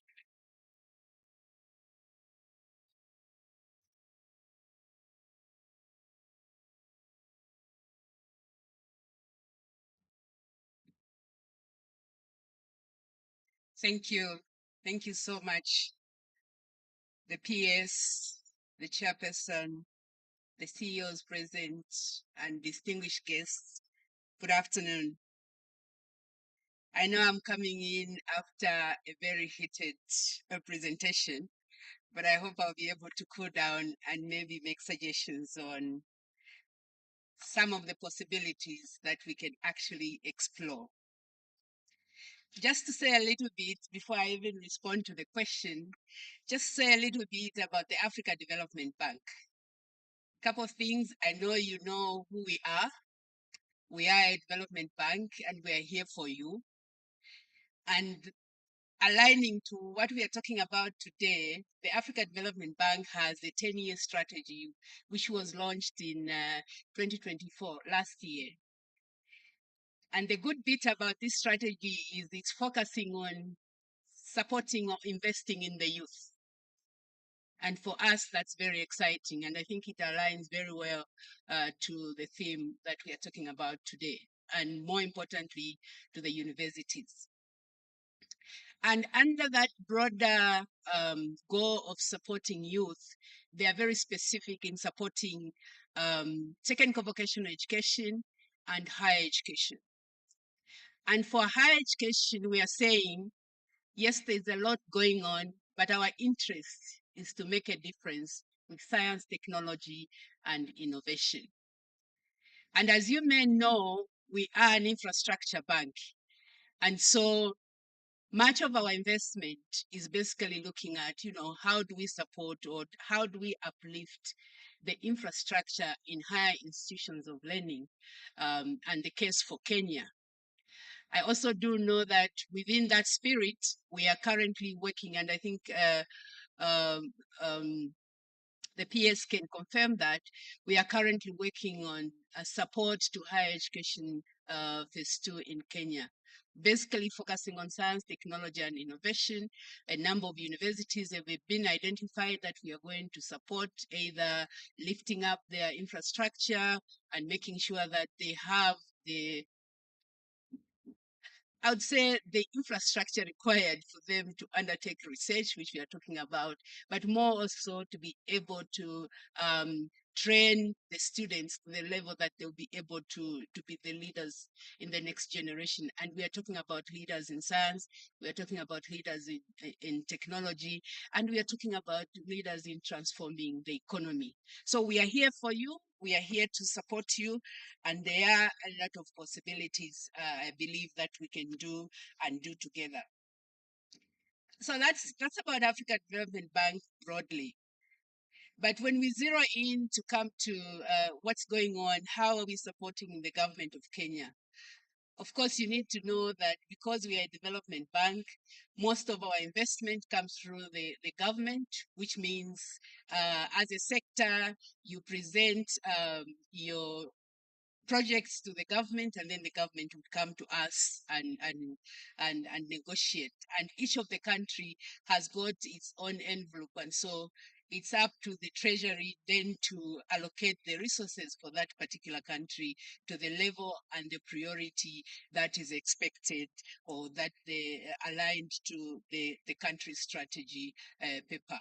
Now, the country strategy paper, again, just to highlight that, this is a framework where the Africa Development Bank and the government of Kenya actually agreed to say for the next 5 years, these are the priority areas that we'll be looking at, and these are the areas where we shall be looking for support.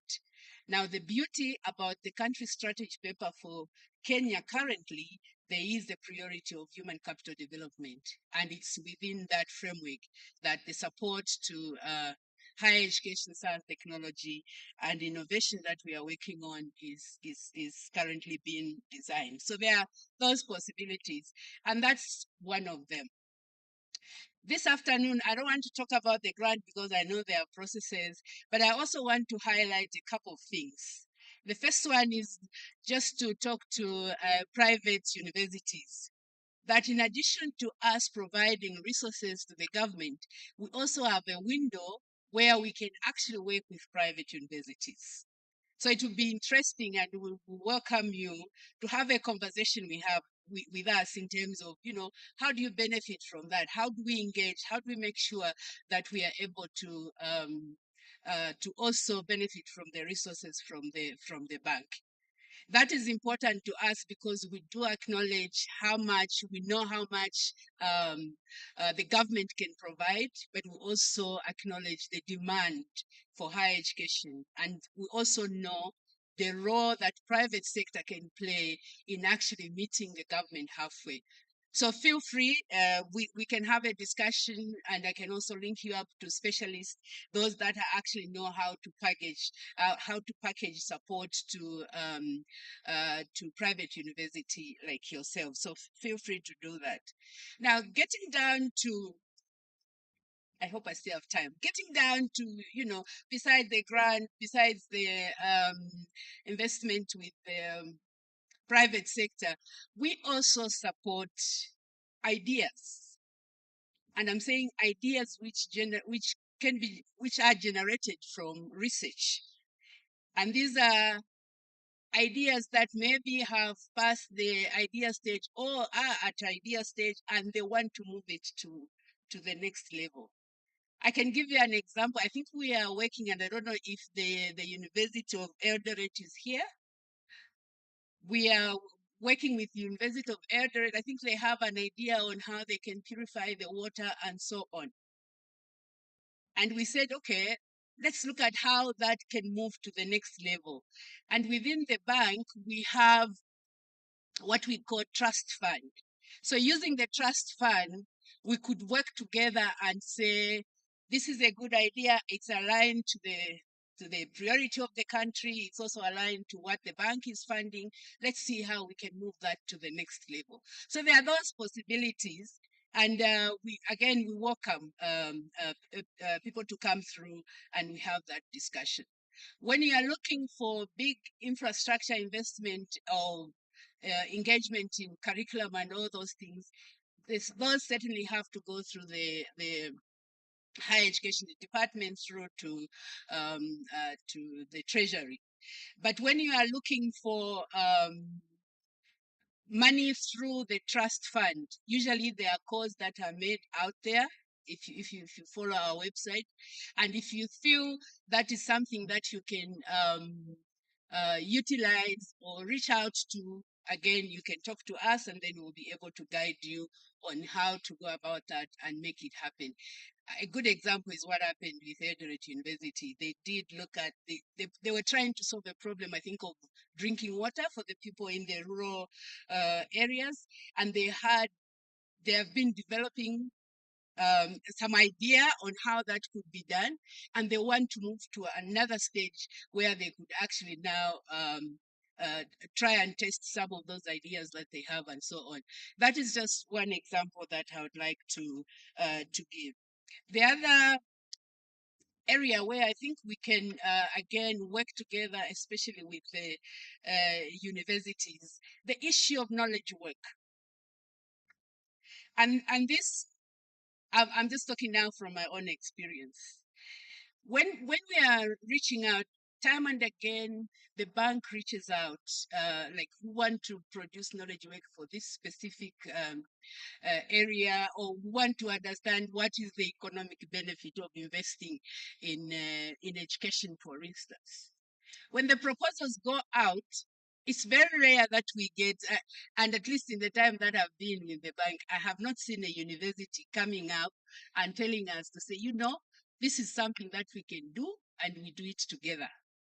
And we produce, because our programming is based on evidence. And we do acknowledge that universities are the knowledge carriers for this country.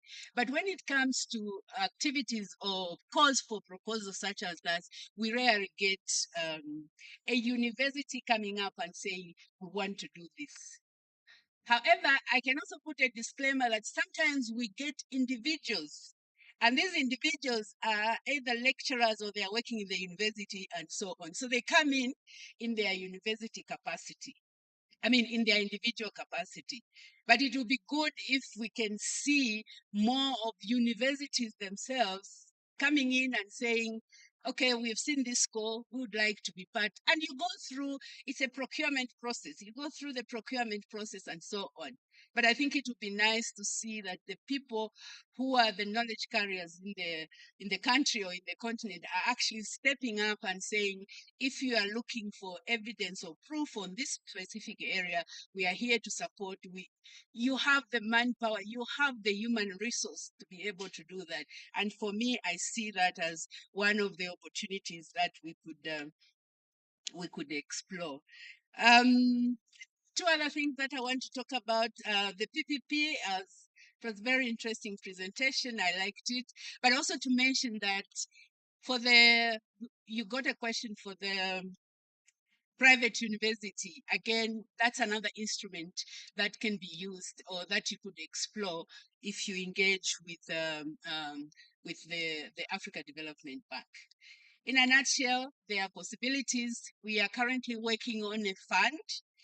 It's called the Africa Education, Science, Technology and Innovation Fund.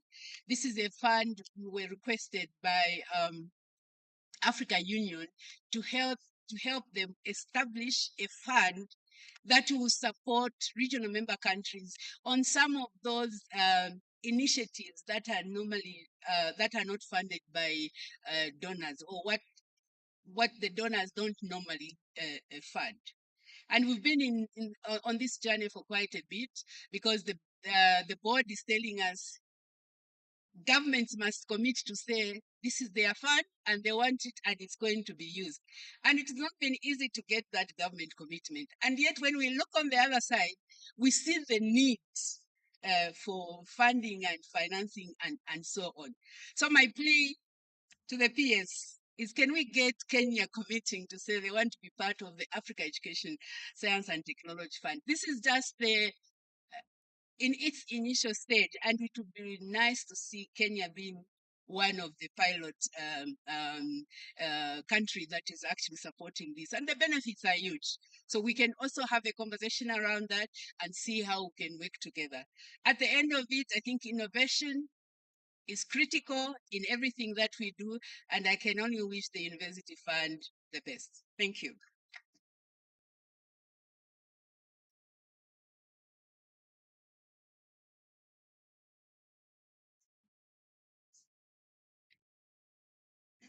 Madam PS, distinguished guests, vice chancellors, and my colleagues, good afternoon.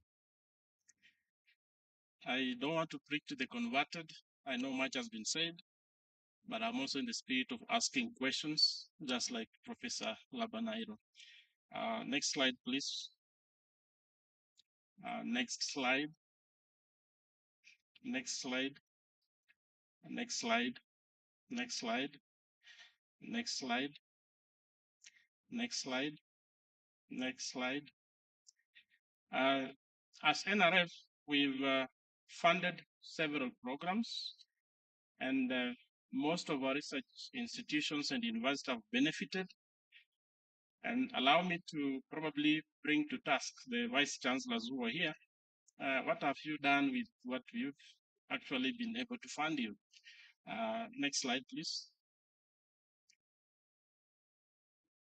So these are the figures and these are the numbers of which we've facilitated our universities in terms of funding for research. I know there are those who've gotten lion's share and there are those who've gotten leftovers, but that doesn't matter. What matters is what have you done with what we've supported you with. Next slide. Okay. I hope majority of the universities are in-house. And when you go back, please ask your PIs, those who have received funding from NRF, where are the outputs? Because that is the big question that I'm always asked by the parliamentarians here, Mheshimiwa Asante Kuja. And whenever we meet the committee, we are told there is no research outputs. I want to pick, go back please. I want to pick one small university, Garissa University, and it's one of our recently funded universities, and it received only around 2.5 million Kenya shillings, and it is in the space of leather value chain. And believe you me, it has unlocked a potential. It has been able to attract more funding to the tune of 200 million to train the Asal community in matters, of course, preserving and skinning from kettles, camels, and goat. And the government has also come in. It's estimating that the leather value chain currently it's 15 billion and is going to rise to, in the next few years, to 120 billion. And it has a potential to create around 100,000 jobs. So if we speak that language, I am quite sure the government will listen. Another example I want to pick is, next slide, please. We've got ISIPE. ISIPE has received over 20 million and they have shown outputs. Most of the time I visit PIs and universities to do M&E. I'm sometimes shocked because we have the money, but at some extent that money is channeled towards operation. And allow me to applaud the VC Egerton. Despite the challenges they've been through, they've never, ever diverted money from NRF or any other funder to operations at the university. So, and you've seen the rankings. Of course, Egerton is performing. We've also funded infrastructural projects in 19 of them in various institutions. These were meant to spur, of course, R&D within ecosystem within those institutions. I know some have, of course, with the PIs, they've made them personal. They don't want to share. So my encouragement or my request to you, when you leave here as a vice chancellor, have a network, understand what is happening to a university next to you. What you're lacking may be in the next university that doesn't know. Next slide, please.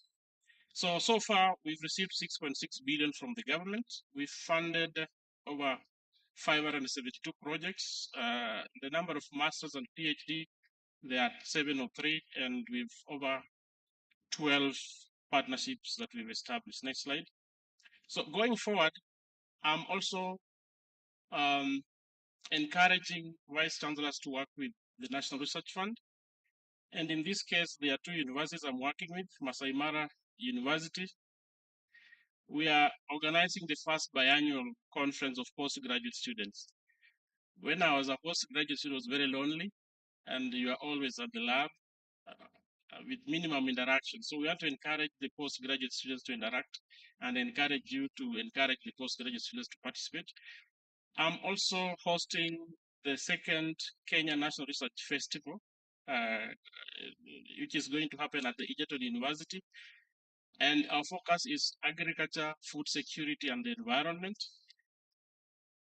And we are going to make it a stakeholder engagement. And of course, we have the government, we've got the farmers, we've got the researchers with their outputs. They must have to, they are going to showcase.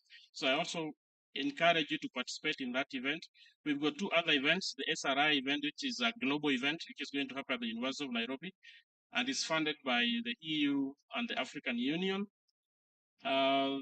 Finally, we've got the IST Africa, which is also funded by EU and AU.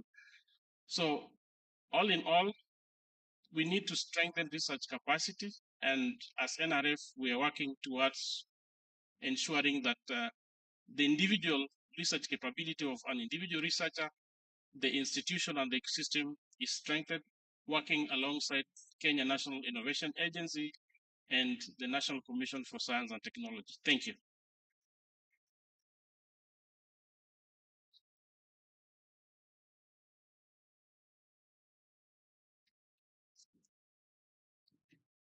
The PS, Chairman HELP, Chairman UF, and all the CEOs and the PC, all protocols observed. I'm going to talk about the other side of funding. We have been talking about research. We have been talking about consultancy and all the others, but we have not talked about the main source of funding, that is student funding. So I had a presentation. So my presentation, please. Thank you. We can go help. As you know, it was established at an act of parliament of 1995. And the main agenda or the main mandate of help is to source for funds and disburse to students as loans, bursaries, and scholarship. That is the mandate as per the Help Act. Next. Our vision is to ensure that we have a sustainable and transformative student-centered financing for tertiary education. Tertiary education is anything above the secondary education, the basic education. Next. Next, please. So what we are trying to do at HELP is to create equity and not equality. Equity is when you fund only those who need to be funded and to the extent that they need to be funded so that they can be able to achieve their goals. Next. So that is our story. We have funded since inception in 1952. HELP actually started in 1952. We have funded over 1.7 million Kenyans and using over 176 billion Kenya shillings.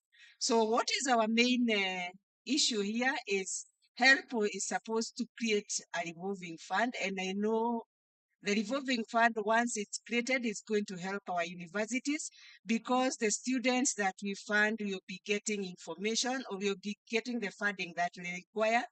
And the revolving fund, we are working towards and which we want even the universities and all the institutions here to help us. We want to, or we are requesting that we centralize higher education funding.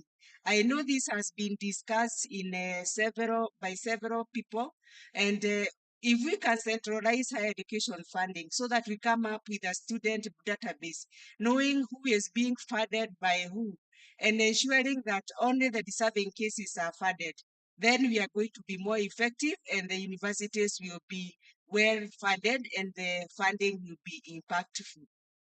So we need to seek to come together with the higher learning institution. There are a number of higher learning institutions who have given us given the help money so that they can create a revolving fund. Case in point is the Masite Muliro University. They have given us a fund which we are managing to give loans to students who left school with a fee balance, and this is so that they can be able to get their certificate and they continue to repay their loan. That is Masite Muliro. Then we have the sector specific fund, and this I'm calling also to the universities that there are many sectors that would want specific graduates to be trained for them. So if we approach these different sectors, we are going to get funding which we can revolve, and we train graduates. They can fund the graduates or the courses that they feel they need in their specific sectors. And we also working with the devolved government. I know Mheshimiwa here was talking about the CDF. And what we are saying is that the CDF and any other devolved fund, everybody has a bursary. The CDF, the county government, they have a bursary. If we can be assisted to get a law so that a percentage of that bursary is given directly to the higher education so that it can be able to fund. We don't say that today the Mheshimiwa or the county government is giving 5,000 to everybody, whether they are deserving or not, if this can be given as a law, so that we say if you're given 20 million, 2% of this can go to fund the higher education student from your constituency or from your county. This is can really assist increase this fund. We are having the same arrangement with some county government, quite a number of county government. They have given us their money, we are managing, and they are telling us who to fund. And then we also seeking that if around then we can have income-based loan repayment, because right now we are having an uniform loan repayment. Whether you are earning 100,000, whether you are earning 20,000, the loan repayment is uniform because that is what in the law. So we are also seeking support. If you can get that, we will get more funds so that you can be able to fund the university through the student loans that we are giving. Next, please. So what are some of the emerging opportunities for funding? First is to seek to create equity and not equality. I've explained equity is where you fund the only needy people. And then we need to centralize the student funding data. I know this was alluded to earlier, that because you know so many people, you can have, in the universities, you can have one student having overpaid account, while the other student, because they don't know anybody, they are dropping out because of lack of fees. So if we can be able to centralize student funding data, then you'll be able to know who is being funded from where and use the available resources for other students. And we also need, or with all this, we need to create a revolving fund with all the financiers of higher education. And there are very many. Later on, I'm going to show what we have done in the last few years when we have been doing this partnership with higher education financiers. Then we also need, and this I know it has also been alluded to by another speaker, we need to think of how to raise funds through the capital market. HELP has been trying this for the last 2 years. It has not been possible, or we are still exploring how to do it, because the interest rate for HELP is very low. It is 4%. And unless we get a social investor who is giving the money at either 0% or very low interest rate, we are not able to do this. But with the help of the PS here and Mheshimiwa, I know we can get support, or we can get the national treasury, so that they can be able to take up the difference between what is being given by the help and the cost of the board. That's what we have stayed in this with this board for quite some time. And we are requesting whether we can work. Even the universities, they can also think about giving out or issuing out a board to fund their activities. Then we need to work with donor funded, the funders. There are quite a number of them who have been funding.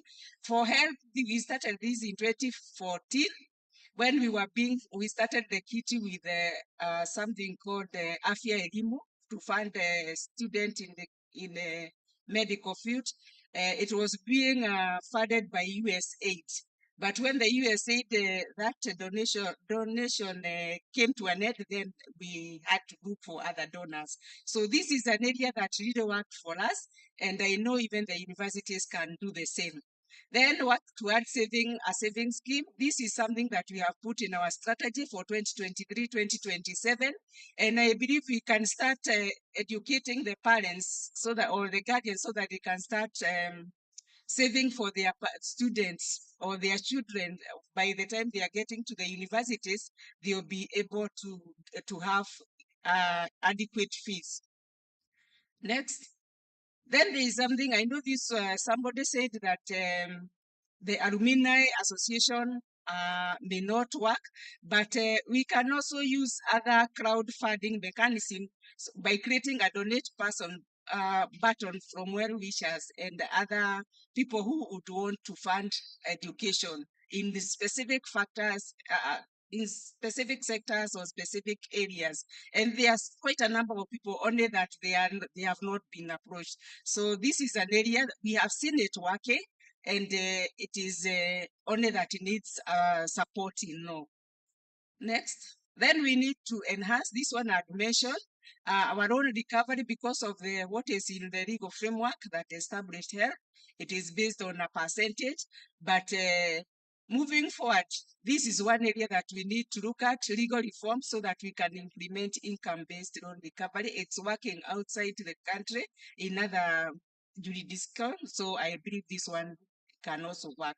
Then with all this, we need the universities to enhance accountability and also ensure that they adhere to what has been agreed. I know with health, we have been having an MOU that you maintain our health control account, where you are supposed to give us a returns every 30th June of 30th June, telling us the students who are there, the ones that have not utilized their money, and then you return that money. So we need accountability, and we need to ensure that as universities, we also need to ensure that we adhere to the agreements that we have signed with the institutions. Next. So this is what I've talked about in a nutshell. That is, we need to think about an education board.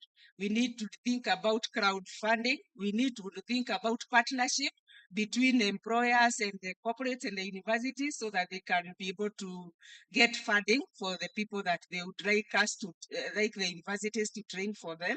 We need to think about saving plans and to start saving for education early. We need also to think about global partners.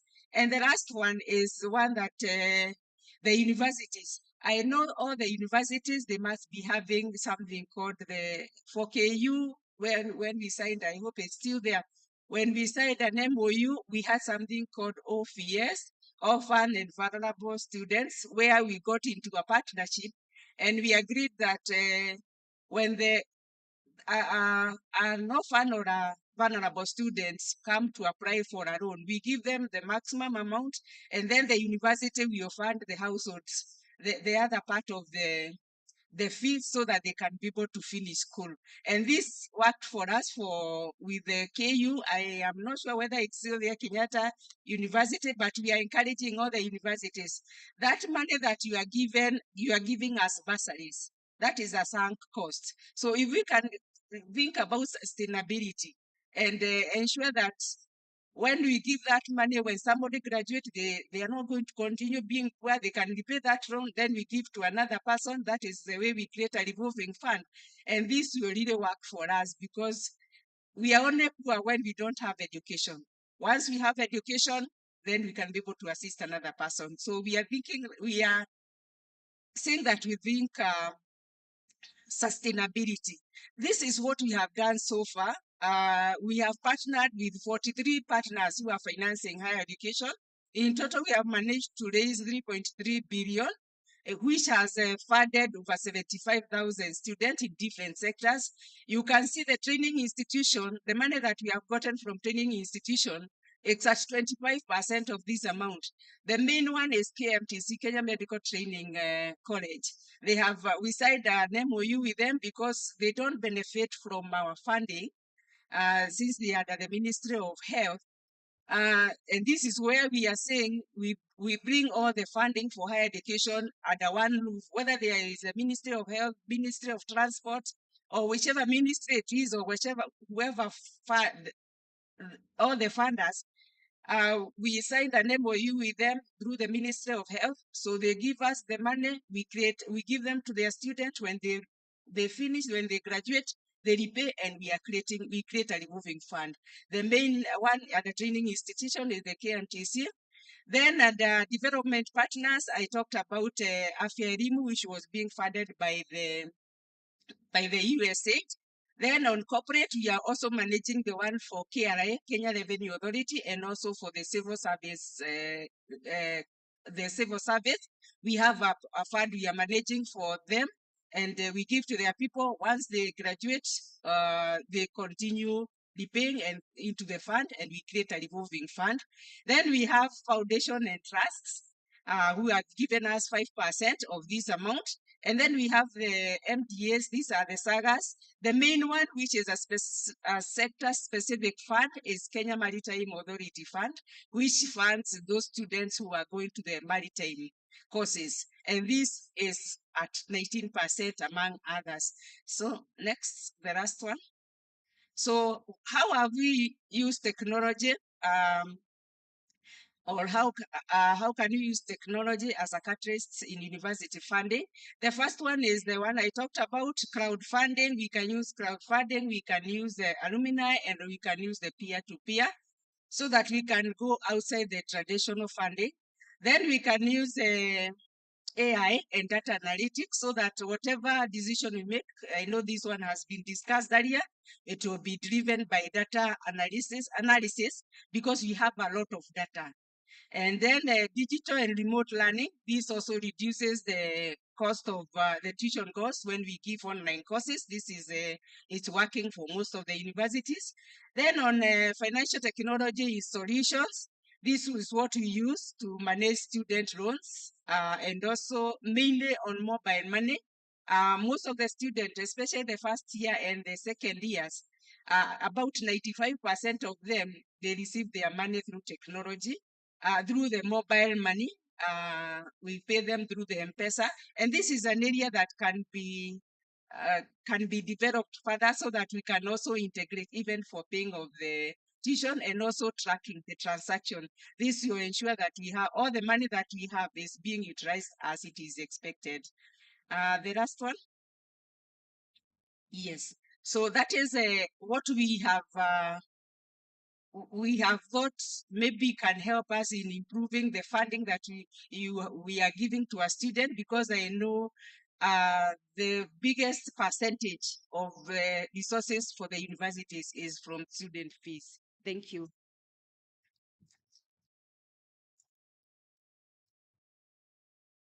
Let's put our hands together, clap the speakers. Thank you very much. Now this is time to see clarifications or some comments. So please, you identify the person you want to answer your question, and then you ask a question. Yes, please. Yes. PS in Yankala. Distinguished ladies and gentlemen, my name is Kevin Desai. I was the former Principal Secretary for Education and EAC and had a varied background emanating from private sector development and into academia and policy development.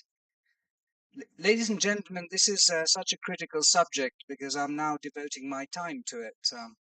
Since I've left government, I visited many universities and technical vocational training institutions, all with a view of realizing what Professor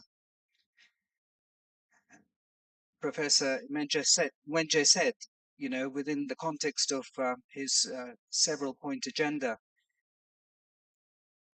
The enormous potential that private sector has, and I speak now really representing the Kenya Private Sector Alliance in certain capacities, the Kenya Association of Manufacturers, is huge, and really there wouldn't be a funding challenge if we were to create an effective framework and institutionalized structures that focus on two urgent areas. The first is commercialization.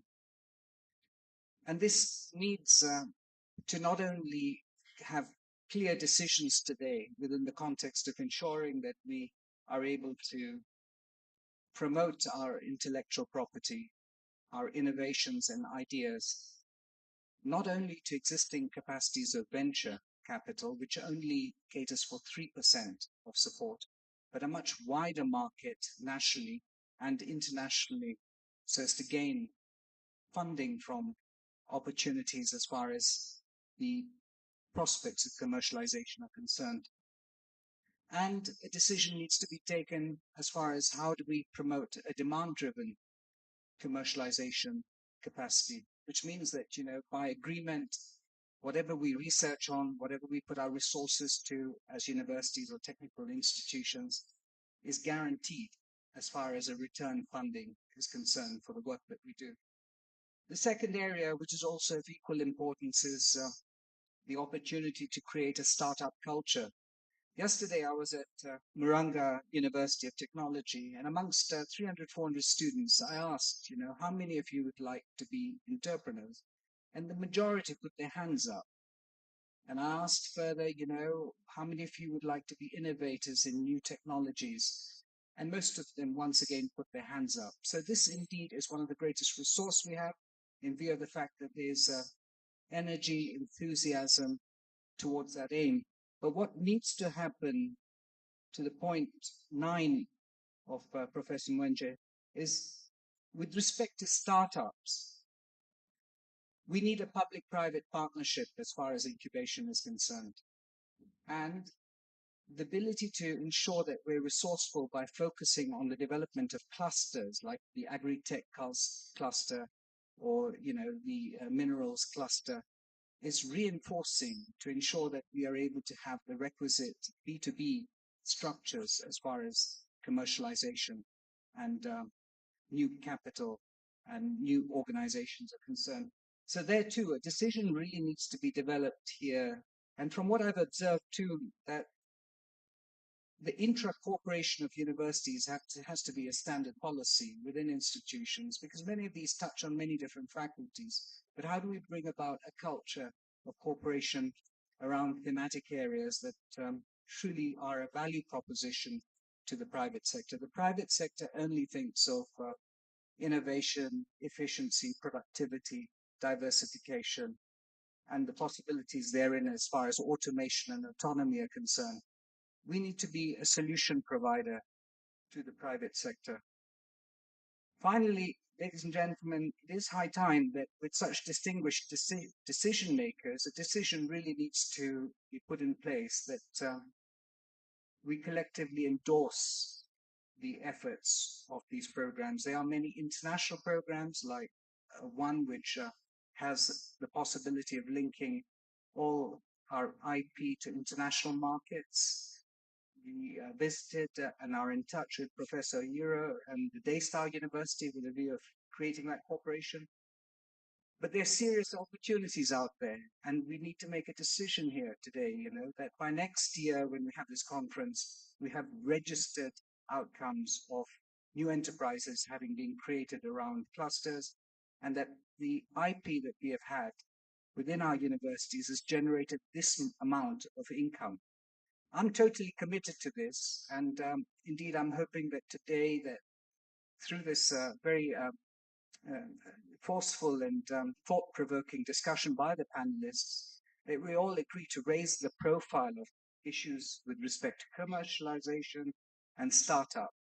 Having been now back in private sector, I see an enormous potential to provide solutions for some of these big challenges that we face. Thank you. Thank you very much for those comments. Thank you, Chairman. And it doesn't have to be a question, like it was just comments. But if it's a question, please you identify the person you want to respond. Those were comments, so we welcome both comments and questions. Thank you. Please proceed. Thank you very much, Chairman. As said earlier, my name is Professor Washington Okeo, the VC of Management, University of Africa. I have two questions. The other one probably is just a comment. The first one is to Professor Mwenja, and he talked about the need to strengthen industry linkage and academic institutions. And I want to say that he has given very good examples, particularly in the US, and it is working wonderfully out there. Equally in South Africa, I think it is also working wonderfully. And I want to propose that one of the reasons why they're working out there wonderfully is the existence of a legal framework and the policy framework. And the policy framework, particularly the one in the US, is actually attractive to philanthropists and private investors, because when they invest in universities, it doesn't matter whether it is private or public or in the whole education system, whatever investment that they put in there is actually tax allowable, tax exempt. They don't pay tax on that. So my comment about this is to the our parliamentarians that if we can enact some laws which can encourage investment in our education system, right now we don't have, because businesses and philanthropists, they are in the business of making money. And if they're going to put their money in a particular institution, then they have to see the benefit from that money. So I think creating a legal framework and a policy framework for that would be important. My second comment is related to Professor Iro's presentation. And Professor Iro challenged the meeting and the organizers of the meeting on the need to have a position paper or position papers to be discussed earlier on as the meeting starts, so that they form the basis of the focus of the discussions, and then eventually we end up with the resolutions. And I want to ask, 2 years ago, as a university funds, universities fund, there was this conference, and that is where this particular one is called Second Biennial Conference. There was the first one which was held in Mombasa. And during that conference, there were resolutions at the end of the conference. I haven't seen a continuity or a relationship between this particular conference and what was discussed and what was resolved in that particular conference. One of the bases for this conference, in my view, should have been, and this can form in the, fall in the definition of Professor Iro's, position paper. What were the issues that were discussed in the Mombasa conference? What is the implementation status of those issues? What are the challenges that we have faced or have been faced in the process of implementing those issues? What are the emerging issues around those issues which probably have, slowed down the implementation or that need to be taken into account? And then plus whatever the issues that now arise, from the discussions in this conference, with those as the basis, then resolutions can then be made so that we have continuity from one conference to another and the other and so on and so forth. But at this rate, we are going to lose track of what we discussed. In fact, coming back here in 2 years' time or wherever it will be, we shall be starting on a totally, clean sheet of paper. And I don't think that would be very helpful. Thank you, Mr. Chairman. Thank you very much for that comment and the question. Yes, please.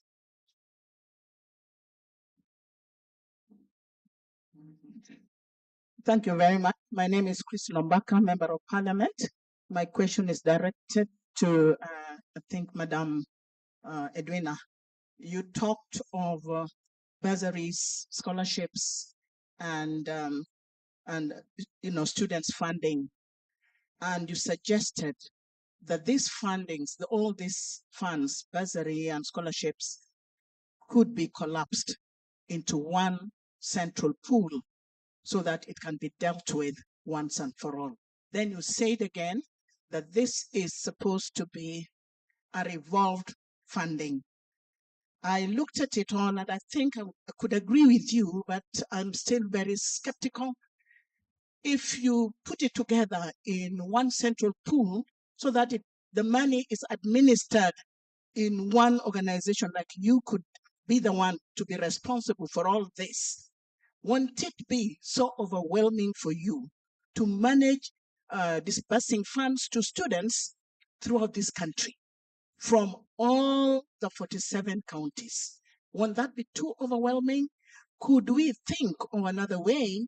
This is my proposal, that even if we have to collapse all this together into one big pool, then could we divide this into sub-counties so that we devolve it? I see politics coming into it as well, because we are talking about bursaries, we are talking about scholarships, and you mentioned CDF and even other monies that are there. CDF is managed by members of parliament. I see you not getting very far with this, taking that money away from members of parliament to putting it into a pool where you could be the one to manage that. That can raise a lot of issues. Already, the issue of collapsing bursaries into one big pool is emerging in parliament. I can see resistance. It has not come in officially, but there are whispers that there is a recommendation that all the bursaries, whether it is being given, managed by CDF or NGAF, National Government Affirmative Action Fund, or anywhere else that money comes from the government, should be collapsed. Already is causing jitters. So I think your proposal is also going to cause jitters, but it is still good to pursue it because it may have a positive effect. My only fear is that it is too wide, too huge for an organization to manage. The other one is my comment. My comment is that what is emerging since I came here yesterday is that we are the most relevant people to work with you as well. Never leave us out as parliamentarians because you're dealing with money issues. The money issues are dealt with in parliament where budgets are passed. And it is you to be responsible for your own budget. Bring us. We look at it. Then we panel beat it together with you. There is always public participation in it as well. So I can see a lot of positive things coming out of our relationship with you as politicians, where we can work together and improve your budget. Now, the challenge we always face, even as parliamentarians, is that we are not implementers. We pass the budget, then we send it to the Treasury. That is where implementation comes. That is now their headache, to look for money that we have passed to give it to you so that you can do a good job. So that is the point at which we come. We will come back to you when we do oversighting, when we visit your universities to see whether you receive the money that you budgeted for and the projects that you recommended that you're going to do are well done or they are stalled projects. So we come in as a watchdog again later when funds have been disbursed. But all in all, I can see that what is being raised here is critical to our Committee of Education and very, very critical to every member of parliament, whether they are in the Committee of Education or not, because they always come to the panel or of the parliament for all of us to debate upon and pass. So I'm just saying, thank you very much. I don't think I'll be there in the afternoon, but I'm simply saying that we have heard you and we want to work together with you to improve education in our society. Thank you. Thank you very much, Mheshimiwa, for those comments and well noted. Anybody else? Yes, Mheshimiwa. Thank you. The beauty of being politicians, we can differ and it will be okay. I'm just going to focus my attention on the CEO help. And I've been sharing with Monari here. We are trying to create a revolving fund. But you're not giving us the data on, so far, so many have benefited. In loans, how much are you collecting? Right? And I've been showing him some data here where you've linked payment to pay slips. There's a gap there. And I was telling him the best approach, you should link your payment to KRA pins. So many people don't have pay slips, but are acquiring property. To acquire property, a KRA pin is needed. At that point, a question mark should come, like a university is lacking funds because you are not repaying you owe to help. So if you want to buy these 3 million shillings car, you owe help 200,000 shillings, go clear it, then we clear you to acquire this property.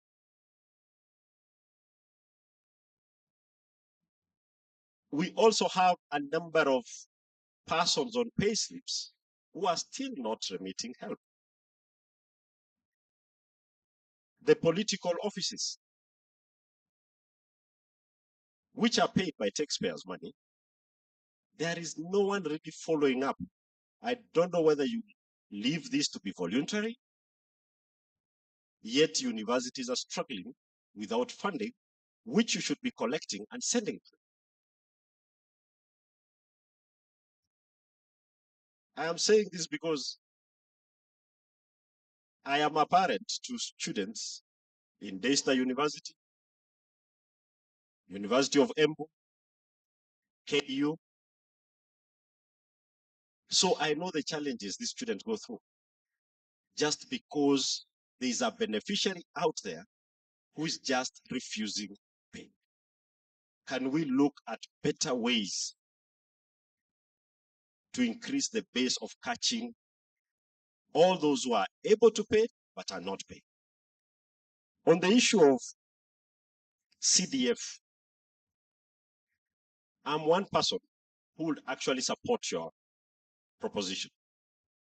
Coincidentally, I do sit in the education committee and I also sit in the select committee on NGCDF.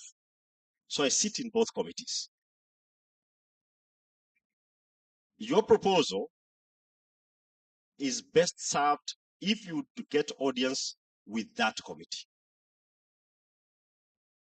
And I agree with you. We've politicized that fund.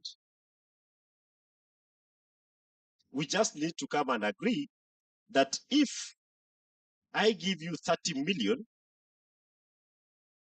from my constituency, you assist me in identifying the needy cases within my constituency. Because I'm not going to give from my constituency, you take it to constituency Y, and nobody under my jurisdiction benefits. So you run the fund, but in collaboration that the beneficiaries from a certain jurisdiction. You will help us from what we are doing currently, whereby we are being blackmailed politically to a point you just give a flat rate. You don't care who is needy and who is not needy. I'm just looking at my votes. So that is something I personally can support. We give you the money. You use your parameters to identify the level of need. But now also, in that, there will come a catch. You don't fund KMTC. But some of our beneficiaries through our committees are actually KMTC students. So at that point, how do we bridge that gap? And also, why are we taking too long? Because now even the placement of this student has moved from the KMTC institution themselves. It is an COOPS. So is it time that we bring this on board so that we have one harmonized, database of students? Thank you. Okay, thank you very much. I think we are done now with the questions. And yes, Chairman.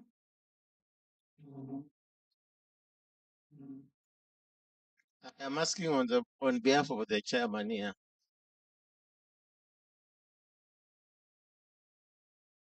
As I said, I like asking the last to be the last person because I know many people who have the right to ask the questions. I just want to make observations. First, I think Professor Baraza from Alupe University, you see there, has persistently asked the question, is education a right or it is not? And if it is a right, to what extent?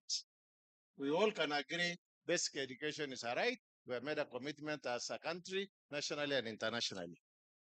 But Article 43F gives you the right to education.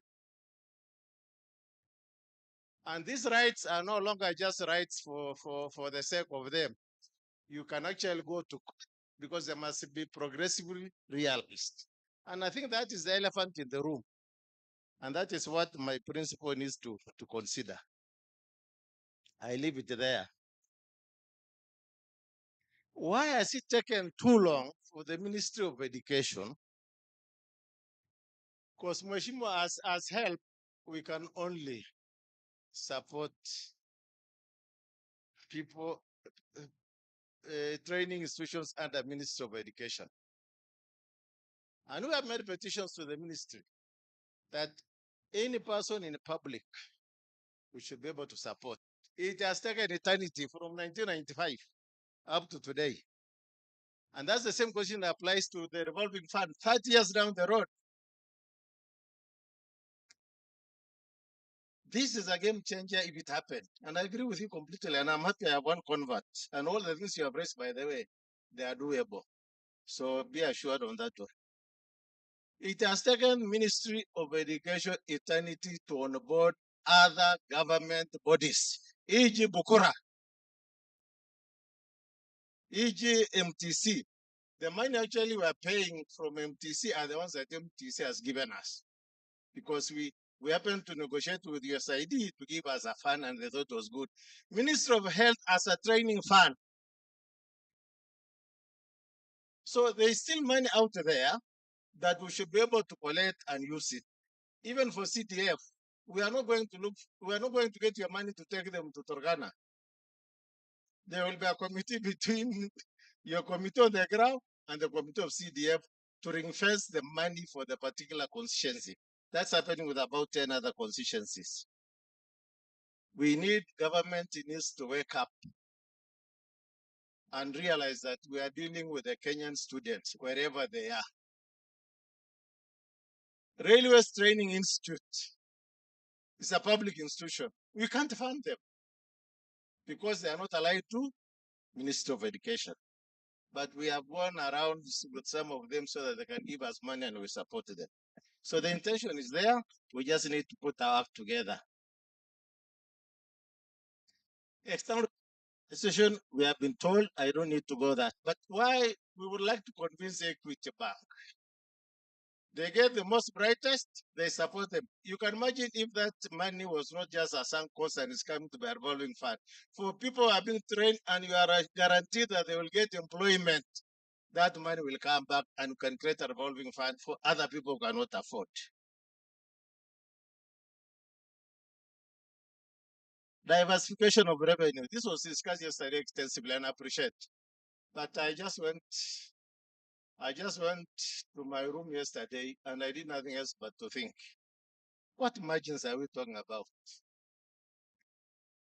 How much can universities generate from this diversification of revenue streams? I was hoping Professor Europe, my good friend, will come and tell us, maybe in the private university, what kind of money they are generating. Not from donors, from already in the new funding era. We are talking about universities contributing 15% of the program costs. I am in band 5. I go to do medicine or dentistry at KU, 612,000 per annum for 6 years. We have not asked how long it will take for me in employment to repay that money. These are the issues as we navigate the new era of higher education financing. They are big issues, and I think they must be said. And I think Mheshimiwa, the advantage of being a Mheshimiwa as well, we say some of these things as they are.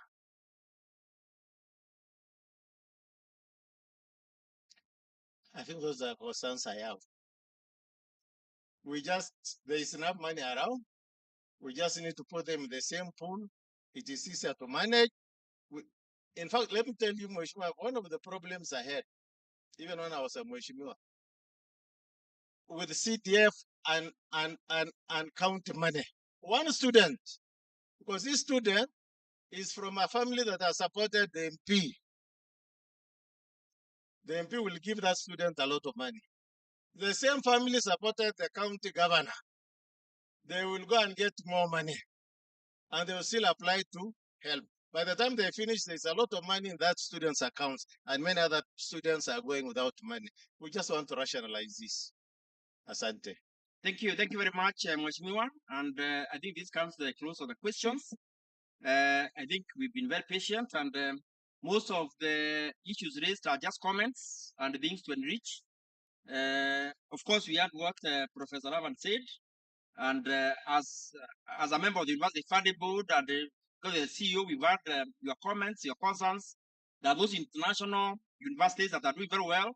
We can even have case studies in meetings like this. We discuss them, have a position paper that enriches our gathering and our meeting, and also reviewing what we did in the last meeting so that we know there's continuity. I think that is a good challenge. And the chairman, I think we've been challenged and in the next meeting, it will be better. Then for CPM, I think Mheshimiwa has been guided you very well.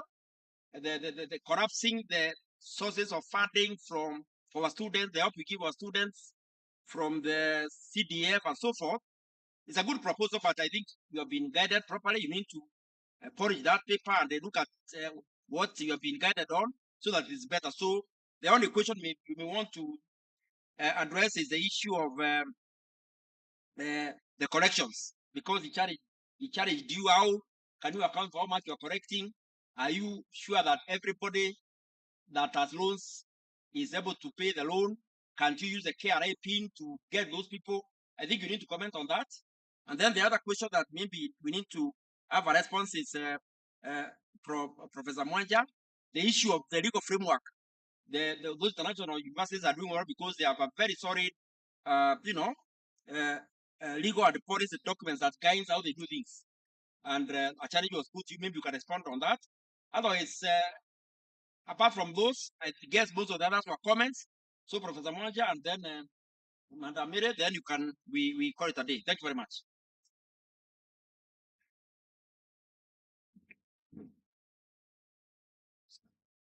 Can you hear me now? Good.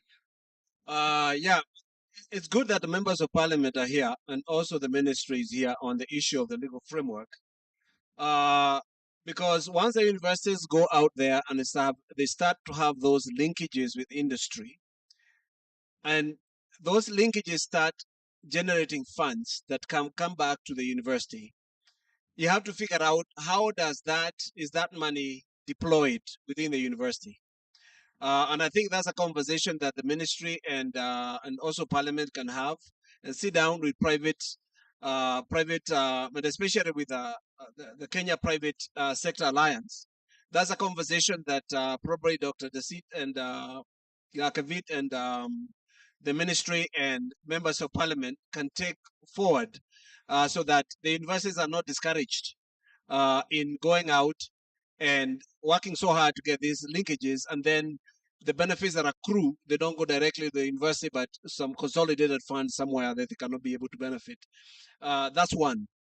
Number two, going back to what the Professor Airo said, yes, we do need a university Marshall Plan for this country. So that we know where we are going, we know where we are coming from, and the kind of linkages that we need to do. And let me tell you, the risk that we face as a country is getting caught in the middle income trap. And slowly this country is turning into a service-led industry before we have developed before we have developed our industry. That means we've got a whole bunch of educated people who are buying everything from everywhere, but you're producing nothing. So we get caught up in a middle income trap, which will take another 3 or 4 decades to get out. And for us to take off economically, we need to produce stuff. We need to make things. China realized that about 40 years ago, and they started to develop their industry. And that's where we need to go. The middle class does not grow from consumption of goods that are made by other people. Middle class grows by growing and making things in our own country that create jobs and therefore expands the economy. We have to look at that from that perspective. And the moment you understand the economics of development in terms of movement from a low income to a middle income to an advanced economy, we just have to look at the likes of South Korea. And I'll give you an example. We say in the 1960s, South Korea was around the same as Kenya is. How did they get there? They got there through a very deliberate economic development planning that was tied to its human capital. And that's why when President Park went across the US and across Europe and Japan, trying to get the scientists and the doctors and the professors in those countries to come back to Korea and start putting, working together with now the local team that was inside Korea. That is how the Korea Institute of Science and Technology was born. And within 20 years of that, Korea was a developed country because it was driven from KIST to industry, from KIST to industry. All this came from university working together with the industry to make sure the technologies that are relevant at that particular time are developed within that framework. And that's why it is important that we actually have a Marshall Plan for the universities, which is tied up to economic development and the tenets that support the economic development of a country. In the absence of that, we are going to have these conversations for another 30 years. We should be coming to talk about the same thing we are talking now. So we have to start producing stuff, things. I'll give you an example. Those of you from the University of Nairobi, you know Gearbox. I don't know whether you know Gearbox, Dr. Kamau. Okay, he was at the University of Nairobi, got frustrated, got out, raised a whole bunch of money. He is an incubation center of science and technology and innovation, but he has not had the kind of when Tony Blair was here, I was with him. That's why he went. He went to see Gearbox. When Marcus Zuckerberg was here, that's why we went to see what's going on in these incubation centers that are putting production of our country together.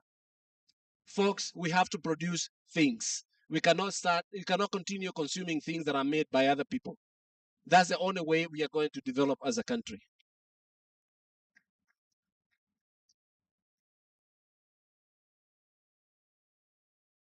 Okay, thank you. Thank you for those questions. Thank you, Chairman Help, my chairman, for assisting me to answer some of the questions. But let me just assure the Mheshimiwa that Help, we don't have any paperwork. We are fully automated. And we are currently serving over 1.7 billion, 1.5 million Kenyans we are servicing their own because we have automated the process. So just like our chairman explained, when you give us the money, then we have all the facility, all the infrastructure that is required to manage it.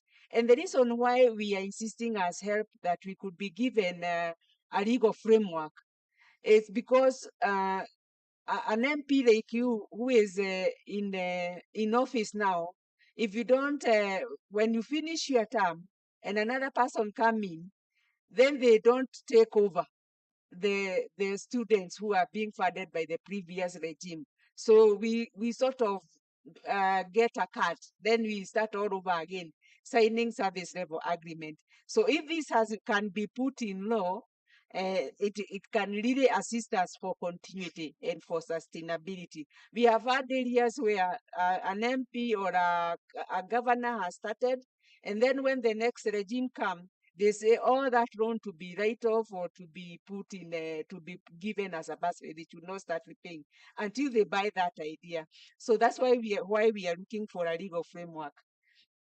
Thank you, Chair. Acting Chair, for supporting us on this issue of putting up that legal framework. It will really assist us. And thank you for your idea of using the PIN instead of the payslip, gauging it on the PIN instead of the payslip, because this, I believe, there are so many people who are doing business, but they don't have a payslip. So this is an area that you need to look at so that we can see whether we can be able to get the 26%. You asked a question on how much loan is being serviced out of what we have given out. The performance rate is 74%.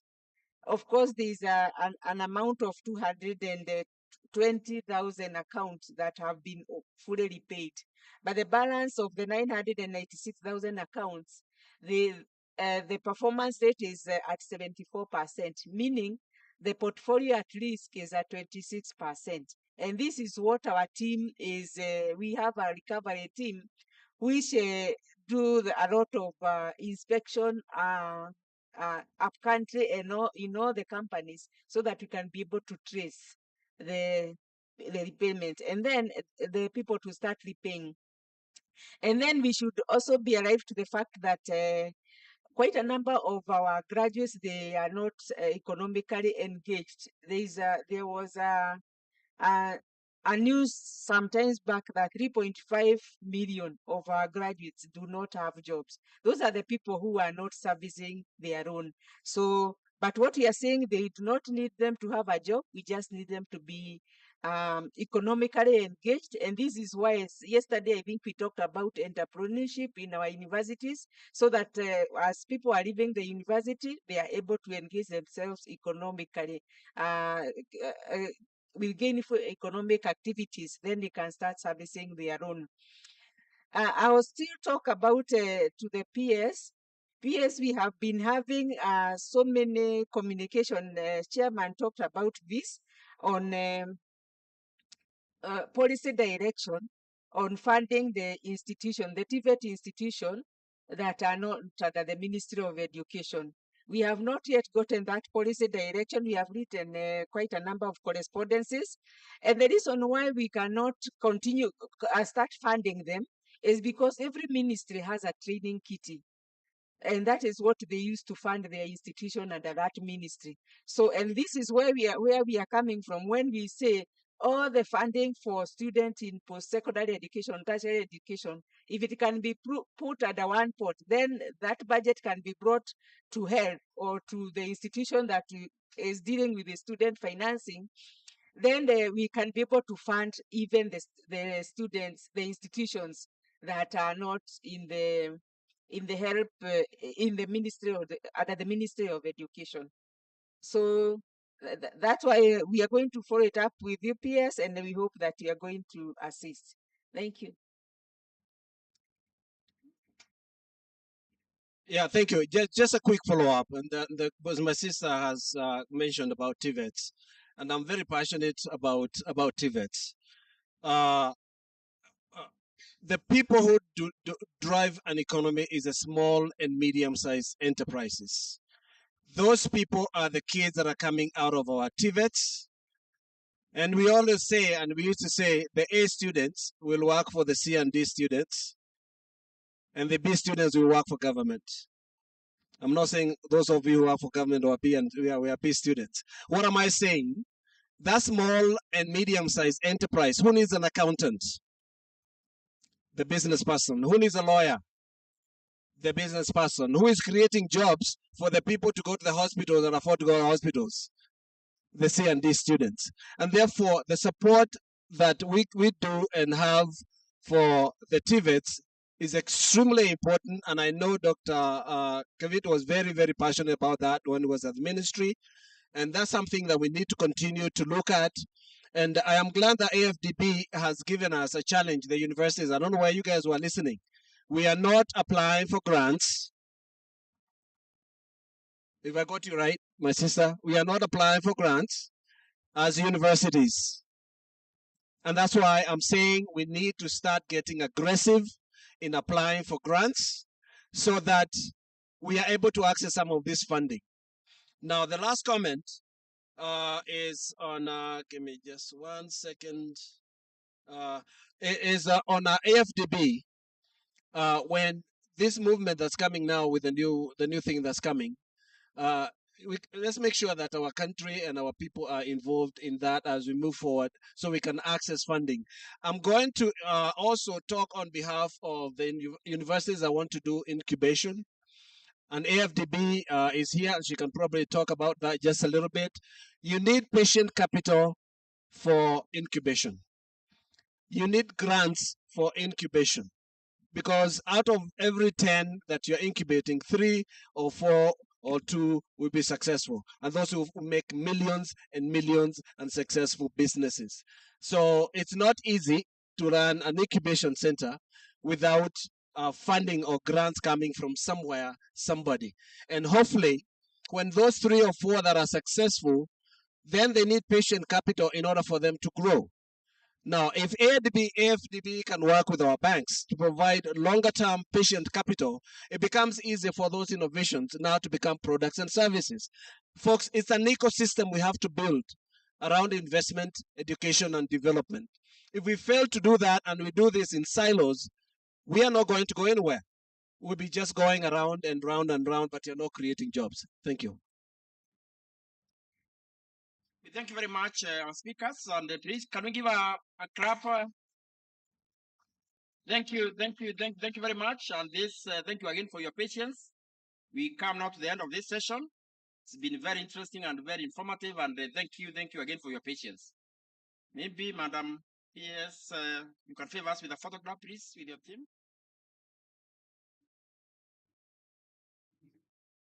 Thank you. Let's do this photo quickly.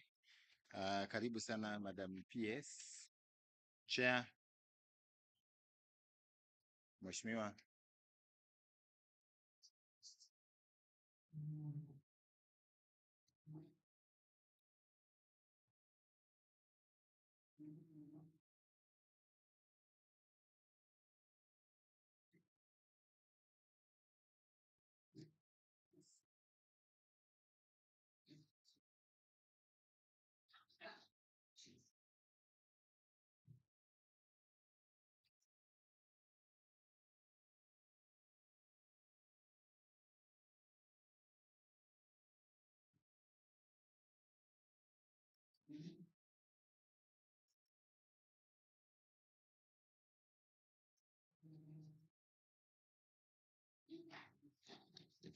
Okay, thank you very much, Madam PS.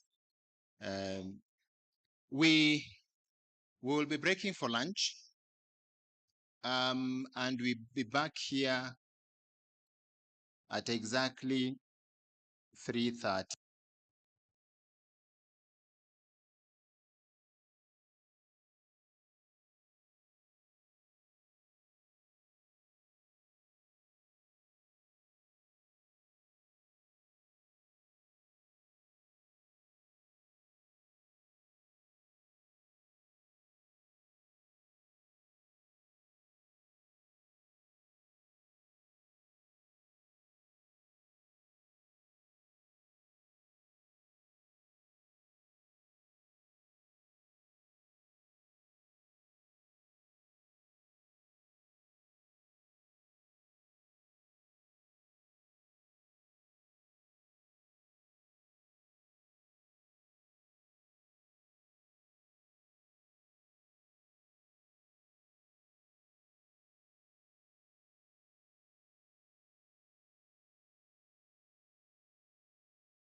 education space. As NBK, we have partnered and done a lot of solutions with third parties, and when I say third parties here, I'm talking about the likes of development organizations, to be able to tailor-make solutions that speak directly to various sectors. And what do I mean? I think you may have heard of a product that we have called Elimu Connect. And Elimu Connect is a solution that we came up with, working with a DFI, to be able to tailor-make funding, tailor-make a digital journey for basic education. It's been taken up both at the private level and also at public institutions, and that's a journey we continue to ride. We have various other examples that touch on partnership that are, whether it's women-led businesses, whether it is water related, we've worked with the likes of Water Fund to be able to give financing that's tailor-made specifically for water projects. And I think the challenge for me, and one of the conversations that I was having just a few minutes ago, is what more can we do for higher education? How do we help you resolve some of the challenges that have been posed by the panels and by the speakers who've come here on board, and is there an opportunity for us to do more?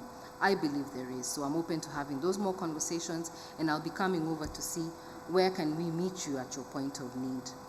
But also the other things that have come out from this conference is the need for more engagements even with donors.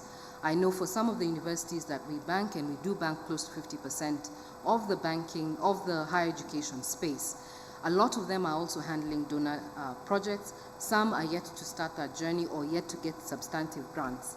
So I think mine is to echo that our capacity as National Bank is there to be able to walk that journey with donors, to ensure that you have the right feedback that's required for some of these donor-led projects, that we're able to support you also to give that accountability to the donors. A question around endowment funds. We've walked this journey with the University of Eldoret, and I think I saw the VC earlier, but we've worked with his team as they were setting up a trust, as they were launching it as well, and it's a journey that I would love to be able to do with other institutions in this room. The possibilities are immense. The connection to industry is also very available, and as you know, National Bank is part of KCB Group, so the availability in terms of connections to the industry, connections to even the foundation are there. So as you look at possibilities of setting up endowment funds, National Bank is there to walk the journey with you. I've spoken briefly about industry engagements, and I'm sure that we can all see the value in being able to look outside, whether it's government, whether it's within our higher educational space, whether it's donors, to other areas. And having participated in the first conference that was held in Mombasa, I'm actually quite excited to see that there's a lot more other players coming on board, because what that allows us to do is not only have banking conversations, but also start to connect the dots across the industry. So in conclusion, I would like to say that as NBK, we are not new players to this space. We have done this journey. We appreciate the challenges that are going on within the industry, but I think most importantly is that we would like to be part of the solutions for the higher education space. And I would like to also just mention that as KCB Group, and I know one of my colleagues mentioned yesterday, we are still very interested in a lot of your bankable projects. So feel free to interact with us with your current needs, and of course, look at us for your future solution delivery. Thank you very much.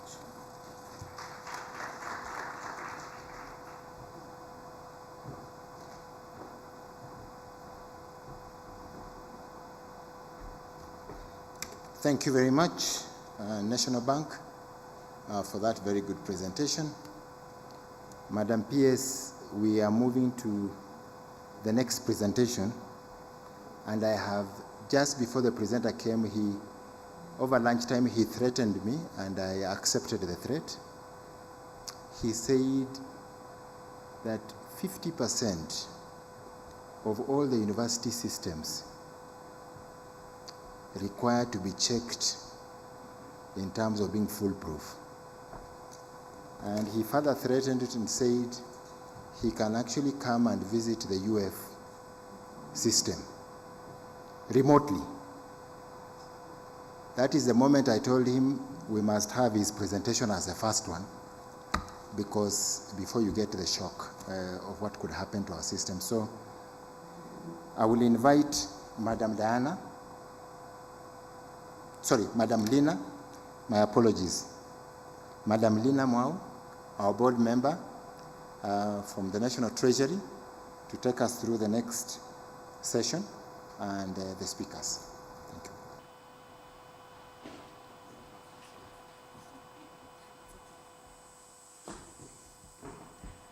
The PS, please allow me to ride on the established protocol. My name is CPA Lina Mwau from the National Treasury, a board member with the Universities Fund. And because Lina loves numbers, I have to give you a short story about numbers. So please be keen. I love the number 5. 5, 2, and 1. I also love 10, 4, 1. Now, this is a story. There used to be a rich man who wanted to travel, and he had 3 servants. And because he was traveling, he decided to give each of these 3 servants some maintenance money. So to one, he gave 5. You remember the 5 that I love? To one, he gave 5 million. To the other, he gave 2 million. You remember the 2? And to the third one, he gave 1 million. He never gave instructions on what you were supposed to do with the money. He just set off and went for his journey. 3 weeks down the line, he came back. The first 2 servants, that is the 5 and the 2, had multiplied, and that is how we got the 10 and 4. But there was one servant who was so adamant. What he did after he was given the 1 million, he decided to take that 1 million, put it under the mattress, and said, wacha ningoje mkubwa, akikuja ataniambia hii pesa alikuwa anataka nifanyie nini. So when the master came back, he was highly disappointed with this one servant. Now, this is the meaning of my story. The rich man here is the government, represented by the PS in our case. All of you here are the servants. Now, food for thought. When you're given government resources, what do you do with those resources? That one, I don't want you to answer. Please ponder on those words, and if your answer is like for the third servant, please change, reform. So now, without further ado, I want to call my panelists on board. And we are not going to clap before they sit down. When they sit down, I'll teach you how to clap, because you have been clapping very empty. You've not taught them how to clap. We are going to give them a 5 factorial, but that is after they have sat down. So I'm going to call on the first panelist. That is Dr. Bright. Dr. Bright is alias Honorable Julius Meli, is a seasoned legislator and education advocate, currently serving as the chair of the Education Committee in the National Assembly of Kenya. As a member of parliament, he has played a pivotal role. Wrong profile. Sorry? That's not me. Okay.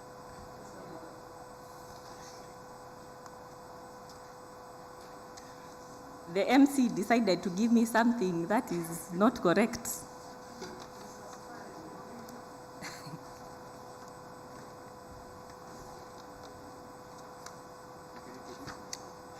Okay, let's just let the speaker introduce themselves. The second speaker is going to be Dr. Tony Omwansa. He's the CEO of Kenya National Innovation Agency, leading the development and management of National Innovation System. He's a commissioner at NACOSTI, a board of trustee member at Kenya National Research Fund, and serves on international advisory boards, including the Swedish University of Agricultural Sciences. Also a member of ISACA and IEEE. With 15 years of Africa's technology and innovation ecosystem, he has founded and managed entrepreneurship programs and accelerators in fintech and mobility. He established Kenya Innovation Week and Nairobi Innovation Week, engaging over 50 public and private sector partners to strengthen Kenya's innovation landscape. Daktari has conducted research and consultancy on technology, financial inclusion, and mobile transaction for organizations such as World Bank, USAID, and Bill and Melinda Gates Foundation. He holds a PhD in Information System, Mobile Money Innovation Specialization, and a Bachelor of Science in Computer Science from the University of Nairobi, and also has an MSc in Computer Science from Wichita State University. Where is Dr. Omwansa? Okay, so I think we proceed with the current panelists. Please, we are going to give the panelists 5 factorial. 5 factorial, I mean you clap 5 times, then 4, 3, 2, 1. Let's go.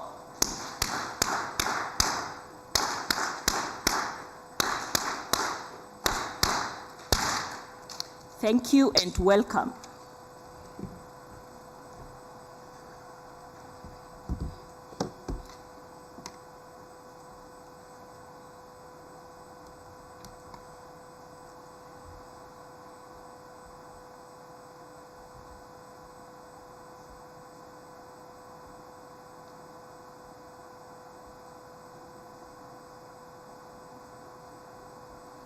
Good afternoon. Good afternoon. I know afternoons are the most difficult time for you to be able to listen to anybody, but I'll try not to bore you. I like timing myself so that it's easier for me to do this. So all protocols are observed. PS, it's good to see you here and everyone. So my name is Bright Gameli Maudo. I'm going to, just a second.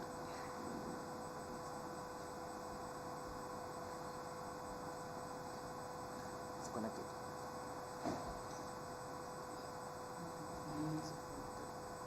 Yeah, it is.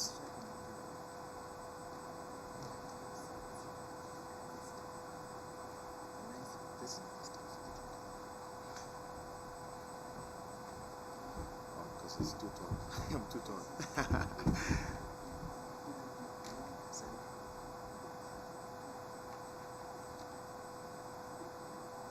They decided since I'm too tall, it's best that I actually just stand.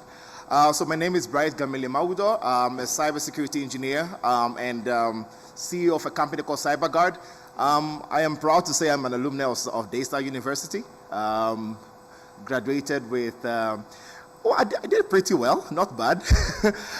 Computer science. Later studied in South Korea, where I did my master's and PhD in IT convergence and application engineering, focusing on cybersecurity. If I tell you that there's any system in Kenya that I've not hacked, it would be a lie. There's no system that I don't think I will not be able to actually break into. And that's because that's what I study. That is what I do. That is what I teach. I lecture at Strathmore University. I teach 5 cybersecurity courses. And those 5 cybersecurity courses, I challenge my students to think different. And the way that I tell them to think different is I don't give notes. What I type is what you see, is what you hear, and the recording is actually later generated by an AI solution. That AI summarizes everything that I've said in the class, the main points that were hit, the times that I have a pitch tone that is higher, it actually picks that up. And at the end of the day, that's my notes. Those are my notes. All the links that I've shared in the class is being shared with the students because that's how it's supposed to be. That is the era that we're getting into. We are in an era where technology is the next big thing. I don't know why we sometimes have to do PowerPoint presentations. And I'll show you how easily it is to generate this presentation right now. I've presented at over 364 presentations across the world, and this is 365. I count them because I'm trying to just understand where this is going and what conversations are we having. So I'm serving a few board of advisory, and then when I say I love everything hacking, legally, please, not illegal. I know we have some lawyers maybe here. So I do that as a legal entity, and I get hired by organizations to test the security of the system. So today, I would love to show you, if none of you have ever been hacked before, please volunteer today. Maybe today might be the first time, and I'll show you how things are actually public and what those data is actually working in our space. So I also practice physical security, Kung Fu. In the era of digital transformation, we are trying to find out, digital transformation was a conversation we had before COVID. When COVID happened, everybody started going what? Online.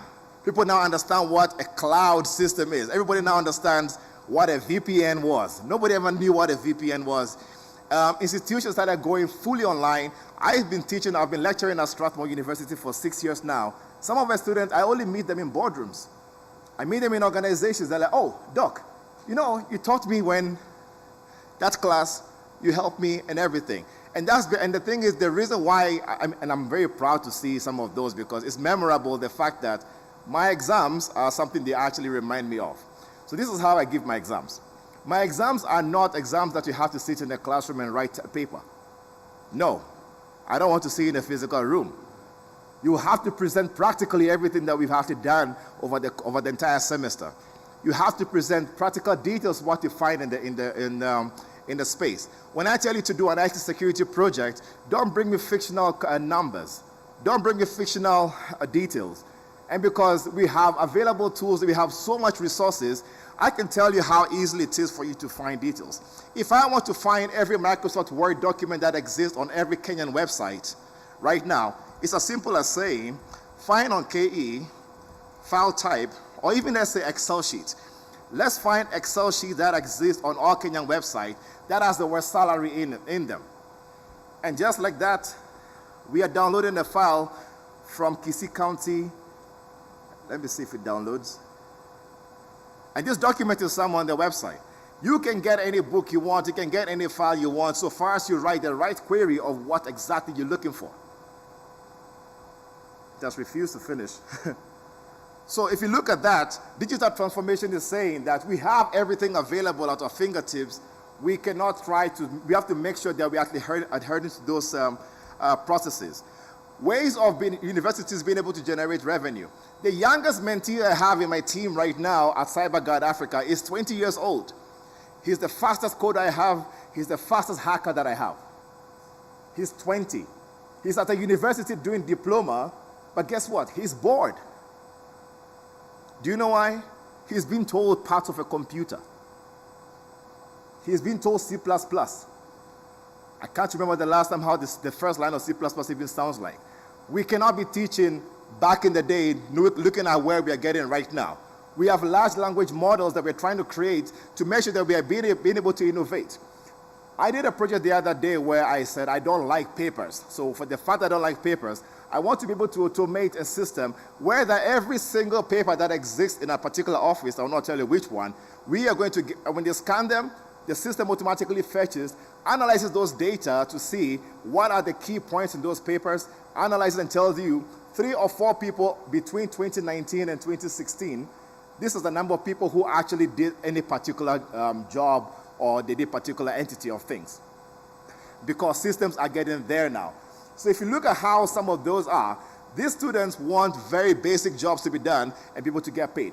There is something we call a back bounty program. A back bounty program is basically saying, we will legally onboard you onto a system where you can hack the system and get paid. Safaricom is the only company in Kenya that does that. Globally, it's a job.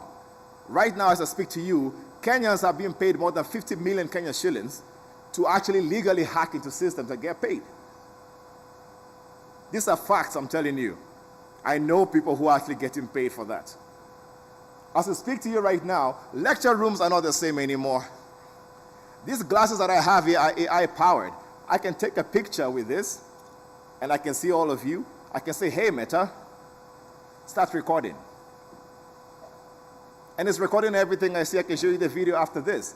All of these things, there are tools like this which can basically see whatever is going on and be able to translate the details of these glasses onto notes and even summarize and give me some flashcards for me to be able to work with. So, if I may ask, what are we teaching in our universities anymore? We don't have to spend time trying to actually go through too many PowerPoints. Yes, it's necessary and everything, but we have to be innovative in exactly how we deliver. I'll give you for a fact. I have been giving mentorship to a lot of students. I've mentored thousands of students in this country. And when some of them go to universities, they come and say, hey, yesterday we had a conference, a workshop, 165 people showed up. Do you know what the average conversation is? Why are we not being taught this in school? When are we ever going to learn this? Some are complaining that their lecturers have never learned anything new in the last 5 years or 4 years of their school. I'm only relaying what they said. They're saying my lecturer does not even understand what I'm talking about. They don't want to. Apart from not knowing what it is, they're not willing to go research. They're not willing to ask and say, help me understand what you're trying to say. That's a difficulty we're actually facing right now in this country. Yet they are innovative and they're creating applications that we're not even applying. If we actually give these students space to be able to be innovative and create some of these applications that they're always thinking about globally, universities will always be getting funded. When I wanted to do my research on my master's thesis, South Korean government paid for my entire trip. They gave me $35,000, say, you go to Kenya, go do the research and come back. That becomes the paper that we have there. Some of the details that I brought back, I wanted to implement in Kenya. I have gone to ministries. I wanted to bring back ubiquitous sensor networks. I understood 4G. I was experiencing 4G in 2015. That was when I was experiencing 5G at the time. 4G at the time. We wanted to bring some of those technologies here, but nobody's willing to listen. So it will have to start from the universities empowering our lecturers to start thinking different, to start engaging students. Egos aside, please. I let my students teach me things that I tell them, what you're talking about right now, I don't understand. Can you educate me? Can we go research more? Can I go and look for something different? So with AI, data analytics has already been talked about. We have blockchain technology. I am actually a licensed forensic engineer when it comes to blockchain investigation. Last year, we recovered $2 million of stolen bitcoins, stolen cryptocurrency from Venezuela, which we had to recover. There are only 3 of us in Kenya who do this. 3. Where are the others? Have I offered to teach other people? Yes. But governments are not willing to listen. Universities are not being invited to be able to do this. So we have to do it privately.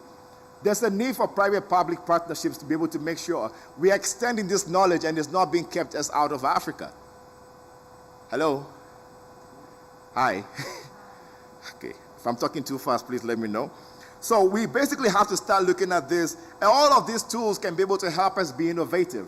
When people are getting funding, sometimes some of the students actually complain and said, I don't think this is the funding that I got, because they believe the funding has gone to someone else or the university has stolen. Blockchain technology will be able to help you to actually know the right transaction, where it has gone to, who has gotten that particular funding, and it will require multiple signatures digitally on a blockchain for you to be able to pass them through. So now it becomes something everybody can see. You don't have to explain to anybody or doing accounts and say, this is how much you spent of the $1 million that we have been funded by UF. Right? So there are those kind of things. We can tokenize and, systems. Tokenizing basically meaning we all hold a piece of that particular innovation or tool or system that we get to create. So we have to leverage on details like EdTech, harnessing AI for automation. The role of government has to be played in this to support digital transformation. Partner with fintech companies for students' innovation has to be there. I'm a very lazy person. So when I'm lazy, I try to find ways to create systems. I don't like the fact that teachers have to always go look for the same questions. You know, some people, if you're a victim, you can, it's internal. Some lecturers or teachers repeat the same questions every semester, so the next student for next year knows what has been done like last year. True or false? So I created a system where basically we load it with multiple thousands of questions, and a large language model basically understands the questions that have been loaded. Let's say maybe 5,000 of them. It basically learns and generates similar questions, and on the system, any teacher can automatically select, say, science, math, agriculture, or chemistry, and the system allows the students to be able to take the exam and automatically mark. I pray that I've done this for high schools. I pray that university we can take it there as well. And guess what? It gets automatically marked. Even if you do a handwritten exam, it actually sees the handwritten, picks the information, goes to give you some of the results and say, these are preliminary based on what you have set the criteria to be. That is where AI is going. So we need to be able to actually, how to address some of these changes. I know there's cybersecurity risk, there's regulatory issues, there's also digital divide, and we have to start building trust, policy, digital literacy, and also the policies around that. I really don't want to go into too much of this, but I wanted to show you something very simple. If you use something called Gamma, how many of you have ever used Gamma app? Right? Great. So Gamma can help you basically generate PowerPoint presentations in a flash. If you create a new one here, saying you want to basically write about what's the topic? University funding strategies. It gives you outlines and tells you, do you want to add anything else? If these are the things that I'm comfortable with for you to give me, basically tell it to generate, and it will generate the presentation for you. All you need to do is change the how do you call it, the theme. So just like that, you have been able to generate presentations. This is one of the least of the thousands AI tools that are actually publicly available. And just like that, you have the entire presentation done in a few seconds. All these tools are available. Students are using this, and we have to be able to be at the same level as them to understand where we are going. When I say systems are vulnerable, I was just before we came up, when I was being introduced, I decided to check how many systems internally are sharing files. You know how the finance department says, well, let's share one folder. I think most of you ever have that in universities. Our universities are always saying, let's share a folder, put the files there, let's keep the files here. This system tells you publicly around Kenya how many of them have that system open. And if you look at them, let's scroll down. If your university is here, this is not my doing, this is just public information. I can share it with you, and you can take it back to your team to solve, because when I can see this, other bots are seeing this, they're able to compromise the system. So let's take Masai Mara University, for example, let's take this one, for example. If I take this, let's do a countdown of how long it takes me to log into this system. If I put it here,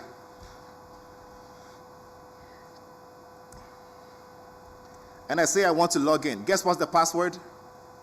Anyone? There's no password. You're in. You basically can go to the ICT folder and see what is in the desktop, and you can see there are people's intake of passports. This is public information. I'm doing nothing that is genius. This takes 5-10 seconds. How many more? This is how universities are being compromised. And this is public. This is anyone can do this. It takes no rocket science to be able to actually. Which other one? Masai Mara. Or can we get another university? Which one? Masai Mara. Or if I want to find out, say, Masai Mara University, let me tell you what I would do. So the university is this is the website, right? There are systems that can tell you, first of all, I want to find out, how do your emails look like? And if I'm lucky, it tells me how all the emails in the university looks like. So I know exactly who to target. I know how to be able to actually formulate the details about the particular university. However, what would be more interesting is to find out, has anybody in that university ever been hacked and they don't even know? Yes, they have been hacked. Can I show you the password? Hello? This is legally binding, huh? So if I click on that link, this is a public database that is able to show me almost every password that has ever leaked from computers that we don't even know.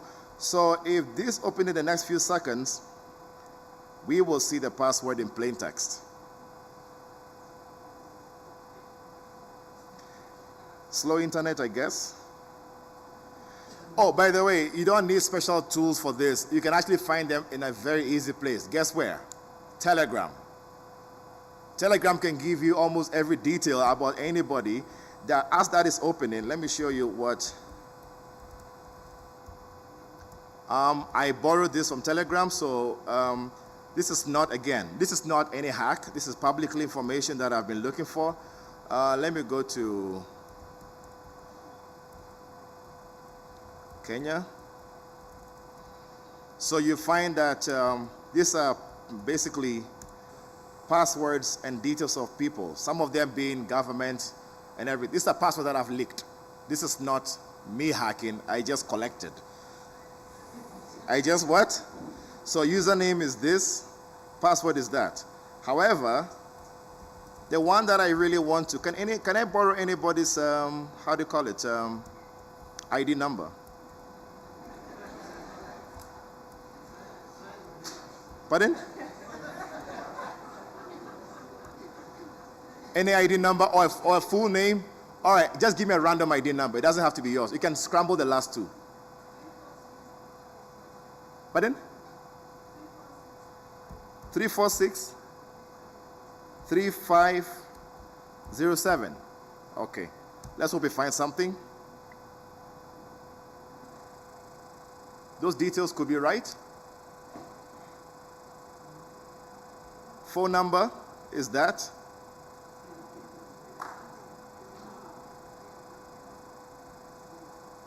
Is the name correct? Or that's a random number? Should I increase the oh. Yeah, but that's a random ID number.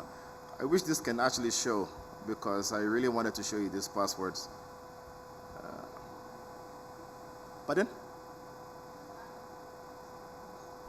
Maybe I should change the internet. But that's basically what I'm trying to show you, and because of time, I know my time is up. This is just basically one of the few ways and things. So somewhere I would like us to see is that we need digital transformation is no longer a conversation about, which is no longer optional for sustainable university financing. A lot of students are willing to be able to create this. We need to engage them to make sure that we can guide them. We don't have to be the experts.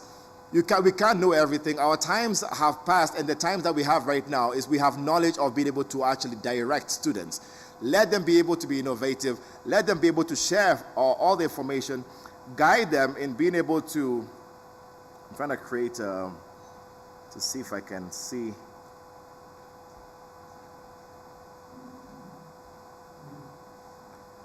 I really wish I could show you that password. But basically, we can be the ones to guide them. We have the power to be able to make sure that these projects successfully get published elsewhere. Like, it's very difficult to be able to see publications of Kenyans, and because we're not pushing them enough to be able to write those. Let's get them to write, let them get to publish internationally. They don't have to fly out. But when we get recognized out there, it basically puts us at a better standpoint. So with that, I'll say thank you. Unfortunately, I couldn't show you that. I don't know why. Oh, here it is. It was MMRU.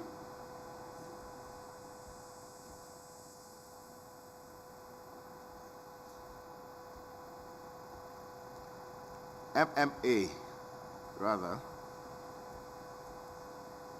Yeah, so that password is basically here. Can you see?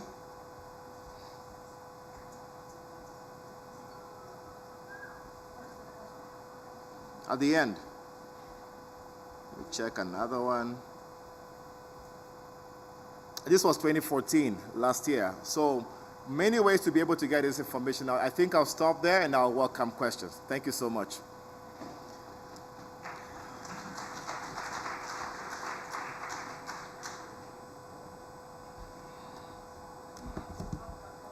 Pardon?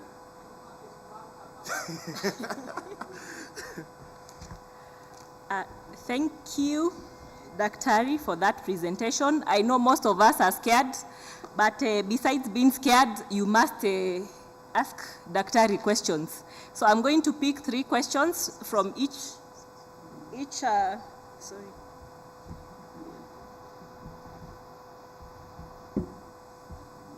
I'm going to pick 3 questions from each column. Please, we have to have questions. You can't be scared and keep quiet. Yes. I will take one from the chair.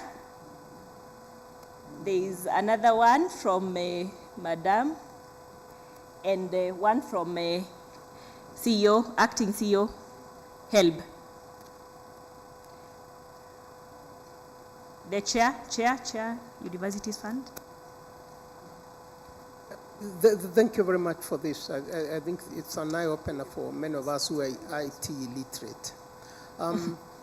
Other than trying to say that the major recommendation is that we improve security of our IT systems, what would be your recommendation about what universities should do to use AI, to leverage AI, to improve on financial position and financial sustainability? Yes. Improve on teaching and learning at the universities? Yes. And finally, is what kind of curriculum would we be talking about, so that, because I think from where I sit, we are not teaching relevant, well, Omanza will be mad with me, but I don't think we are teaching maybe relevant curriculum in all of our courses. What would be your recommendation for the universities in Kenya to be 21st century and to be up to date with what you are doing, so that at least we don't teach classroom text anymore? Great. But most important, what can we do to improve on our financial situation, leveraging on AI? Yes. Thank you so much for that, Chair. When it comes to AI, first of all, we need to understand AI has been learning based on a lot of historical data and has been trained to be able to actually make some decisions. Decisions that 3 or 4 of us in a room, on a boardroom, might not be able to come up with that information very easily. So we need to be able to feed it enough data, enough information of, let's say, past records that we have. And those past records can be, say, for the past 5 or 6 years, these are the kind of revenue we've made through some means. You can ask the AI without loading it onto the internet. You can actually have it locally on your on your systems in the university, say, analyze all of that data, give us suggestions as to what we can do to be able to increase revenue through other models. If we've been making revenue through just teaching, getting students coming for every semester, maybe we should introduce some courses which are specialized courses that they can actually leverage on, right? And you have to make sure it's very conversational, because if you don't give it the right information, it's not going to be able to give you the right details back. That's one easiest way. And again, it doesn't have to be on the internet, so that your private data is not publicly being uploaded to ChatGPT and the likes. You can actually have it locally on your local network. The other bit of things is that our curriculums needs to change. Definitely has to change. We need to revamp them, but most importantly, we need to be open to let other kind of people also teach. Because I know there's a strict rule right now that you must have a PhD to teach certain classes. Guess what? My 20-year-old mentee sometimes comes as a guest lecturer in my master's class, and he schools them in a way that they've never seen before, and they actually appreciate it. So we should have that flexibility of letting the younger ones who are really good, they can articulate, they're able to actually teach. I run an academy for cybersecurity right now. The average age of any, tutor is 23 years old. So we need to be open to such conversations and then exchange programs as well. Then we need to, last but not least, we need to make sure that we can now not retrain, but have open conversations with various lecturers. I know what they're good at, but we need to start formulating a whole long year plan of saying, If this is what we are teaching and this is what the students are saying outside, that this is what they are seeing outside, what can we do to make sure that that changes, or we can collaborate to actually have a whole year, new learning curve? That will be my take. Thank you. Okay. Thank you. This is quite interesting. I got a couple of questions. Number one, with Learn AI and the rest, where learning becomes almost instant. Yes. How far are we from making teaching irrelevant because of the abundance of information that, coupled with adaptive learning, things are changing so fast. By the time the next wave of knowledge is coming, Yes. it's already changed, and the AI systems are able to detect that. How far are we from there? We're not too far from it. If you look at a few years ago, Google was the thing. From Encyclopedia and Carta, which was physical book, to the online version, to now where Google is, and now we have AI.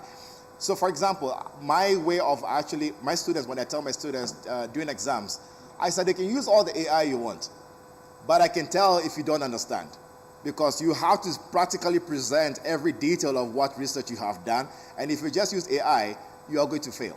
So there have been cases I have failed a student because he came to generate an AI report because he couldn't understand it, right? Even if he tries to memorize the entire thing, he won't be able to articulate the same things or be able to represent himself.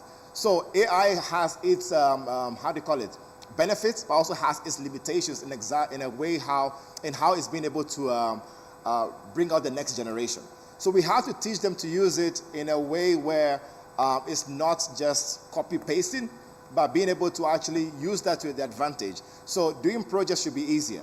Being able to understand things should be faster. Being able to churn out projects should be way faster than we ever used to do. If I had the AI that I have right now, I think I'll be releasing programs every other day. Yeah. Thank you. Thank you very much. Can I go ahead and ask mine? Sure. I can see. I'm here. Oh, okay. That was my university, and I'm scared. Sorry. What should we do to protect those passwords? Because when you see emails listed with the passwords reflected there, then anybody can access my email anytime and read whatever information I have. So what do you think I should do? Masai Mara is where I come from. That's number one.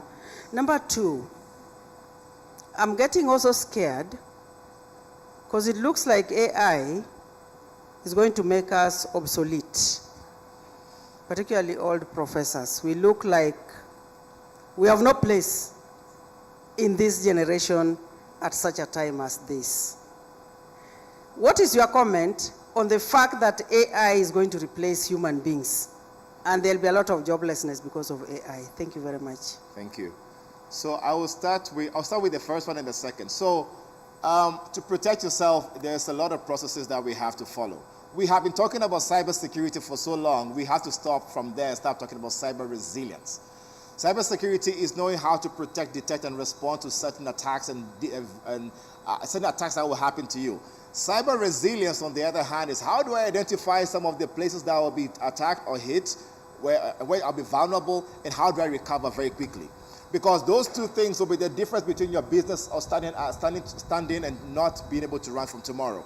If something called a ransomware, which has been hitting a lot of universities, I know a lot of you are victims, because if we check that platform right now, we will see some servers that have already been hit. Why we have to do is say, what is the asset of greatest risk at Masai Mara University right now? Is it a student database? Is it a financial database? Is it the finance department, or is it the ICT department? Sometimes it's a CFO's laptop. So that is the way I'll be protecting a lot more. You see, we have identified those assets, we've graded them of what is the greatest risk, and we steadily start burning down that risk and say, if anything happens, we know how to be able to recover. Because all the other three of protect, detect, and response, you've already figured it out for many years. So we need to strategically look at it rather than firefighting and buying so many firewalls. Firewalls are dead. Antiviruses, I create viruses for fun when I'm bored.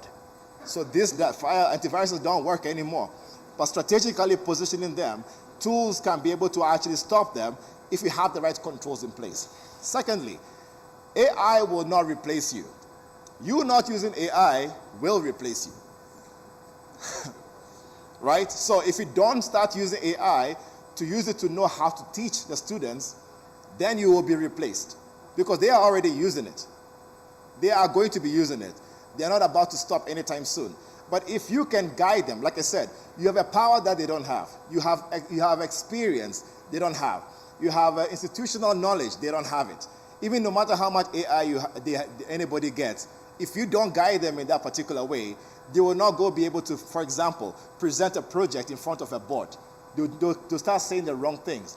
But you see, from your experience, you know how that works. You've presented to boards before. You know how reactions can come. You know the kind of questions the board will ask you.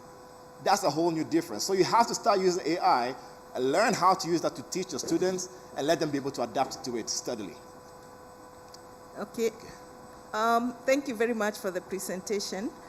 Actually, you've just said what I was with, that personally I'm not worried that AI is going to take over anything.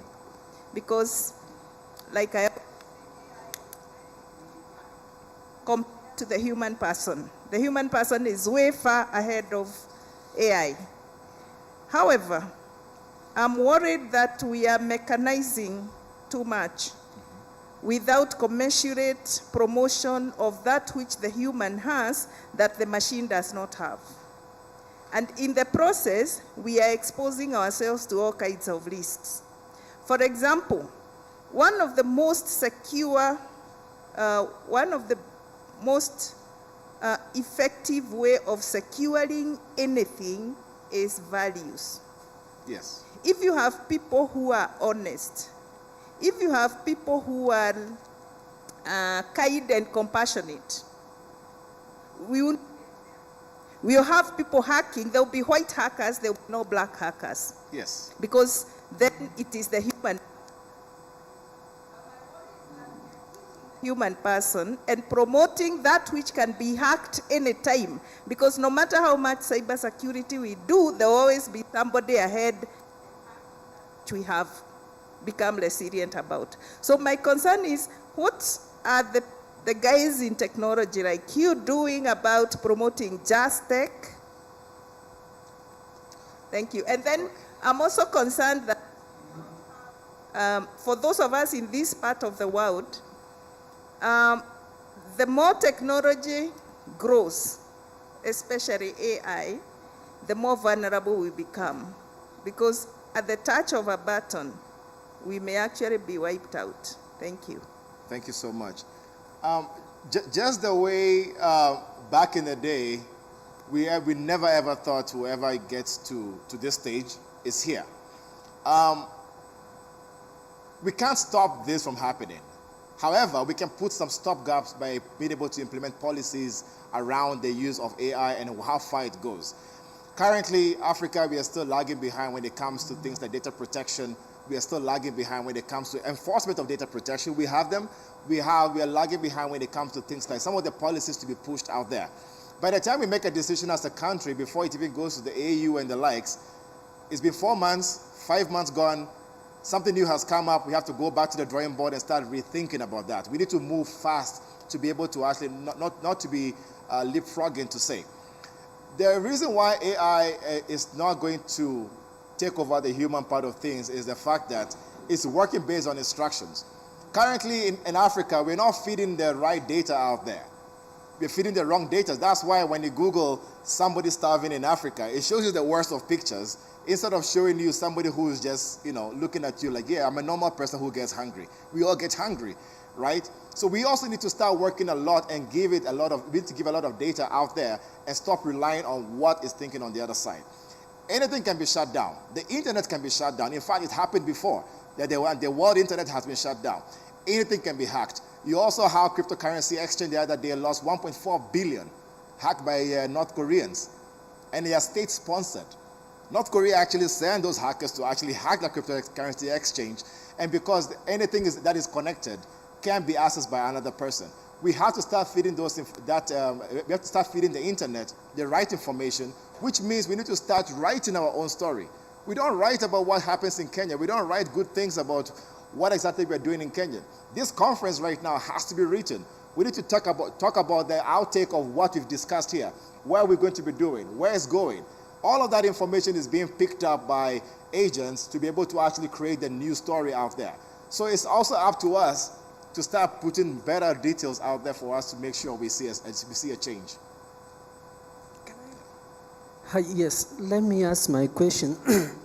You know, after your presentation, I got a bit worried that you and a few others are at the click of a button to just get what there is in the system. And you are training many others to be able to do the same. So, just thinking around, in the next 5 years, where are we going to be in terms of being secure in this field where we are now in digital transformation? What is the space? What protecting measures do we have? And whether ethical or whatever it is, by the people who are now going to be trained and they can just click a button and get access to whatever emails they want. Yeah. Just Thank my you so worry. much. If I was to show you a Telegram group right now, any country, any company you put, you'll find their data. That is also showing. CIA, FBI, Kenya, Ghana. If you put your own, if you put your own email, it will even tell, there's a bot that goes to fetch any information. Put nis.go.ke, it will tell you all the passwords that are actually leaking. Do you know why? It's because people do this for a living. That's their everyday job. We need to start creating our own kind of cyber army to fight some of those things. Every single day, we try to report vulnerabilities to the government. I do that almost every other week. There are other people who are also equally students, by the way, who can do exactly the same thing, but they're bored and they don't know where to be able to actually legally report that. So if we give them an avenue saying, for every time you report a bug or system vulnerability to the government, you get a small 5,000 or 10,000 Kenya shillings, they will not spend that time trying to do criminal works. But if you don't, where do they go to? They go start selling it to the dark web. They go start making money elsewhere. Other countries are building cyber armies to defend the country. We also have to do the same thing. Because as much as your house is bare and you have a gate, you still have a security guard. If you go to Uganda, a normal security guard has a gun. But in Kenya, you can't give a gun to a security guard here because they're not trained to be able to use one. They have a different problem out there. They have a different kind of security. We have to also identify what kind of landscape do we have and how do we treat that. That's the same way we have to start building our own army, because as much as there are white hat hackers who are trying to protect, there will be those black hat hackers, and there'll be people like me who are gray hats. That means I'm in between. So you don't mess with my family. So there will always be those people. Thank you.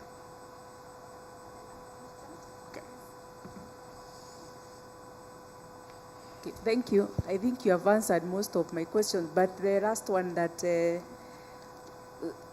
all these institutions, they are having data that is very, very sensitive.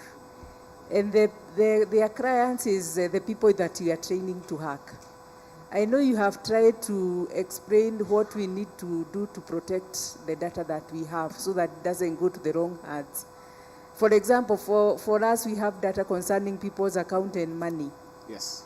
And that is an interest that somebody can come and change that data so that most of the money can go to their accounts.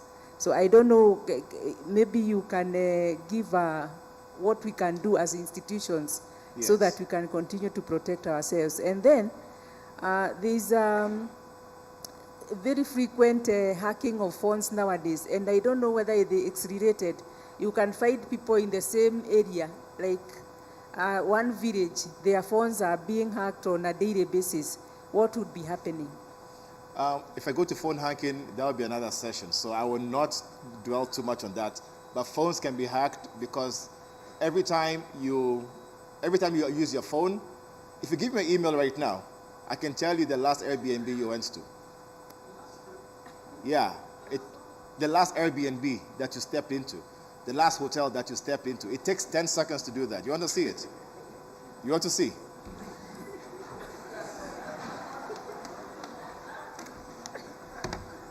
Because our phones actually have, so first of all, your phone has a calibrator to tell if you are jogging, if you are running, if you are walking, who do you talk to, your activities, where you go to, because we already automatically give that permission for the system to do that. So, hope there's internet on this. Yeah, can I borrow an email address, anyone, or should I use my own? Can I borrow your email? email, phone number, anything. I just use my own for demonstration's sake. So, since no one is going to give me. Pardon? Oh, you're giving, please. You can come type it. Thank you. I like volunteers. Let's clap for him. Yes. D-O. K. T. U at Gmail. There. Like that? Yeah. Okay. My heart is beating. No, don't worry. There's nothing much we're going to find.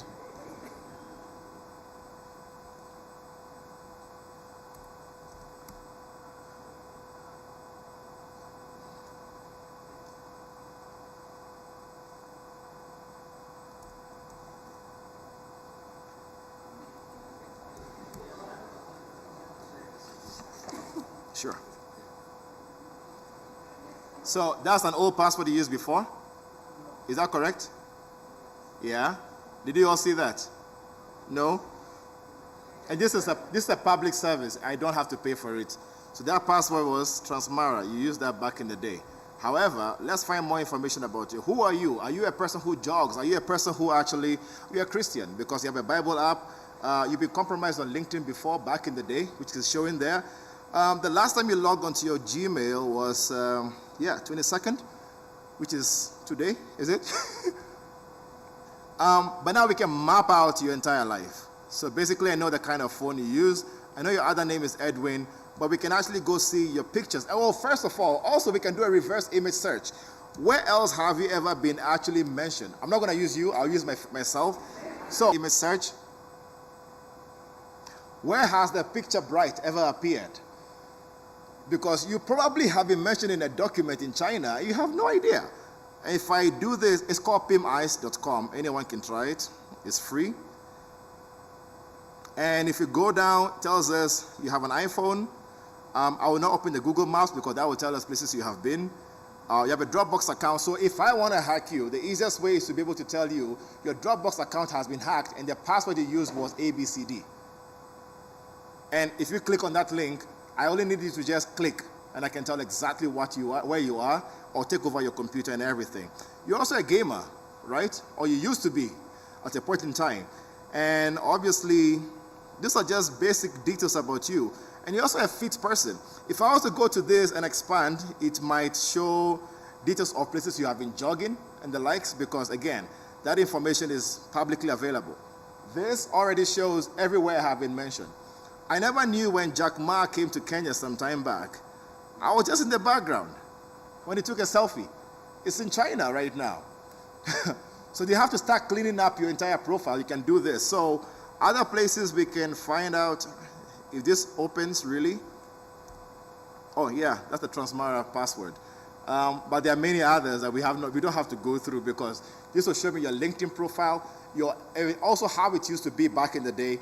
Other places you have most probably have been compromised before can be shown as well. So that's what phones are collecting about you because we already gave it the permission to. The other part you're asking about institutions, universities have to treat security of data and systems just the way banks do. Sometimes we are so relaxed about it until the worst happens before we actually start running around trying to fix those systems. That's why we need to start thinking like a bank because your systems are not cheap. Your data is not cheap. It's expensive. Do you know what I fear is your biggest problem right now you have? People inside the organization. Insiders. We did a whole, last week, just to conclude, an investigation the other day where, let's say you are company A, who you are in the sales department, you're company B, in the procurement department. Company A is telling company B, oh, do you know what we're supposed to pay, we're supposed to settle a particular invoice. But company B is getting an email from company A at not@theuniversity.com. There are tools that can be able to detect such a thing, and we have to make sure we start rethinking of our data. We have to start embracing technology. We have to make sure we are really getting as far as the banks, the financial institutions have been doing as well. Thank you so much.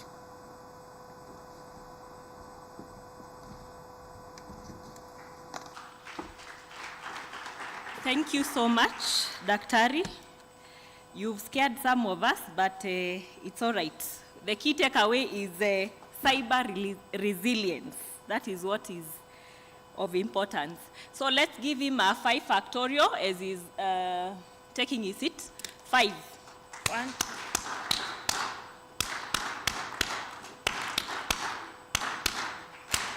So the next couple of panelists are going to be helping us understand how we can collaborate and create partnerships for national innovation. We are going to have Dr. Tony Omwansa, who is the CEO of Kenya National Innovation Agency, also a commissioner at NACOSTI, a board trustee member at Kenya National Research Fund, and has a PhD in information systems specialization, mobile money innovations, and a BSc in computer science. Please, Daktari, if you can come forth. The second panelist is going to be Dr. Kevi Desai. He has a PhD and is a distinguished leader in industry transformation, innovation, and policy development.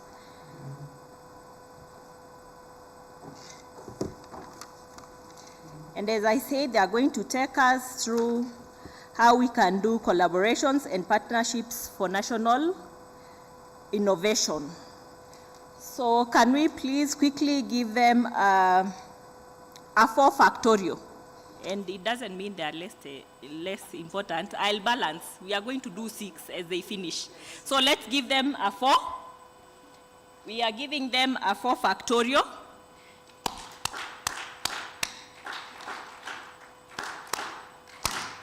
Welcome, Dr. Tony. I think you're going to be the first.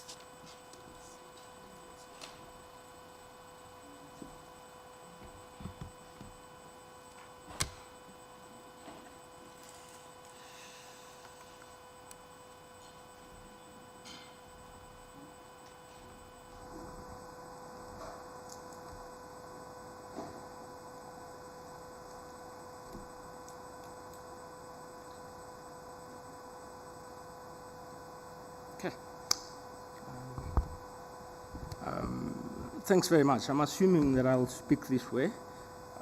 That's all right. PS, Chair, CEO, and distinguished ladies and gentlemen. Really great to be here and just engage on a topic that I spend a lot of time working on, and not just thinking through, but operationalizing. I see many vice chancellors that I've been working with for a while, so it's a familiar territory. For the Innovation Agency, probably as you might know, there's a clear connection between the National Research Fund and the Commission for Science, Technology and Innovation. Through the SDI Act, our mandate revolves around strengthening or developing the national system of innovation to catalyze jobs and wealth. Turns out that this morning I had to be in Nairobi just on the same topic of partnerships. And I was meeting a lot of funders who have organized themselves over the last 2 years or so to support innovation efforts. My experience over the last couple of years, almost 80–90% of the core mandate of what we do is actually funded by partners because we have built those relationships and networks. And it makes a very big difference because not only do we get the funding, but at the same time, technical expertise and opportunities to do knowledge exchange with other countries that have gone a couple of steps ahead of us. So this morning I had an opportunity to discuss a range of initiatives that we've championed over the last 2 or so years and the significant progress that we've made, and then make projections of a number of initiatives we are rolling out and also sustaining some of those that we've been doing. So this is the Kenya Network of Entrepreneur Innovation, something framework that they had already developed. So our mission is, like I said, jobs and wealth. So at the end of the day, we look at innovation not just about creating maybe some nice things and stop there, but it's about trying to create a job, trying to create an enterprise, trying to create wealth and improve the quality of life. Strategically, we have 2 major pillars. One is on building stronger commercialization systems, and that ranges from the efforts that we do in our institutions to national level. And second is the startup ecosystem development, because At the end of the day, you want those enterprises that have emerged either out of ideas to thrive, and they need an environment in which they can thrive. And then secondarily, we do a lot of capacity development, both internally and externally. We do quite some regulatory and policy efforts and promotion and awareness. And along these lines, we do quite a lot of fundraising. When we started our journey of the Innovation Agency about 3-4 years ago, we looked at the key things that really make up an innovation ecosystem. What are the keywords? And what stood out was startups and commercialization. And that informed our strategic priorities. But then we have very other things that we have to think about: investment, funding, capacity development, spin-offs, and so on and so forth. And we've organized our programs to support those areas.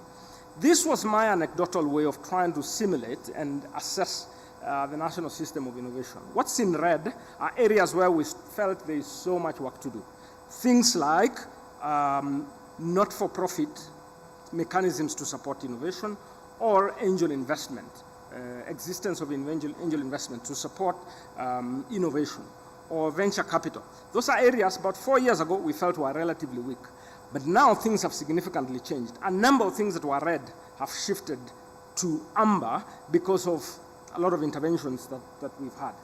But if you look on the extreme left, this is more where the research-intensive institutions are. And this is academic institutions. What you see in amber, things like senior leadership appreciation of innovation and entrepreneurship, in the true sense of it. Things like university policies that support innovation, proof of concept funding that are institutional based to support early stages of commercialization, tech transfer. Now, this was about 3.5 years ago. Out of some of the programs that we've run over the last 3 years, a number of institutions have begun to shift to green. That you would actually find, yes, they've got systems, they've got policies, they've appointed officers, they've built linkages, and so on and so forth. And that gives us some element of happiness. In the course of time, we're going to try and produce another one that tries to reflect the state in 2025.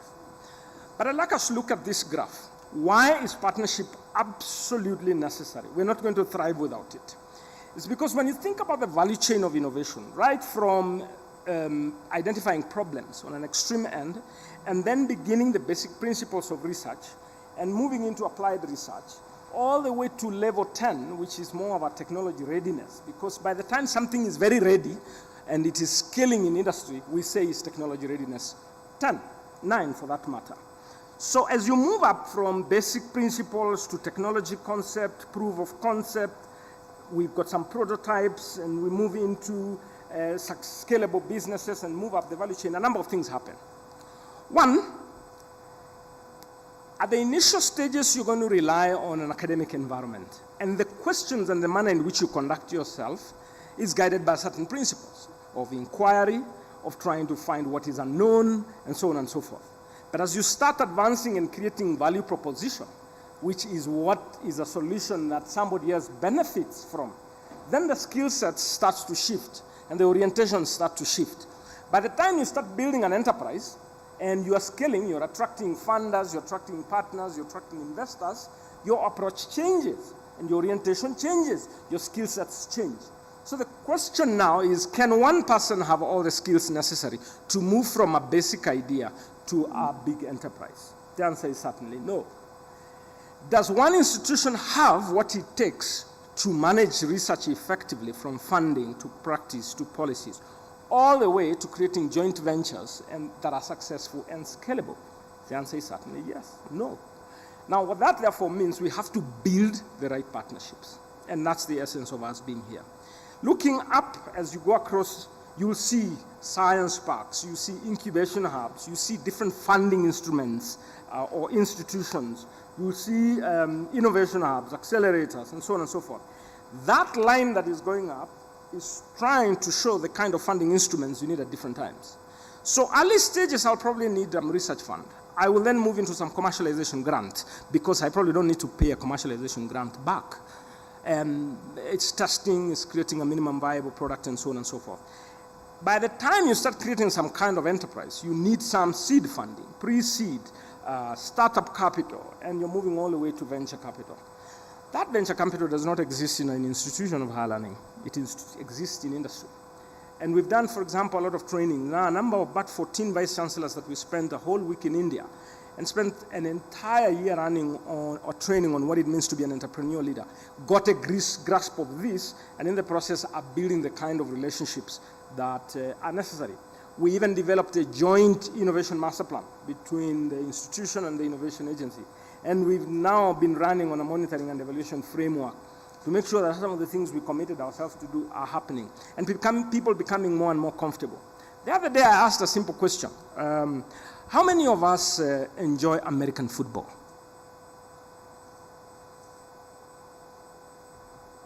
One, two, maybe three.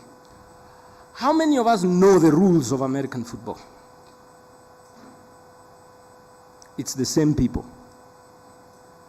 There's always a correlation between understanding the rules of a game and enjoying it. The reason we largely don't thrive with innovation and funding and VC language and angel investments because we don't understand the rules. We don't understand the language, so you can't enjoy it. And there becomes an opportunity that we have to build that capacity to thrive. So about 2 years ago, we built a 10-year innovation master plan for the country. It had lots and lots of ambitions of where we wanted to go with a number of issues. And if you look at that diagram, at the very base of it is human capital for innovation, the skills of human capital. Second is access to finance. Third is access to market. Fourth is infrastructure. And fifth is policy. You can superimpose this into the institution. If I want to thrive for innovation, because institutions have to make that contribution for us to end up with a national success.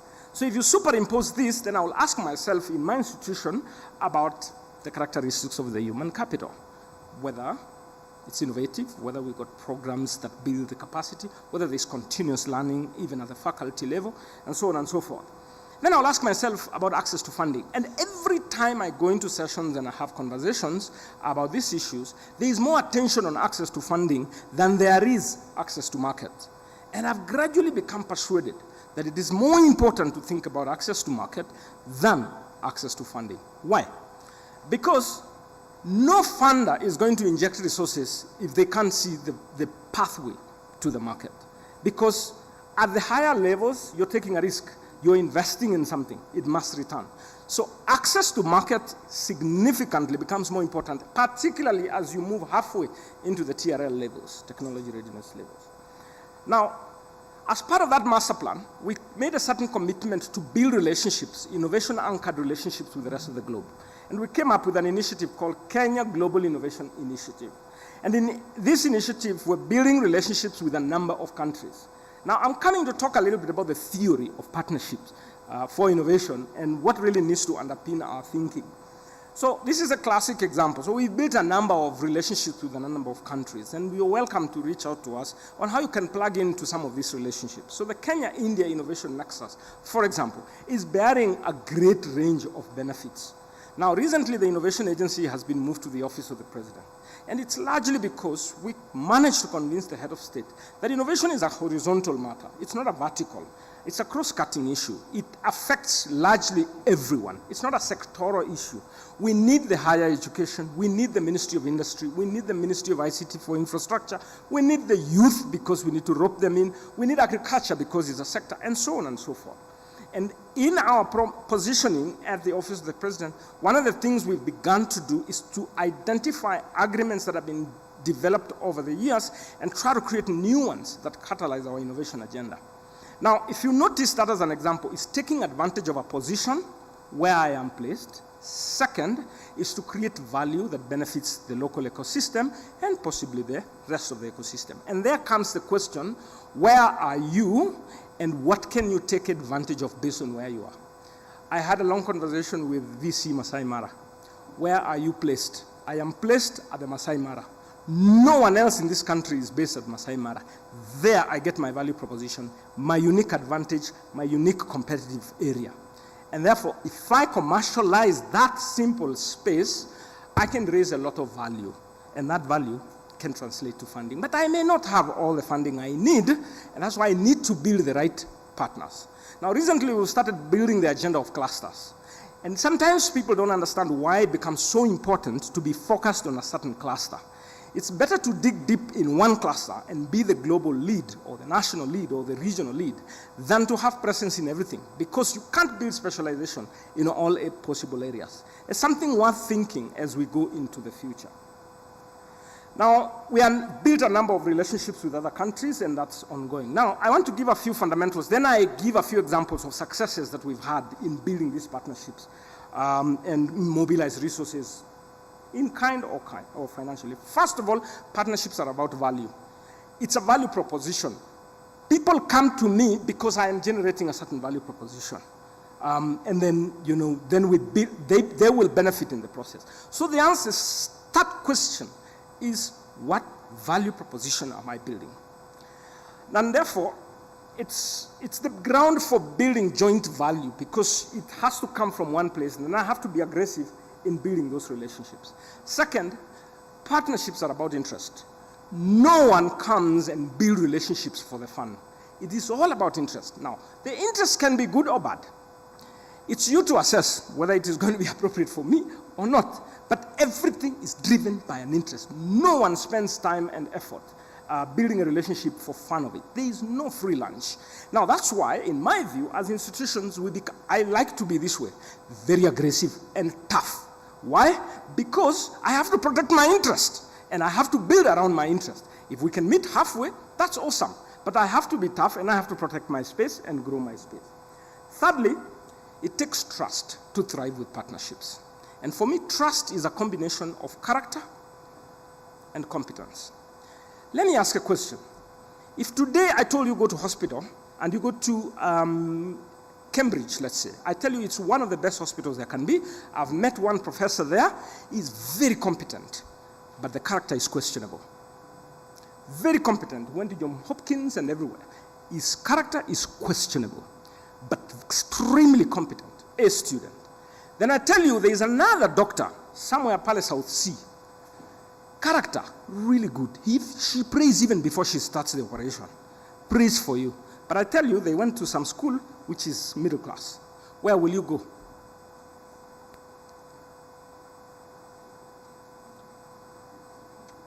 To which doctor will you go? Or you might choose not to go anywhere. So I asked that question and they said, it depends on what I need. If I need an operation, I'll go to the first class.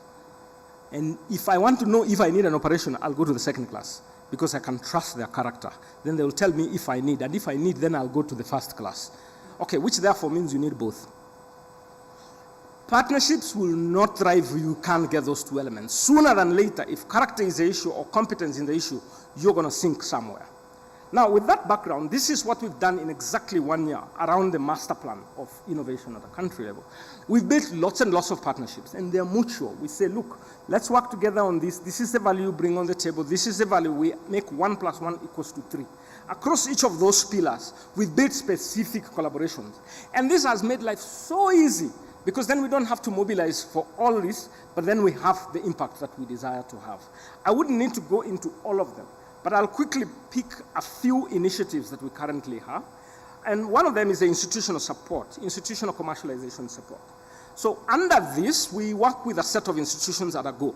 So the last year, we've worked with about 14 or so. We've just mobilized new funding to attract another 11 institutions. And then we run through a very robust program, which includes development of the master plan, doing an evaluation of the entrepreneurship capacity, thinking through the various interventions. For example, the capacity building that we've had to do with vice chancellors. Now we're going to rope in another 11.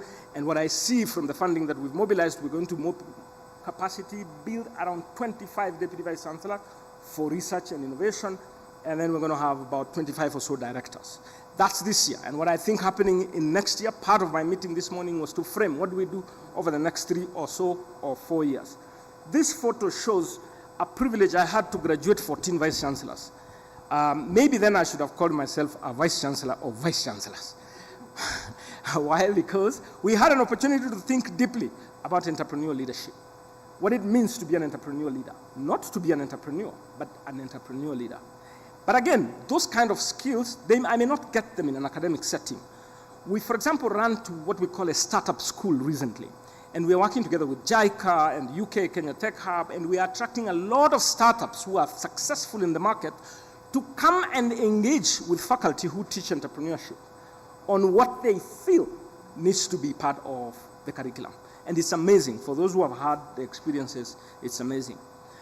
This is the initiative now. We're working with 2 other partners around strengthening our innovation systems of our institutions, and secondly is the institutional capacity for innovation, and third is the learning ecosystem. So we've built something we're calling a technology transfer office as a service, and I'll try to articulate that in a little while. This alone is just one partner, and we've got about 10, 15 partners over the last 1.5 years or so that have come into different kind of contributions. Now, in this particular one, we're taking innovators, because we've been running a research to commercialization program, working again with a number of partners who have certain expertise.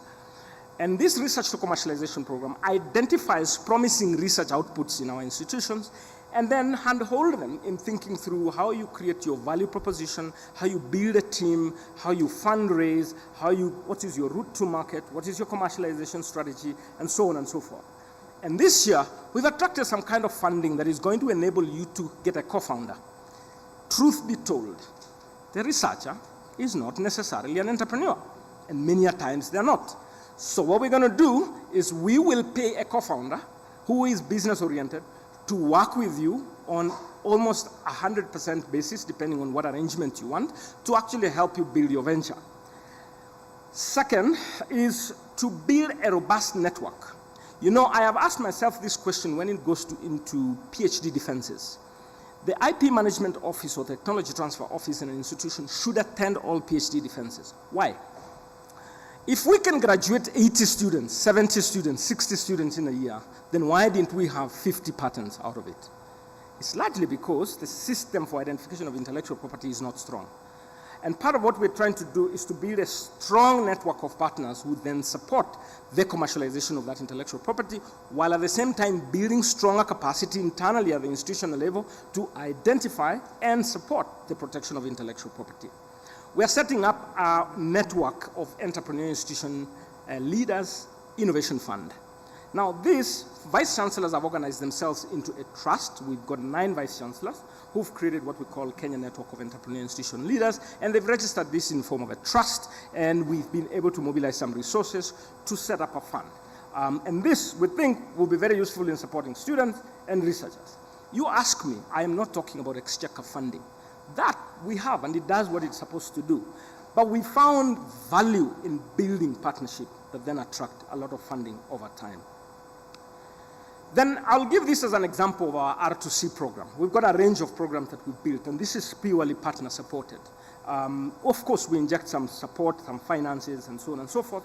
But in terms of building ventures, we realize that's not necessarily our strength, but we have the strength of convening the right partners in the room. So we worked with one venture building firm. That's what they specialized in. And in the course of time, we've worked with about 38 researchers. Over and above the funding that we provided, in a span of 1.5 years, they cumulatively have mobilized 217 million. This is not money that came to the Innovation Agency, it's money that went into their ventures. Now, people initially would tell me, no, that can't work, but I bet you it works. And we will be inviting a set of this in our commercialization summit that we normally hold in Mombasa for them to tell their stories. There are very many other indicators of success out of this kind of project, but I've just hinted one of those. The second project that we're currently working on is building a Pan-African network of innovation agencies. We submitted a proposal to IDRC, and we've attracted funding to build this network over the next span of 3 years as a pilot phase with the prospects of scaling it. Now, this network is because we realize there's a bit of fragmentation and misunderstanding sometimes of what innovation can do and how it should work. And what we're doing now is to try and cultivate standardized approach of innovation efforts across Africa. One of the most valuable initiatives we have within this network is what we're going to be calling soft landing projects.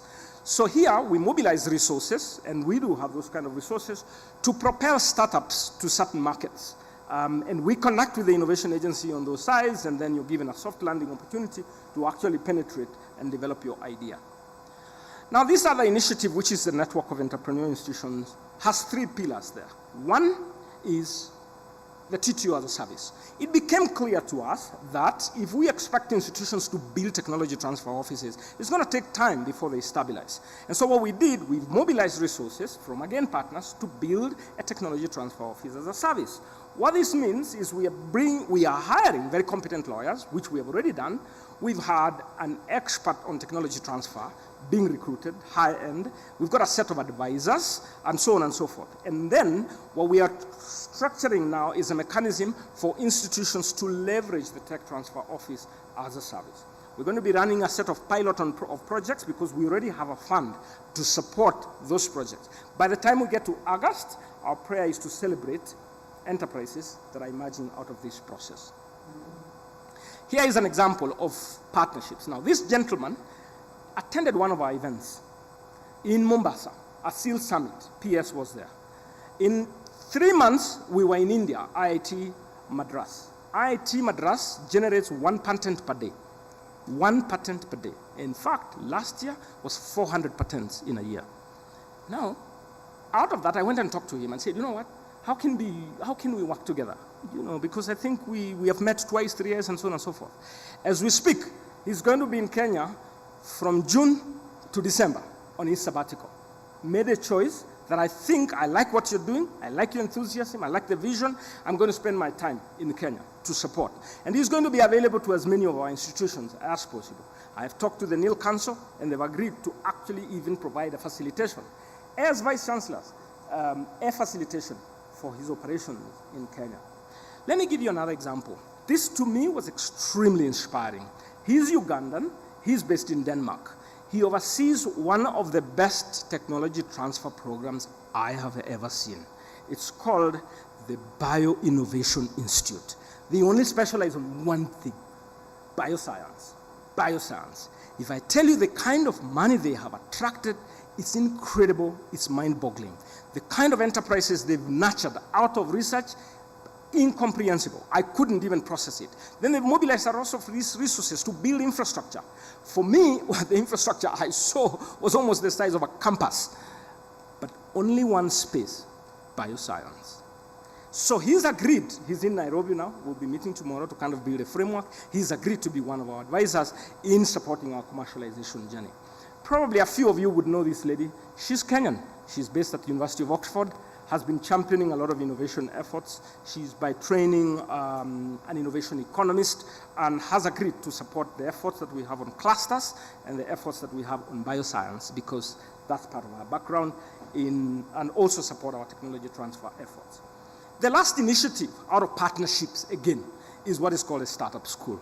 One day, late last year, around November, I actually woke up to this reality that the teaching and learning should be refreshed. In other words, people who teach entrepreneurship need to kind of also start thinking what it means to train a founder. You know, a startup and an SME are two different things. Two different things. We can get into an argument the whole day, but it's a fact. They're two different things. Their growth trajectory, their mind, their orientation, their agility, their dynamic, completely different. They want to scale. This really want to get into a plateau and be comfortable, and so on and so forth. And this was the question I asked Vice Chancellors when we were in India.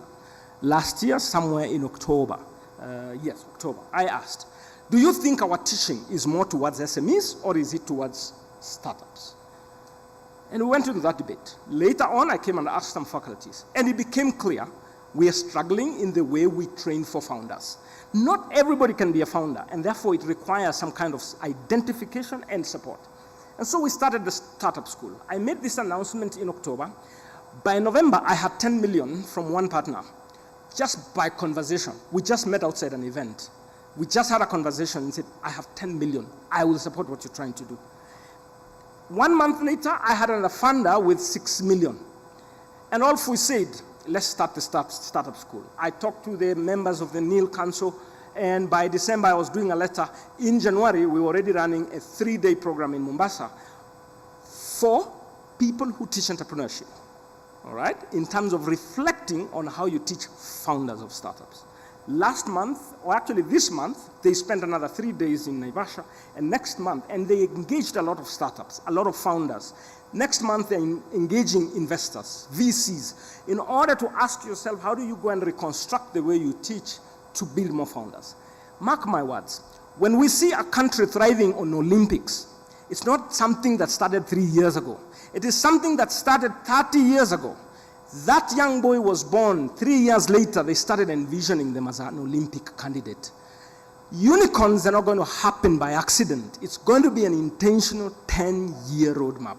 And that effort starts with the way we'll teach a first-year student on entrepreneurship and innovation.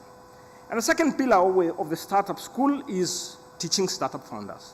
And we're looking by August or June or thereabout to activate the first cohort. This has been an amazing experience, and we've got a number of partners who've come in and saying they want to help scale. I tried to list other ways that I think as institutions we can work on. Convenings. That's a very amazing program, initiative. Convenings. Even this is a convening. But then the question is, how do we attract people who don't think like us into our convenings? Innovation challenges. Innovation liaison offices in our institutions. The network, Pan-African network, we think will be a very good opportunity for institutions. Innovation clusters and expertise in our institutions on certain clusters. Problem-based learning and venture-based curriculums. Setting up innovation funds, and we've supported a number of institutions to build innovation funds. Startup funding program is something that when the head of state pronounced himself about the movement of the innovation agency, part of the funding that was allocated, we've committed it to build some instruments for funding of startups. And we hope that we will continue to support our institutions in building their innovation ventures. Thank you very much. Thank you, Daktari. We want to welcome Dr. Desai to give his contribution. Thank you. Thank you. Honorable PS, distinguished ladies and gentlemen, indeed, very excited to be here with you today and to discuss innovations and what an exciting time we're now working towards with all the possibilities, aspirations, the thoughts and insights that have been shared since morning. Over the last 35 years, when I came back from my higher education in Japan, I set up a technology transfer organization called Centurion Systems. At that time, we were involved in Industry 2.3, which was all about automation, bringing systems and the need to integrate more, all with a view of finding ways in which you found solutions towards productivity, innovation, efficiency, and diversification. When I left government and I went back to industry, I realized that the technology movement has yet again strengthened. Many of the factories that I was serving in Industry 2 and 3 have now progressed on to Industry 4. And it's fascinating to see how, Industry 4 is about to evolve into the most ubiquitous technology environment that we are yet to see. Why? Because if you follow my hand, there are almost 5,000 sensors now available, which extracts every kind of element and measurement of life. And they're increasing the field of sensorics. We see that increasingly within factories, more advances are being put in terms of the conversion of this data from analog digital systems to information that programmable logic controllers, which use different kinds of modules like fuzzy logic to kinds of computational models to control elements and information. We've seen transformation in terms of SCADA systems, which have become more supervisory in terms of control data acquisition. And this has meant that the systems are inclusive to all and all insights of any corporation within an institution and beyond. But today, miraculously, we also see not only the inclusion of high-end ERP systems, but on top of that, several other layers, which include IoT, artificial intelligence, data analytics, robotics, and systems. And what a transformation it's been to see as the circle moves. It then goes into further interface devices and high-end communication systems which are fully integratable, and out down into actuation, which includes some of the most advanced equipment in terms of hydraulics, pneumatics, motors, servo motors, drives, etc., and so on. What is the end, long and short of all of this? One, that there is not a single field in this room that cannot leverage from this powerful trend which is going to transform your capability, not only in terms of that ability to ensure that you achieve successes of Industry 2.3, which include automation, diversification, efficiency, productivity, but we're now going on to a very interesting phase within the context of ensuring that we promote autonomy.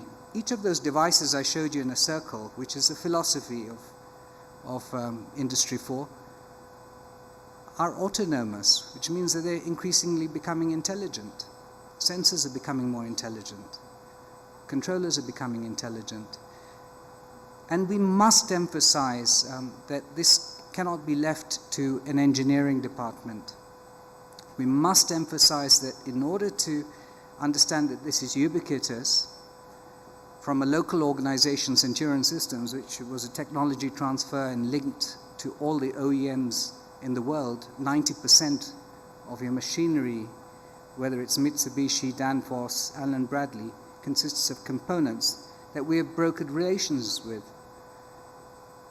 But what we must realize is that through this ubiquitousness, we are in a situation where we're able to deploy these systems, and what it requires is a firm, assertive movement in order to ensure that we adapt, adopt, maintain systems, understand the characteristics, and uniquely position this as yet another tool of transformation. Let me remind you, almost a couple of decades ago, computers were for engineers, but subsequently they became part and parcel of life for every single person. And similarly, Industry 4 is heading that way. So let me tell you from my 35 years of experience what the trend is and what we must look out for, which leads me to my next thought. Centurion was a right model of a technology transfer organization because 100 organizations and one-man bands and a cluster has developed around the field of industrial automation. And how did we do it? We transferred the right skills, promoted the right access to market. And so with 30 plus years of experience, I'm yet about to launch another initiative to create greater levels of capacity for startups within universities through incubation centers. And I'm hoping to complement this further with the first possibility that we create efficient, effective systems to link our national innovation IP to world markets. And this we're doing in partnership with CBAS. Now, I've given the broad perspective of the subject, but I'd like my colleague in the next 5 minutes to also explain how we're going to achieve this by way of transforming the context and the number of enterprises that are sustainable based on IP, based on innovation, but most importantly, based on a theory where we're able to reinforce our capabilities, like the agri-tech cluster. I'm currently championing the agri-tech cluster for Kenya, which means that, we're looking at all the institutions here that have some interest in agricultural technology and ecosystems, all the way from soil nutrition all the way to packaging systems, to keep coming together. We've had several meetings with the cereal sectors, with the very formidable agricultural sectors under ASNET, and we're putting in place a private sector-driven engagement to promote B2B relationships as well as the transformation of technology transfer in agriculture. Now, I've had almost 20 years of this experience because I was one of the founders of linking industry with academia. And so collectively, I believe that I have the entire private sector behind me today. I need the academic sector to ensure that we're able to create as Tony said, a value proposition around productivity, innovation, autonomy, automation, and the profitability for both institutions. Now, I believe that this will it'll catalyze all the challenges that we face this morning, because if we unlock these partnerships, private sector will come in very strongly with funding. I'll leave the rest to my partner, Andre.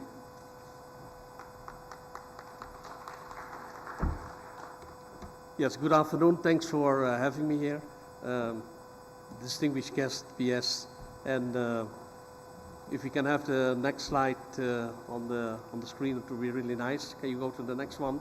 So, ladies and gentlemen, I think we didn't spoke about this today, but this is something which I picked from LinkedIn, a post which recently was posted 2 days ago. So, in this country, we have 66% unemployment in 2025. That is projected and has been mentioned by government officials, and they mention it like a ticking time bomb. So, ladies and gentlemen, I think what we need to do, we need to move into action and also see how we can get things done and not educate students to be unemployed. I don't think that's the way to move forward. We need to stop this. We need to see how we can create jobs, create new companies, and how we can move forward. Can you go to the next slide, please? So if you look in India, for example, in 2025, they had 150,000 plus startups. Jobs created is more than 3.25 million plus jobs has been created. I'm coming since 2020 in 2000 in India, due to the Millennium bug. I was there to set up some ISPs in a joint venture with Wipro. I can tell you that India was the coding country of the globe, because they were doing all kind of millennium bug sort out in the software, because they thought when it goes to 1999 it will go to zero, which didn't happen, happily. But I can tell you that India has made a transformation because of the diaspora of Indian citizens across the globe.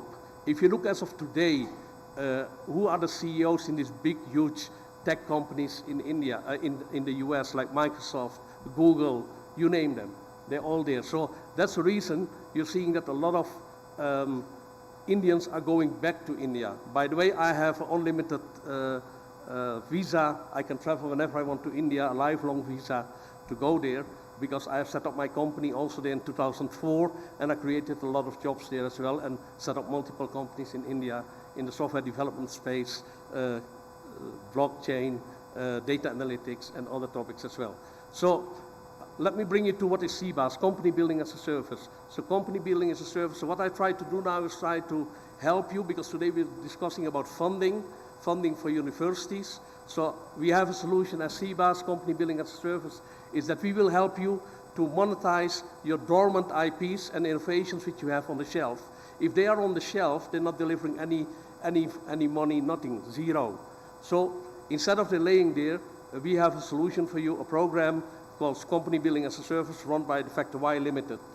So what we do is that if you have them on the shelf, you can bring them register in our platform, and categorize them also based on the SDG categories of the United Nations, the Sustainable Development Goals. And once they are categorized, and you put in all the information about your innovation, we have a scoring team who will score your IP or your innovation, and we will take it into our platform. And why are we doing this scoring? Because we are taking all the risk on our shoulders. So for you, it is risk-free. No risk, no cost. We have all the risk on our shoulders. So based on that, we need to be clear on the topics and de-risk as well. Is there a market for your innovation? How big is the market? What are we solving? And if we are able to do that, that makes sense, because then we will have it in the platform. So as you can see also on the screen, only 3% of all innovations globally are getting funded by venture capital. And maybe 1% will make it, but less than 1% are finding their end solution, because it isn't like that. So we are for the other 97%, where nothing is happening. We are not looking for the next unicorn. We are only looking to see how we can help innovations and innovators who want to innovate and want to stay an innovator to bring the innovations in our platform. Because an innovator is not an entrepreneur. And I can tell you, you can't teach someone to become an entrepreneur. I'm an entrepreneur. When you're an entrepreneur, you need to go to pain and suffering. You will have a lot of pain and suffering, and it's all the way down building your own business, because it's not easy. You're dealing with many stakeholders around you, and you need to make sure you get things done in a proper direction. Can you scroll down? So we are onboarding them based on innovation maturity level 6, which is based on prototype level and minimum viable product level. So maybe you can go back to the slides if you want. So the business model behind this, by the way, is that if we onboard one of your innovations, you hold 25% non-diluted shares in a company set up in the UK under UK law. And the innovation will resides there. We take 3 years to monetize your IP. If we're not able to monetize it, we return it back to you and pay you 100,000 USD. So that's a fair model because we locked it in for 3 years. So the next thing what we're doing also to how we can help you out is some of you are setting up an incubation hub or an innovation hub or something like that. But what we will be doing, we have, let's say, more than 100 years of experience building companies, okay? We are on the ground and with both feet and know exactly how we need to do it. We will tap in with knowledge from abroad. So we're doing a reverse brain transfer to Kenya from the Netherlands, from other countries. If we build up this incubation program, what we will do, we will have silos where we will have maybe agri-tech, AI, and others. We want at least 15 to 30 companies in it, and when we have them, we will fund them. We will give them access to market, to international market as well, because the program which is running outside there is already operating in 15 other countries. So we can bring them access to market abroad as well, not only in Kenya or in Eastern Africa. So we're looking to set up this hub over here in Kenya. And we would like to invite all of you to be part of it, because I think if unemployment is such a big issue, let's start creating jobs over here, not yesterday, but today, because I think the time is now to get there and get things done. And I'm passionate about it because I'm coming since 2010 in Kenya. I came here in 2010 because I thought the internet cable landed over here. So when a cable is coming, infrastructure is there, then development should happen. And also to see how to bring new innovation in this country. But I figured out in those days the market was not ready for it yet, because you need to build your own ecosystem, you need to build an install base on the internet side, etc., etc. So that didn't work out. But since June last year, I'm here again. This is my 5th visit. Since then, I'm motivated to make it work, and I've visited many universities. I've seen many innovations, brilliant innovations. So I think it's a time, it's right now to get them in the platform. Let's work together, let's get it done, and don't waste time anymore, because we can keep talking and talking, but we need to go into a working mode and roll up our sleeves and get things done. I think that's the only way to move forward and get things done. And so I would like to thank you for now, because I think the time is passed, but we will incubate them, we will nurture them, we will guide them, and we will connect them to markets and make sure that maybe out of these 15 or 30, 10 move from the incubation to the acceleration program, and then we move them further in the value chain and see how we can get them there. Is there a next slide? So establishment of a local investment fund with also funding from outside in a local fund over here to fund these startups as well. So that's what we're looking at to see how we can do it. And we're also looking to do it in the public and private sector. So universities, you're welcome, because I think the knowledge is not at the moment in the universities with whom I have spoken already. I've been in Narok, I've been in Muranga, in Eldoret, so I've seen many of your universities, I've seen many of your students, brilliant students who are interested and to move forward. So I would say let's work together to apply the knowledge for prosperity. It's knowledge for prosperity comes from Masai Mara, and I think that's the way to go forward. So thank you so much for your time. Thank you. A big thank you to our presenters. Members, please allow me to take only 2 questions, strictly 2 questions, because we are behind schedule. I just need 2 questions, please. Any questions? Any questions? Any questions? If there are no questions, then I think I wrap up my session and leave you with this quote. And before I give you the quote, the takeaway for these sessions is that innovation is inevitable. Innovation is inevitable if you want to remain relevant. So now this is the quote that I want to leave you with. Learning and innovation go hand in hand. The arrogance of success is to think that what you did yesterday will be sufficient for tomorrow. Thank you and God bless.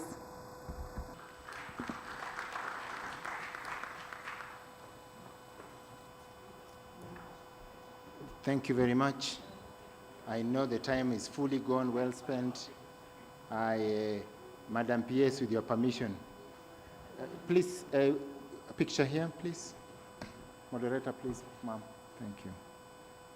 As we just finished this, we move to the next level, which is we started the closing ceremony. And as Madam PS is coming, CEO, Chairman, you are still photogenic, please. Welcome. And as they do that, I'm told there was supposed to be a clap, 6 factorial, that was promised. So we can do this as they take the picture. Okay, let's go.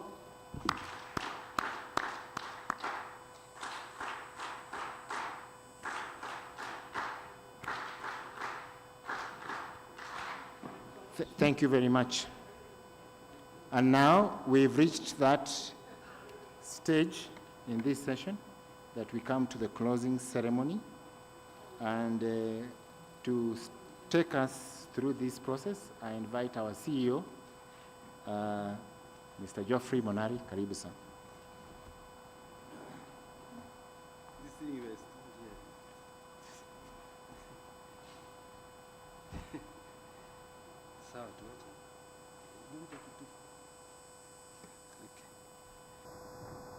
There is somebody who has left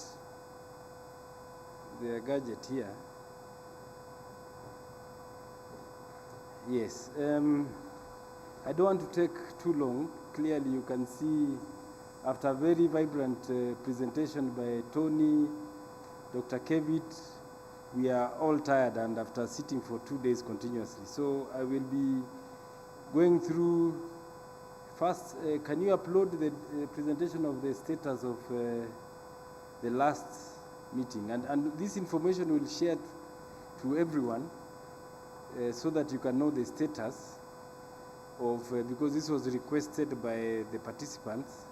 After the last conference, what have we done? What is the status? I don't know whether that presentation is ready.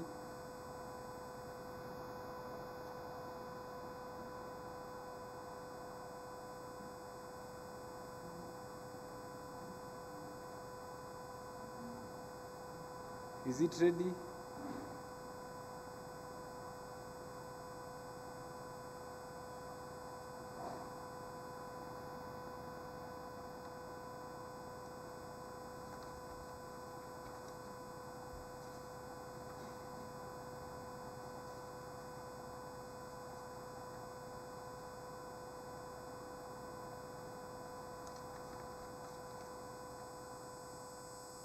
Just to take you through as they look for it, number one, the resolution for the last conference was to review the funding model, which we all know has been done and was implemented. And this is a process that has been going on. Number two is to also look at the issue of the funding gap. We are all aware that the government was able to increase funding from 44 billion to 82 billion for government. Those are the achievements that we were able to achieve. But if we go to the presentation, next slide, so that I can pick up from there. Okay, this is the current one. Let me just go through the old one. Alternative funding revenue generation, we'll share this information.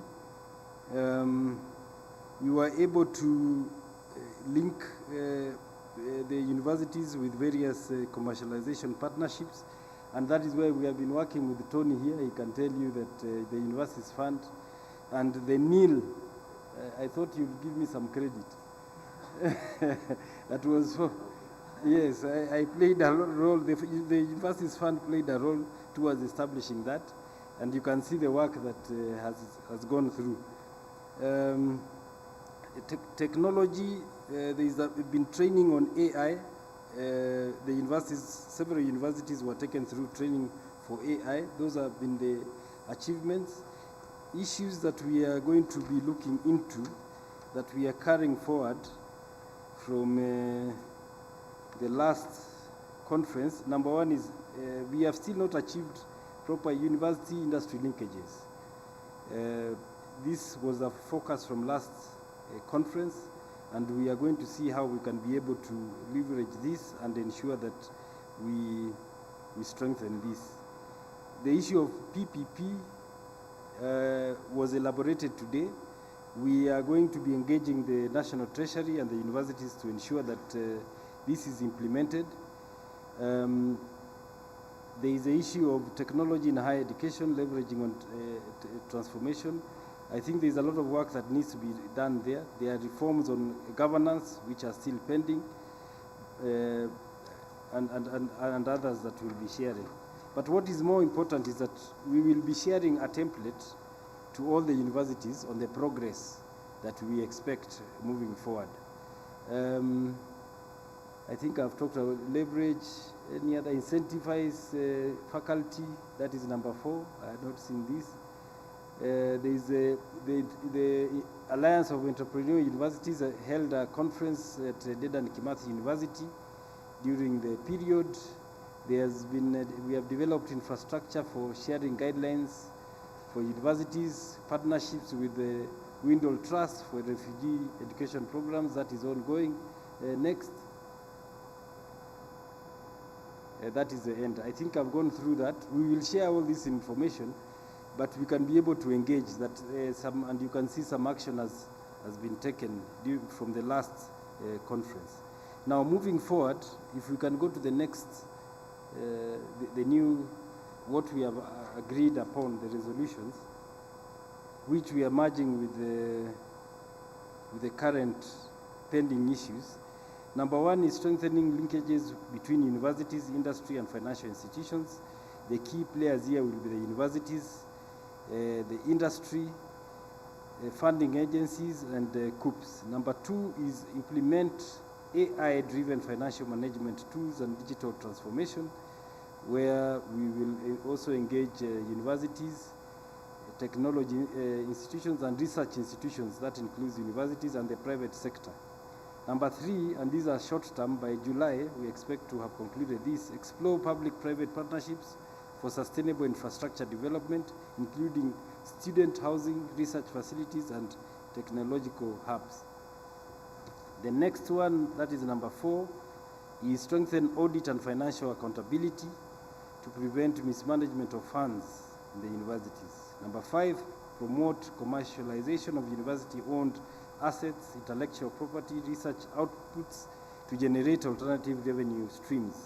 Number 6, explore renewable energy solutions to reduce operational costs, promote sustainability in universities, develop targeted, the other one is develop targeted financing models for student welfare, housing, education, accessibility in partnership with financial institutions. The last one in short-term issues is increase awareness and participation in international research grants, donor funding, global education programs such as Erasmus and Horizon Europe.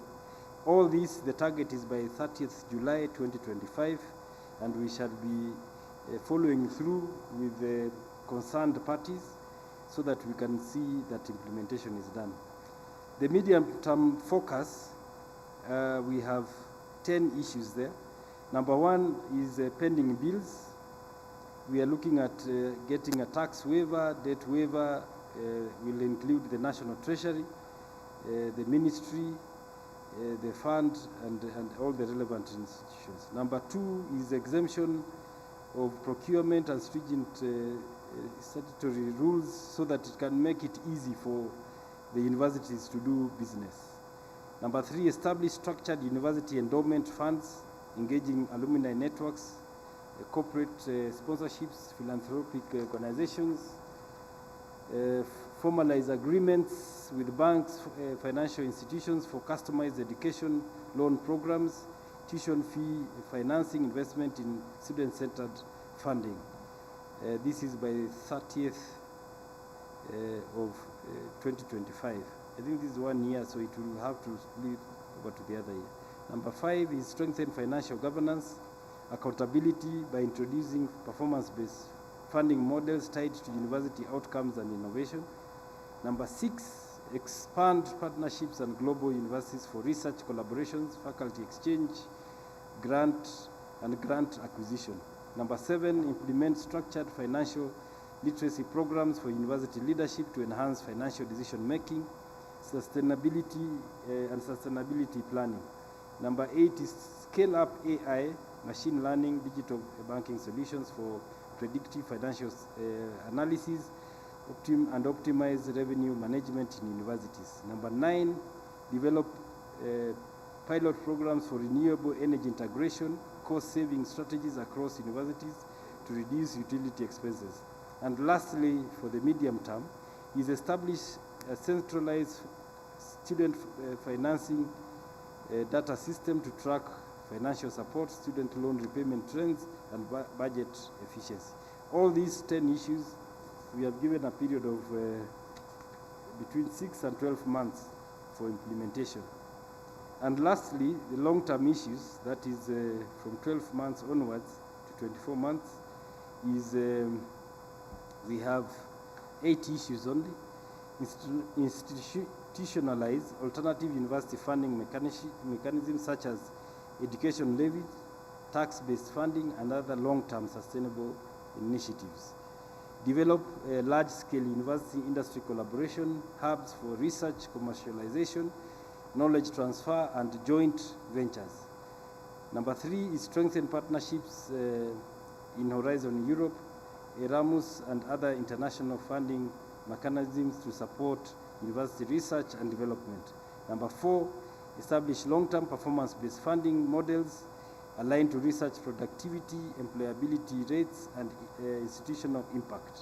Number six, scale up infrastructure development through innovative financing models such as PPP, real estate ventures, industry-led investments in higher education. Number six, revise and refine higher education policies to align with global best practice, ensuring equitable access and sustainable financing models. Number seven, strengthen Kenya's research ecosystem by creating national and regional university innovation centers that attract global funding and partnerships. And lastly, implement a national digital financial system for universities integrating AI-driven data analytics, blockchain, and e-financing solutions to enhance transparency and efficiency. This should be expected by the year 2026, end of the year 2026. So thank you very much, ladies and gentlemen. I wish to thank you for your participation and support, for the long hours you have put in. We will share these documents on the emails that we have when you are registering for accountability, and we ensure that we follow through. Another thing is that we'll have a common template for reporting periodically every 6 months so that we can be able to follow through and continuously give reports. So from me, I wish to thank you on behalf of the management of the fund and call the chairman of the university's fund to give his remarks this evening. Thank you very much, and I wish you all the best.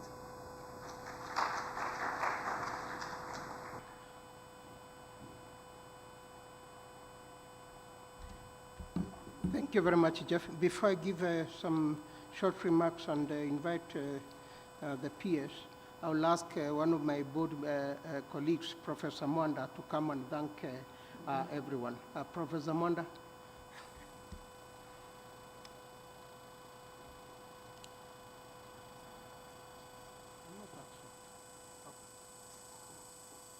He's telling me that I'm very short.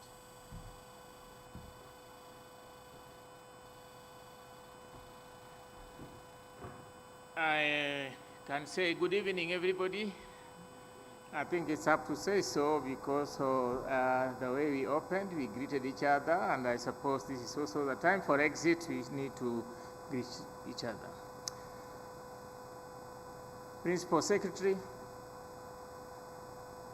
Chair of the Board, my fellow board members, Vice Chancellors present, my colleagues, ladies and gentlemen, I certainly have no words to say a big thank you.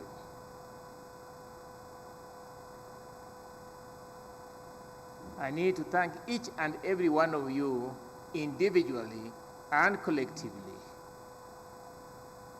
Let me thank the Principal Secretary for being with us. May I say this, it's not usual to be here at the beginning and the end for senior members of the government. You have been there with us. It's a true encouragement. It's a true spirit that all of us should emulate. And I think that is the reason why most of us are still here. Thank you. Chairman of the board, trustees, the university's fund, we can't thank you enough for steering this course. And I can't count the number of times you have been here to show the way to lead. And that's the reason why, again, most of us have been here. The CEO,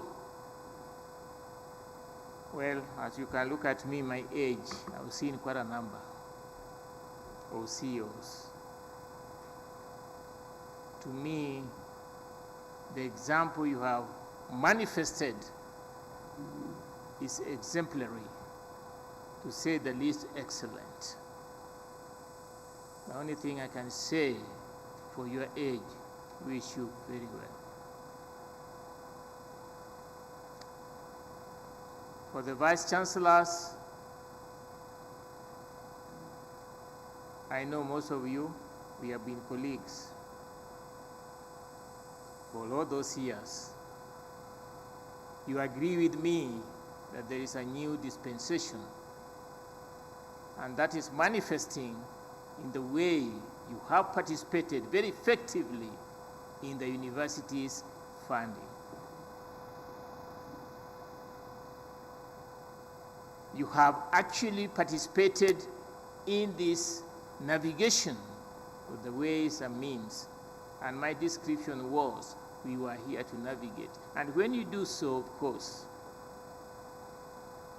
there are troughs, there are waves, there are rocks you can't see. If we continue this way, we will find the best model, the best way to look at the university as a whole. May I thank the management of this hotel for the comfortable way they have kept us. Nobody has complained about the welfare, and particularly the meals. The communication system has not failed the way it used to fail for us in many ways. Kindly pass our best regards to the management of this hotel. Last but not least, without everyone's participation, particularly the colleagues at the back, everyone, those who are managing this side and the back room, and those who are still outside to make sure everything goes according to plan. Thank you.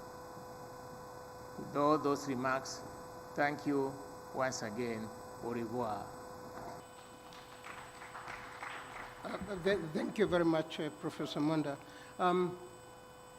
Ladies and gentlemen, distinguished guests, I believe you'll all agree with me that this has been a very productive engagement we have had in the last 2 days.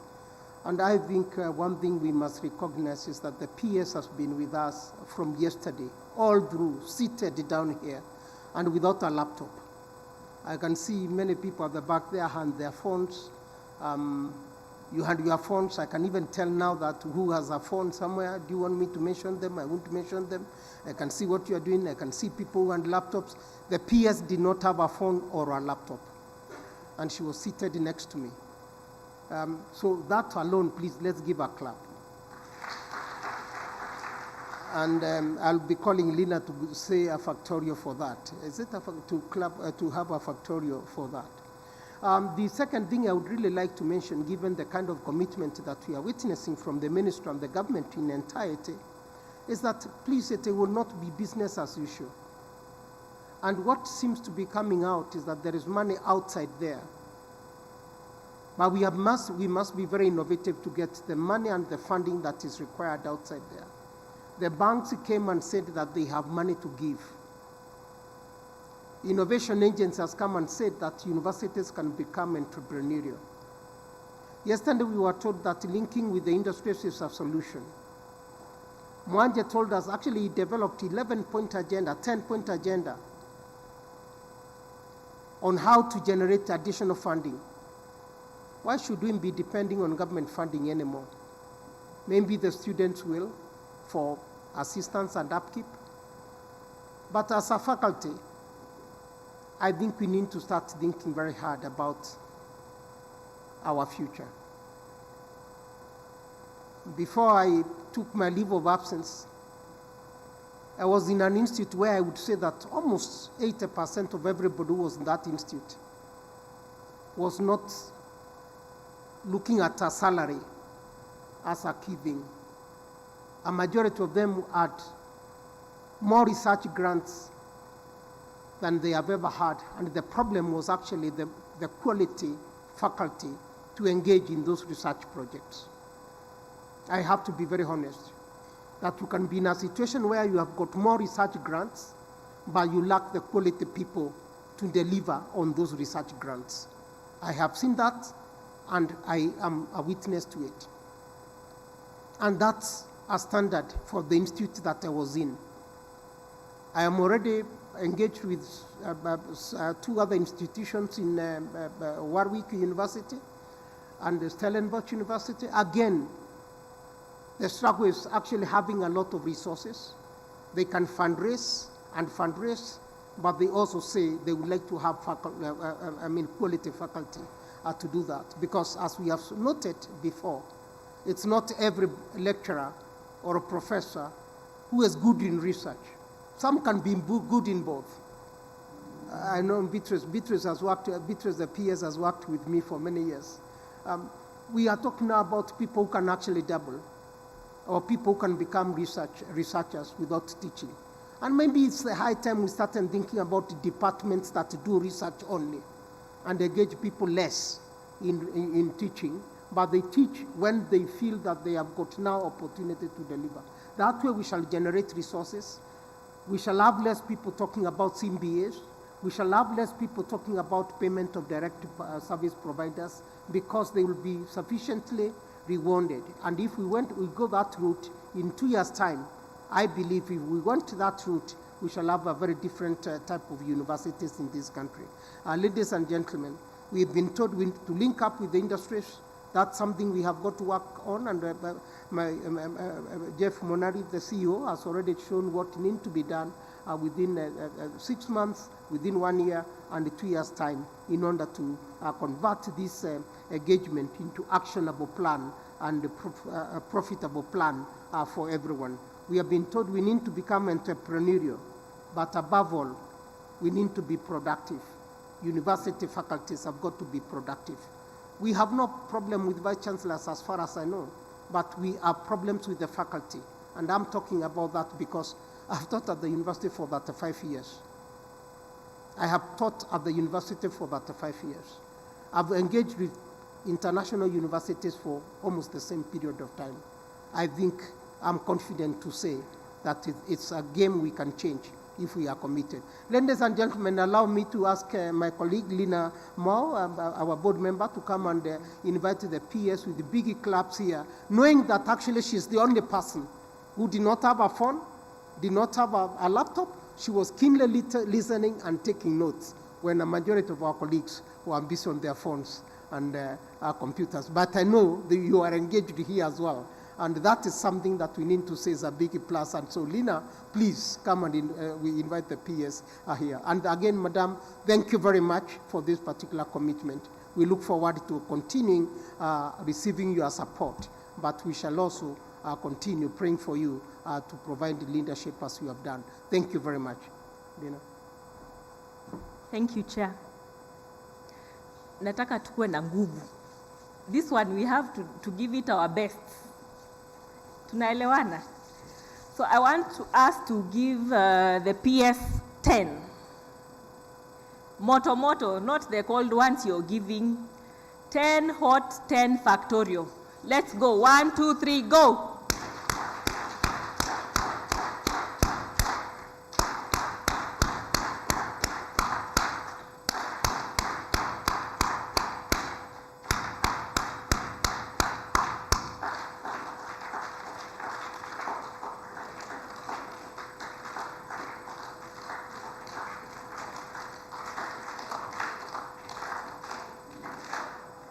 Thank you for finishing the journey. Thank you, and karibu sana, Madam PS. Thank you.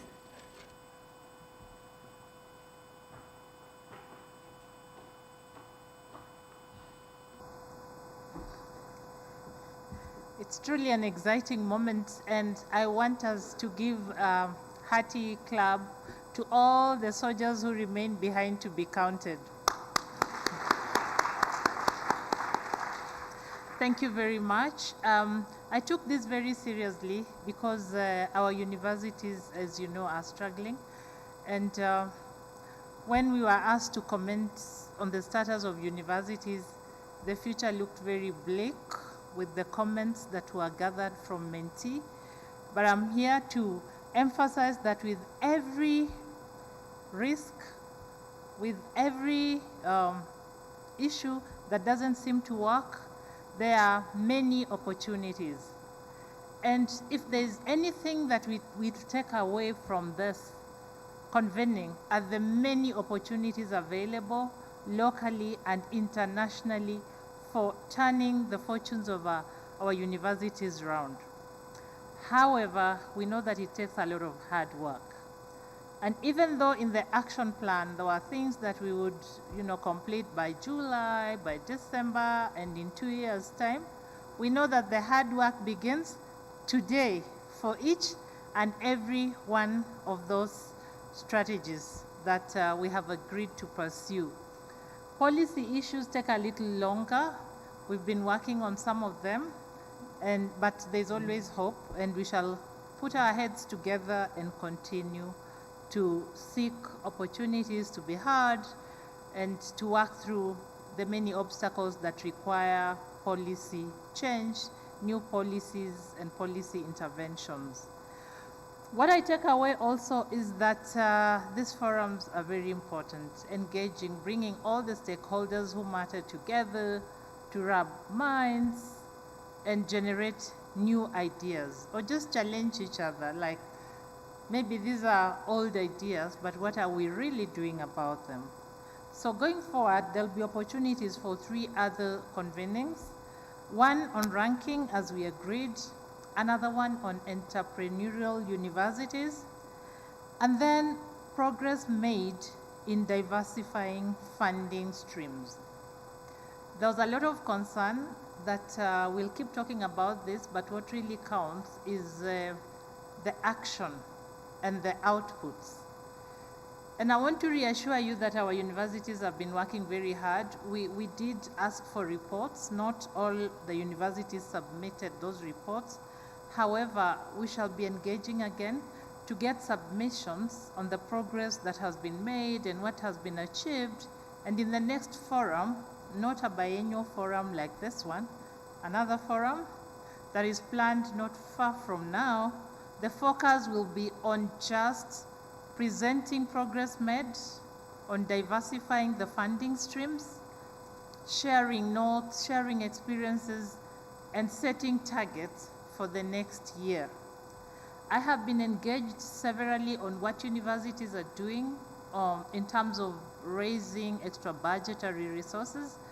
And I have always said that targets must be realistic, so we chose not to impose any targets on the universities, but to ask our leaders to assess their capacities, apply their minds, and set targets.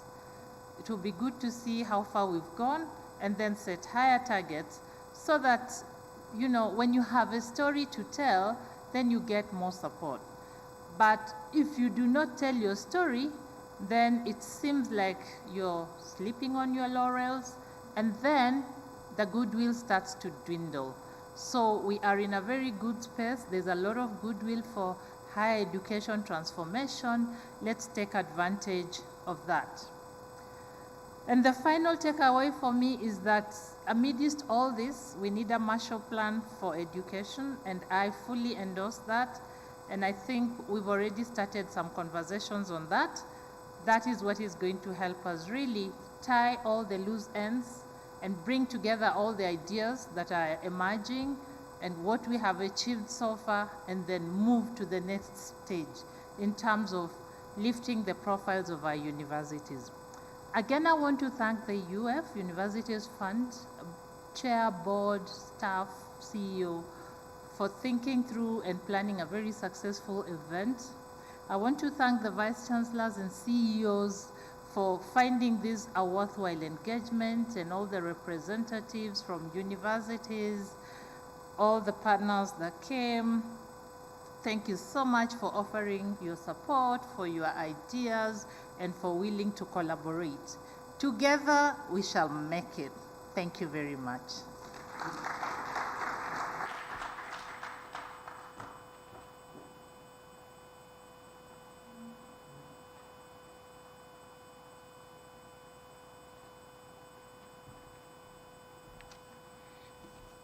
Thank you. Please, let's give PS another clap.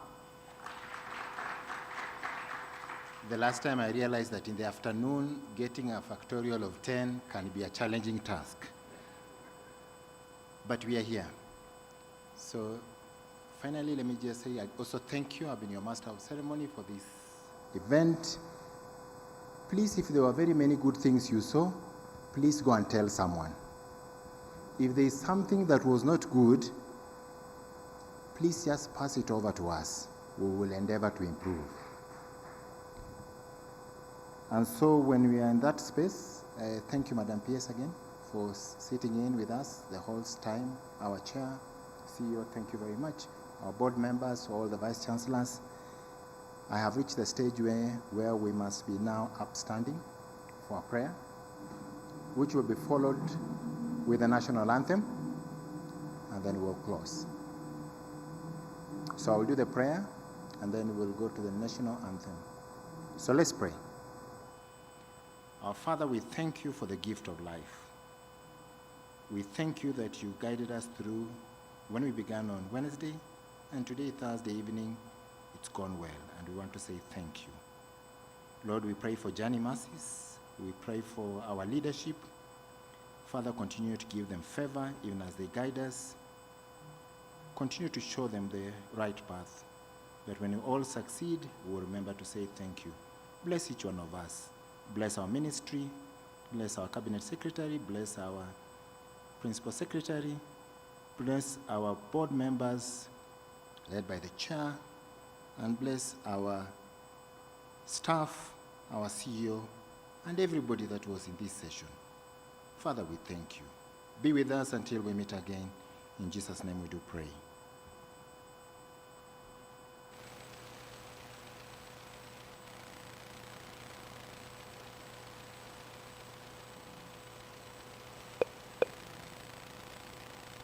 National anthem.